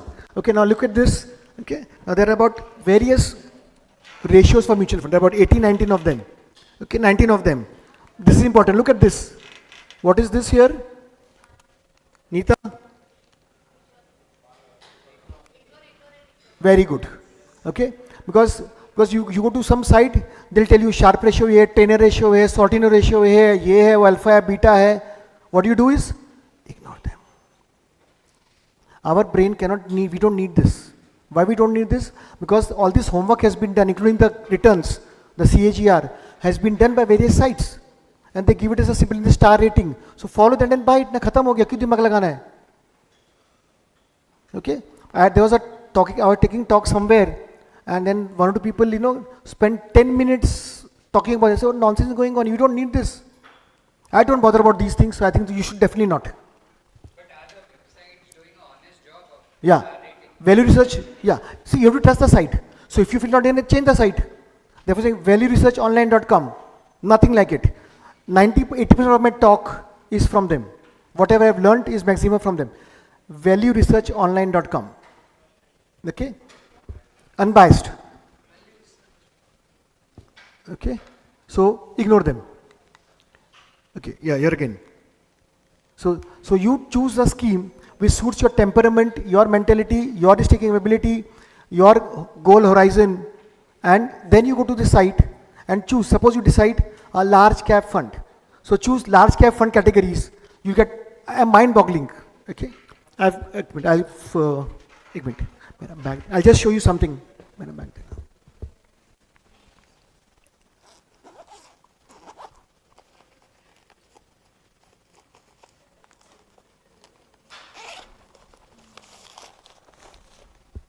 Okay, I've got issue of MFI, which I subscribe and I read every month. This I'll give to somebody who asks the best question I feel like as a gift. Okay, and these are some issues of ET wealth, which I'll, every week it comes. Now, okay, now if you go to, this is the same site, valuesearchonline.com, it's their publication. Okay, and in back of it, they've got the data of every mutual fund. It's about 30 pages of data. Okay, similarly on their site also they have all this data available. Okay, it gives you the ratios also if you want. So you can choose those and choose whatever fund you want, scheme you want. The star rating, everything is there. Yeah. Okay, so ignore them. Okay, what is switch and redemption? Redemption means you take the money out. That's redemption. Switch means you shift from one scheme to the other. Like for example, a regular plan and you want to go that plan, so you switch. So from one scheme to the other is called as a switch with the same fund house. Understood? So SIP, STP, SWP, switch and redemption. Okay. Should you sell a mutual fund? No, then why are you buying it? Obviously. Okay. So if you are buying it, you obviously want to use the money. What's the point otherwise? छोड़ के जाओगे तो क्या फायदा है? Okay. Anyway, so there are certain situations when you need to sell the money, sell the mutual funds. Okay. So one could be when you need the money, obviously. Second is, if the scheme is not performing well, or the most common reasons are you need the money or the scheme performance gone down. That always happens. What is number one scheme today or doing well? After 2-3 years, it will go. So it's called as the cyclicals of the mutual funds. Okay, so that's going to happen, but then you need to stay invested, etc. So if you need the money, you sell or whatever reason. So you need to sell the money, give a click on the online, and the 3 days the money comes to your bank account. You can withdraw the full amount, you can withdraw part amount, your wish. Suppose you got 1 lakh in your portfolio there, you want 1,000 rupees, click 1,000 rupees come to your bank account. You want 500 rupees, 10,000, full amount, your choice. Okay, everything is flexible. You can pledge the mutual fund and take loan onto it. Okay, so you need not sell it, you can take. So you save tax on it. If you sell, you pay little tax on it. So you pledge it, take a loan, you take tax benefit on the loan also, and once you repay the loan, the mutual fund is back yours. So you can lien the mutual funds. Okay, confused. Okay, so what do you do now? So let's come to the, sorry? Yeah, okay. So now we come to is how to decide where you want to put the money. Correct? This talk was to understand what mutual funds are. So where do you put the money? Okay. First, how many funds you should have? Maybe 5-6 funds, different categories across different fund houses.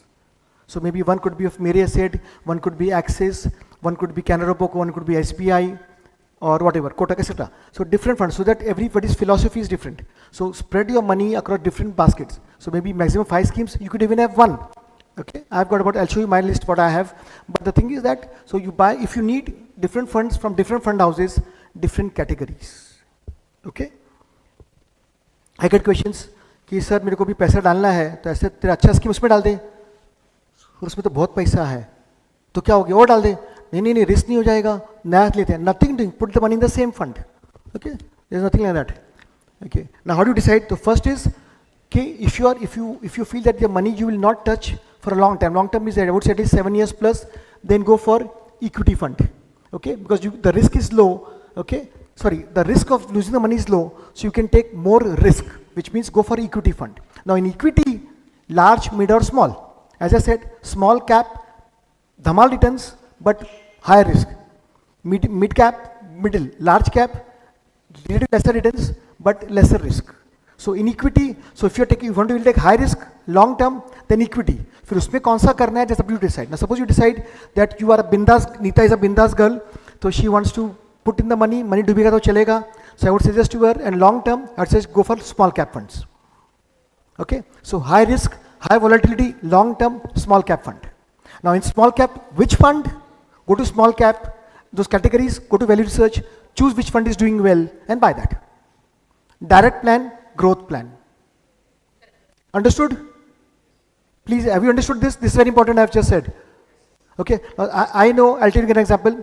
This is a very senior colleague of ours, of me from Bombay. He's got a humongous amount of money. Okay, but whenever he calls me up, he always tells me कि मेरे को share equity mutual fund में नहीं डालना है. I'll tell him you got so much money, थोड़ा डालो नहीं. So he's got tons and tons of money, but practically zero in equity mutual funds. That's what he tells me. So he's only in debt funds, which I feel is criminal. 7% मिलेगा, अभी तो tax भी equal कर दिया सीतारमण ने last budget. You pay 30% tax now. It's foolish. So that's what it is. He's saying मेरे को पैसा कम मिलेगा चलेगा, डूबना नहीं चाहिए. Whatever happens. So that's his ability. That's fair enough. Okay. So that is what everybody thinks. Got it? So this is one way to decide. Am I clear? Any questions on this? This is very important to understand. Okay. Yeah, the same thing in a different way. You can take a photograph of this or this. These are important stats to understand. Okay, this is what it is. 98% of my mutual fund money is in equity funds. All right? And this is there since almost 20, 25, 30 years. Yeah. Sorry? Huh?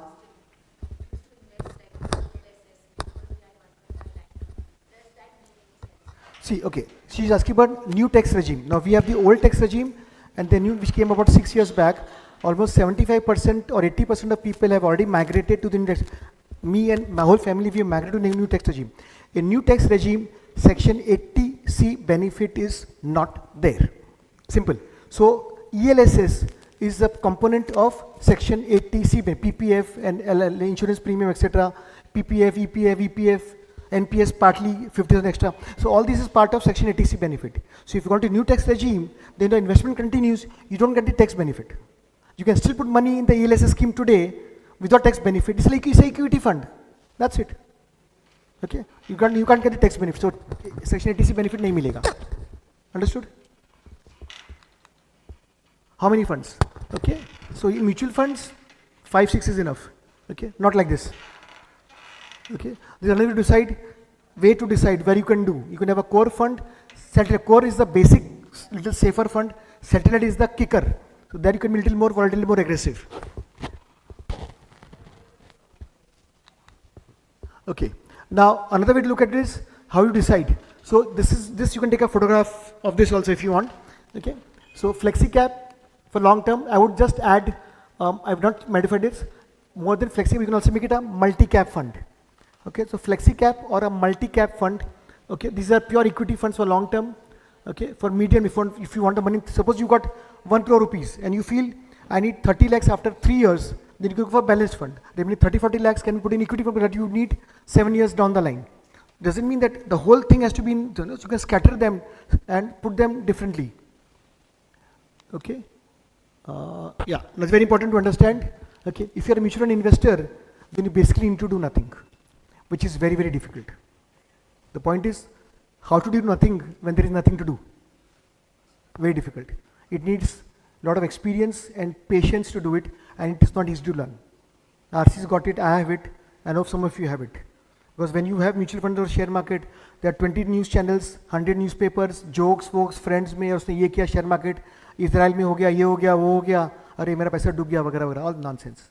When in mutual funds, forget everything, just keep on putting your money. I've been buying mutual funds when the index was 3,000, Sensex, 2,000, 3,000, 10,000, 20,000, market crash in COVID, I still bought, 85,000 I still bought, अभी 78 हो गया है, doesn't make a difference. Just keep on buying and forget about the thing.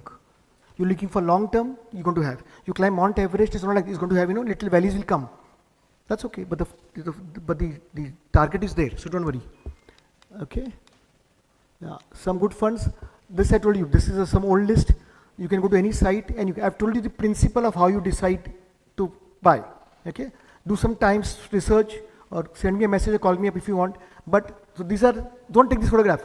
This old one. This is old list. Don't take this photograph. I have not updated because you can go to any site and you'll get them. Okay, these magazines will have. Okay, this will skip. Yeah, this is what happens. What scheme is good today, may go up and down, you're like a yo-yo, you know, that happens, that's okay. But if you have a horrible scheme, not doing well, then come out of it. Okay, it will not improve. So that's okay. Now this is the photographs of the 46, 47 CEOs of the AMCs in India we have. Okay. Now where do they invest? It's a good idea, no? We should know we are giving money to that person. Where is he putting his money? Right? Okay. Now this, I read those article and then I made my own analysis and I put this slide. Because that article did not have the analysis of each one of them. So I tabulated and did this little homework I did, and this is what they do. Okay. So on an average, 80% of them have in equity, in share market, in their own equity mutual funds.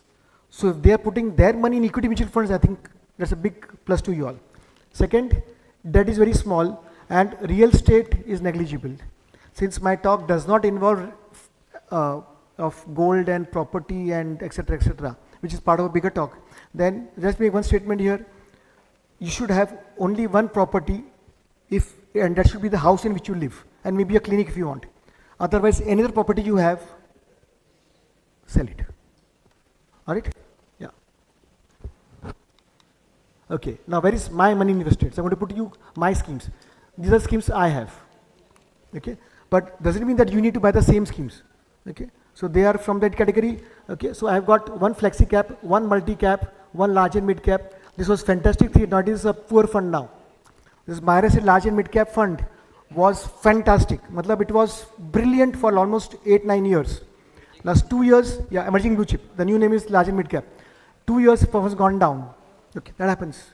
But last previous 7-8 years, mind blowing. So much so, they had stopped investment in the scheme. They said we cannot manage the more funds. They had stopped. Then they made it 25,000 a month maximum. It was such a 2,500 a month. Okay, then they made 25,000 a month. It was such a brilliant scheme. Okay, but that happens. This is what I have. And if I break up my funds ratio, then it's something like, so this is what I have. International, because the Parakmari flexi cap is 1/3, but now it's about 1/8, about 8 or 9 or 10% now because of the RBI cap. Okay. Now these are my returns. Okay. You can see this. Okay. This is the index returns, and this is what I have got. This is I've taken for about 10 years roughly. I've taken because I couldn't get more data from the site. Okay. So this is what the index. This is what the share market has given yearly returns. This is what I have got from my portfolio. Okay. So if I can get, even you can get. There's no magic in this. Kuch hai nahi isme, you know. Fair, that's okay enough. So we compare with Sensex, no? See, when you say index, what do you talk? Index between 75, 76,000. What is it? It's a large cap index. It's an index. You have to benchmark with the index. If you can beat the index, that's what it is. So, okay. Koi magic nahi hai usme. All of you get this easily. Yeah, sorry. Yeah, okay, I have. Okay, now the good question is, have I changed the mutual funds? Yes, multiple times, but that was about 6 years back. What happened was, from 2004 till 2018 or 19, there was no long-term capital gains tax on mutual funds, equity funds. So if I found a fund was not going well, I could sell it, buy next one. Suppose I put 100 rupees, it became 1,000, I withdraw 1,000, bought this, zero tax. Okay, now before 2004, we had long-term capital gains tax on share market and mutual funds. Okay, 2004, Yashwant Sinha, NDA Sarkar of Vajpayee removed it. Share market boomed. The index that time was about 3,000, became 5,000 in a few months. Right, RC? Okay, okay, and it boomed.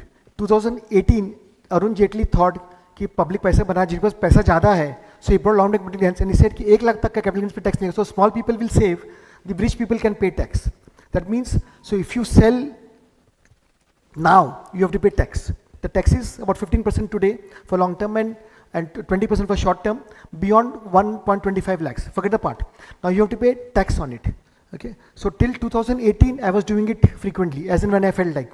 After that, I've been very selective. I have done it in a certain schemes because if the scheme is doing very bad, you sell it, pay the tax, and invest. Within 4 years, data shows within 4 years, the new scheme will recover the tax and you get more money.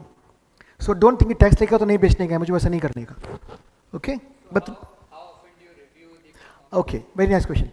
So when you review is, see, I look at the star rating and the returns. Okay, and I see my portfolio every few months. Like रोज देखता रहता हूँ ऐसे time pass. But if I seriously look at every 3-4 months, and if I feel that one of my scheme is not doing well, from 4 or 3 star rating, something like that, then I keep a track of it. I'll keep a track of it for at least 1.5 to 2 years. If it is still was, it may come back again. Because it was good before, there's no reason it cannot become good again. So if it is still not doing well, then I'll sell it off. सोचने का ही नहीं, जितना पैसा है, click, redemption 0, and pay tax when it comes and buy. See, when you have to be in the mutual funds or share market like RC, you have to think with your brain. Your heart has to be out. अरे मैंने दिल से सोच के खरीदा था, नहीं यार, emotional attachment है, मुझे नहीं चलेगा. That doesn't work. People do that and then they keep on losing money. Sir, regarding the long-term capital gain, if I have invested directly in shares, Shares or mutual funds? I'm just giving an example. If I have invested directly in shares, I sell one share and invest that money into another, so I have to pay capital gains. If the AMC does the same thing, in AMC, does that affect the no. NAV? Okay. Now he's saying that you are buying a share on your own. Let's say you got a Reliance share, and you have a mutual fund. Mutual fund का portfolio में दिले about 40, 50, 60 companies. उसमें Reliance भी होगा. So when you buy a share on your own and you sell it, you pay tax every time.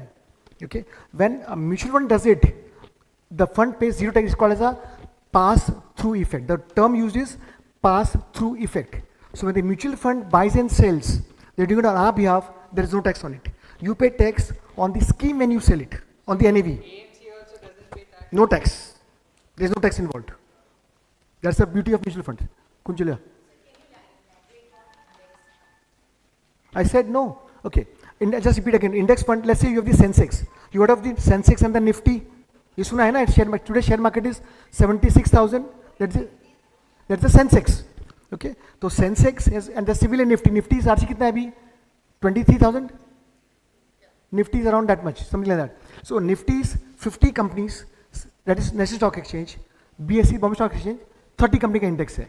Okay. So those 30 companies, so if you want to buy index fund, usme ratio hai. RI, Reliance has got the maximum, SDFC is second, they have ratio on that. So if you buy the shares, in the same proportion of those 30 companies is copying the index.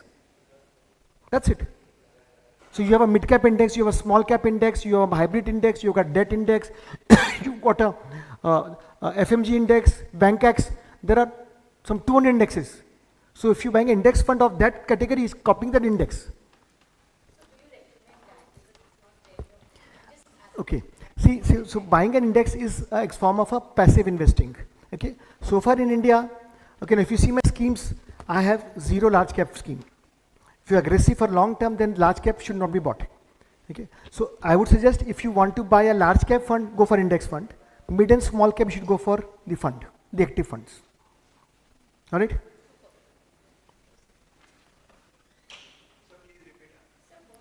If you want to buy a large cap fund, then I would suggest buy an index fund, not the active fund, index fund. If you want to, as I told you, which scheme you buy, I told you depending on your horizon. If you're buying a mid and a small cap fund, then I would suggest go for an active fund. Then you get at least 2-3% more easily per year. Sorry? ETF. ETF is same as index fund, no difference. ETF is through your broker, Demat account. No difference. Expense ratio is even lesser than Yeah, okay. See, now understood so far? So index fund is mutual fund. Usi ka hi, if you buy through your Demat account, in the Demat account, see these indexes are also sold through the stock exchange. That will be through your Demat account, through your broker. Okay, same way. Okay. Now in index fund, you put 100 rupees today morning, you will be getting the price at 3 p.m. today, uska. While in an ETF, every second, the share price changes every second on your screen. The ETF also changes. So what time goes date milega? That's what. In the long run, index and ETF are the same. Kali ETF is through your Demat account. It is not a mutual fund, but it's functionally they're the same. Hope it's enough. Okay. Okay. This is these are some of the schemes Okay. This is from. This was in BOA. I had given this. I put this in the BOA some time back. Yeah, September 22. Okay. So this is what I had got. Okay, I got 26% return while the Sensex gave 17%. Same thing for other durations. Okay, now suppose you want to buy a foreign company. Okay, the two ways. One, you open a foreign brokerage account. Okay, and then the tax person will ED and CBI will come after you, maybe. But you can invest $2.5 lakh a year. That is the RRI, liberal remittance investment schemes. Or you can buy through mutual fund. You pay in rupees, they will buy. There are about 100, not 100, maybe about 50, 60 mutual funds in India which are investing abroad. So you can do that. Okay. Only thing is RBI has given a cap on it, so there's a little problem in that, but you can do that. Okay. So no need to worry. You buy in rupees with it. Both hai. Dono hai. Now don't put fund of funds in the picture now, they're confusing everybody. Book mein hai. Ask me a good question, I'll give the book to you.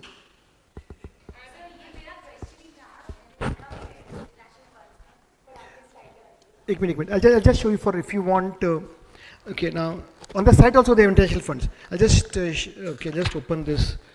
1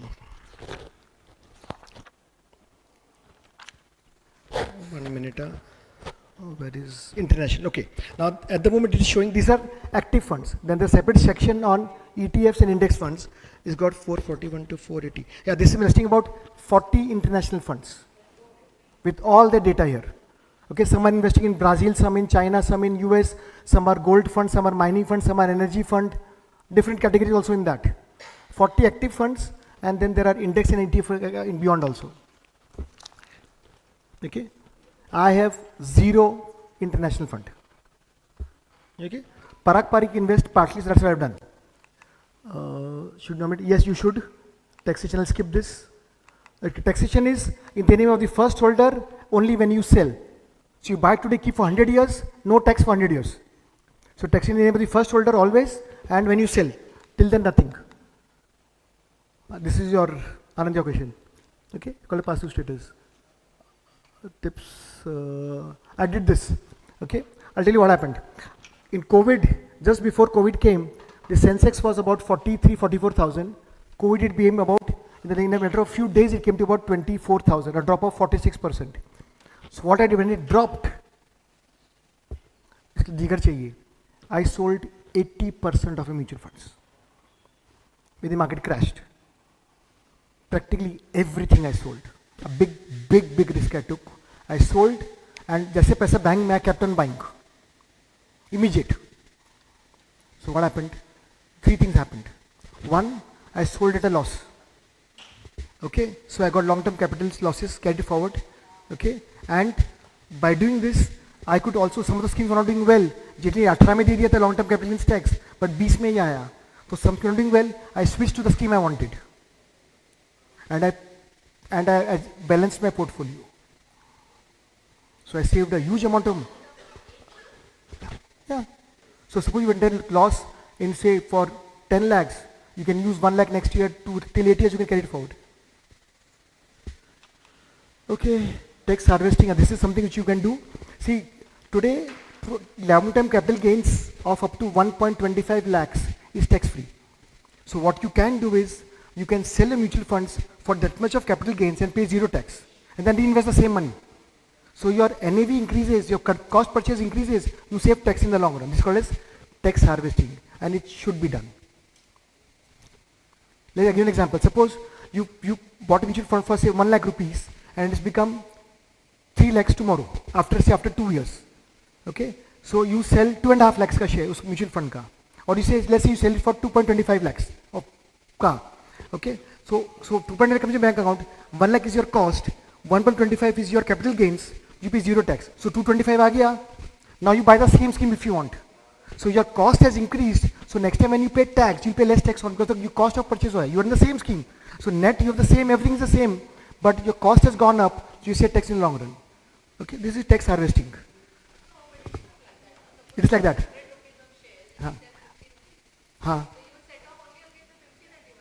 Sorry, sir, again. Profit का बता रहा हूँ, long term capital gains. 1.25 lakhs rupees का per year long term capital gains are tax free. Okay. Grandfathering, I'll skip this again. Can you gift? You can't.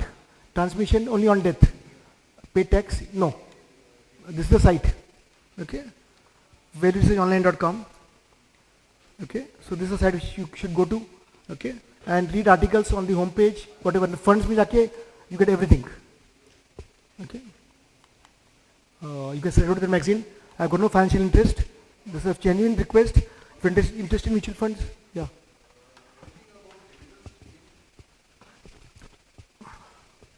Dividend stripping in mutual funds does not work. It works in share companies. Okay, because when they give dividend, उसका value कम हो जाता है, तो you sell it off. X dividend बोलते हैं rate उसको. Okay, mutual fund में नहीं होता, because you are buying a growth scheme. There's no dividend. It is something like a tax harvesting, but dividends are not there in mutual funds. Okay.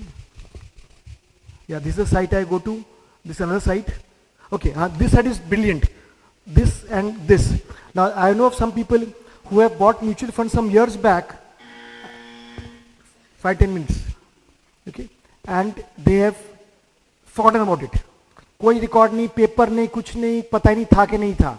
You open an account on this, put in a PAN number वगैरह, and whatever you had bought ever in your life, in your previous जन्म में भी खरीदा होगा, with the same PAN number वो दिख जाएगा. So that way I know of many of my, people advising, they've been so thrilled. अरे इनको मालूम ही नहीं था कभी मैंने खरीदा था. And it's a mind-boggling amount. मैं चल बेच दे उसको भी. So whatever you had, you've lost or something you didn't even know will be seen here. Okay, it's linked to the first PAN number. Okay, so you can open an account online. MF, it's all free. MF Central or MFU. MFCentral.com. MFU. So if you go to this, then there are two options. One is MFUindia.com, where you have to open the account online, and then once your account is, they'll send you your login ID, password, etc., etc. And then for transaction, you need to go to MFUtilities.com, online.com. Sorry, MFUonline.com and MFUindia.com to open account. Just type, you'll get it. Yeah. So I've got the sites here. Sorry. Okay. I think this you can read. Few more slides.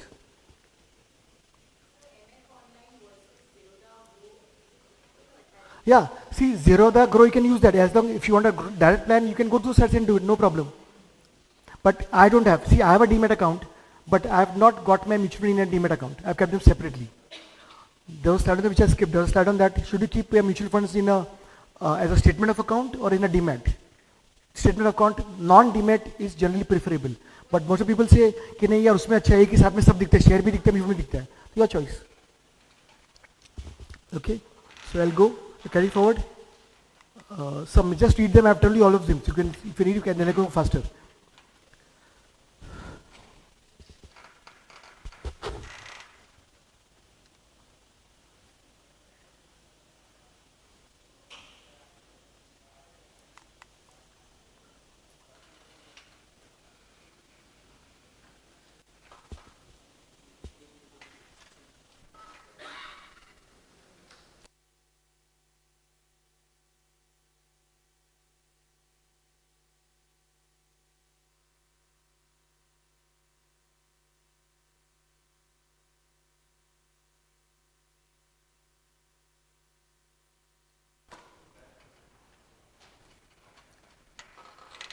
They can start the lunch, they can start preparing. Okay. Mischiefs happening in the mutual fund industry, like recently we had front running. Axis wala. Okay. Let me finish this. Answer karta hu main. Okay. This is just some ratios. This is all from the magazine. So I'll just skip this. Okay. This I'll skip. Nomination is always nominate. PMS. I feel you should not do it. Yeah. Okay. Last 3-4 slides. माधुरी पढ़ 2 minute रुकना अभी खाना कितना भूख लग रहा है okay so okay now this is the first part is true okay this is said in all my talks I have this so people who attend my talk before know about this slide okay the first part in the US the Dutch were the first settlers not the Britishers okay this is true and this name is also correct okay नाम हटा दिया मैंने हाँ okay so at that time they bought Manhattan from the native origins there, and they give him tickets. Jewelry, really some fake for that. What? Sorry? क्या बोल रही है? Yeah, obviously. Okay. So they gave them those trinkets worth $24 and got the whole of Manhattan. Okay. Now the value of Manhattan today is $29 trillion. So over about 350 years, $24 became $29 trillion. Lovely? Good investment? No. So if we had bought a hypothetically index fund of $24 that time, okay, then the index, then it would be worth $300 trillion today. Okay, the total value of the whole economy of the world is about $100 trillion. Obviously. Yeah, centuries. Okay, yeah, we're finishing now. Yeah. Okay, another asked question was front running. See, what is front running is, see, now when you give money to a mutual fund, the manager is there and he's going to buy the shares. Okay, so he has an inside information कि हम लोग 100 करोड़ का XYZ company खरीदने वाले हैं. So what he does is he tells his friend कि तू पहले खरीद ले, मैं आधा घंटे के बाद खरीदता हूँ. So he buys at X amount and then I give order for 100 crore rupees. तो क्या होगा? रेट बढ़ जाएगा. So that difference he sells off and they pocket the difference. This is called as front running. Okay. Now Axis people, Axis mutual fund, HDFC, 2-3 company में हुआ है. See, certain amount of it will always happen. So you have to ignore that. They were said, ignore the news and the noise, forget about it, छोड़ दो. They are big players, big games. They've got 1,000 crores, they play with that. Exam में Anand, you've reached here without copying in the exam ever? You have. Bullshit, talk duck lies. Okay? So that means ban the exams? No. चलता है. So it's like that. So forget about it. They said, don't look into the noise, ignore it. Okay.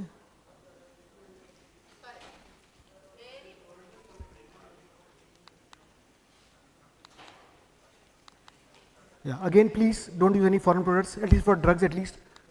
Yeah, thank you. Any questions? Thank you. Any questions? Let you ask him. RC, Nita wants to become your foster daughter.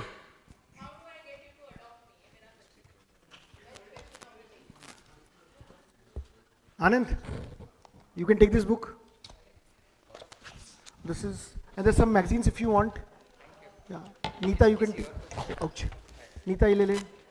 Kunjal. किताब तो आनंद को दिया मैंने. Sir वो soft copy भेज देंगे मुझे. You want? Yeah. You take the city bill.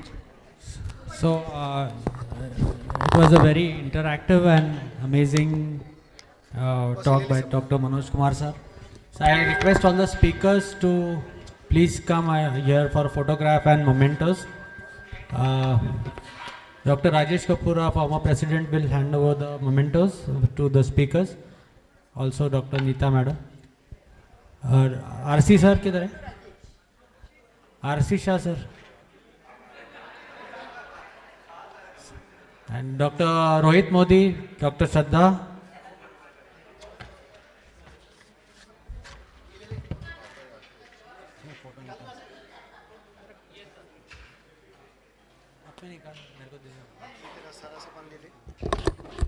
चलो सर सर का नाम कौन सा? रमेश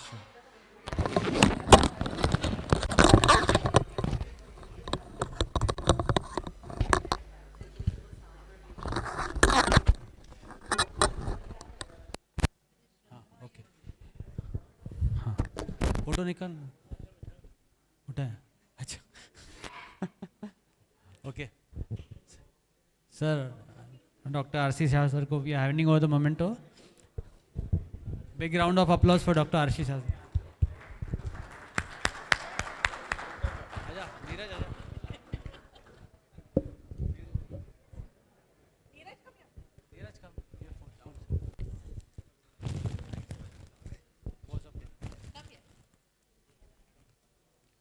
मेरे हाथ में बुके क्या करेगा, इसके हाथ?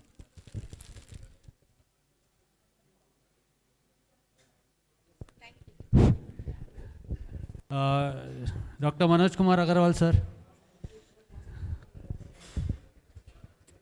I request Dr. Rajesh Kapoor to hand over the memento to Dr. Agarwal, sir.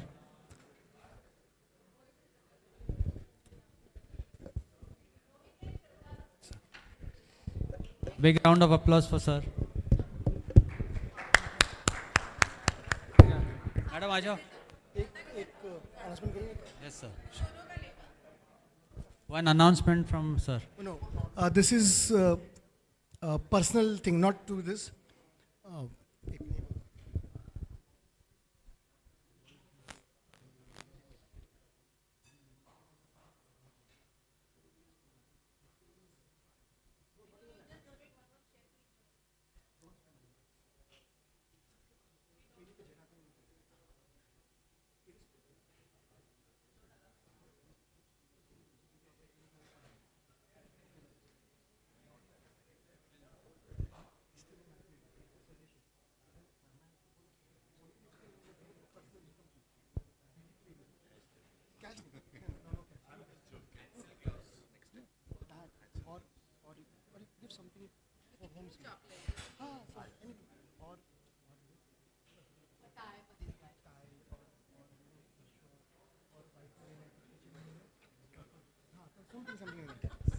Thank you, sir.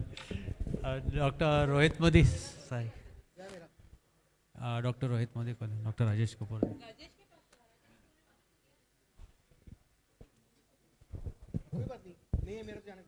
नहीं है ना सर, सर है ना, इनका तो दिया ना, हाँ? Thank you. Dr. Rohit Modi and Dr. Shraddha Surekha. Shetuli, so he'll also collected, yeah, yeah. हाँ दे दो जल्दी. Come, Neeraj come. Sir आइए. Come, one second.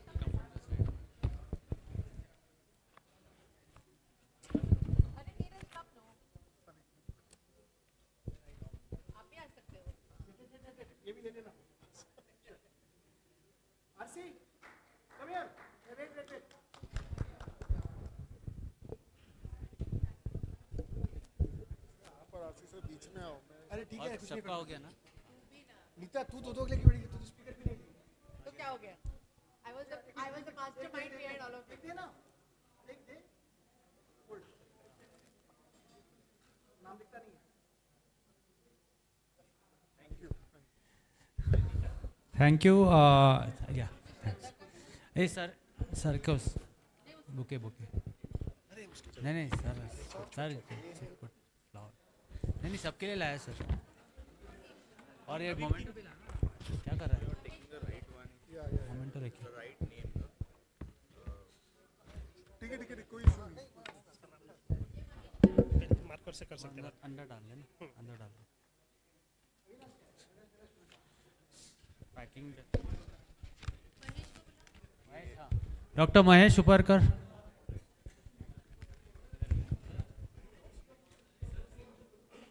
सर आपके लिए. मैडम के लिए bouquet where is madam. She left.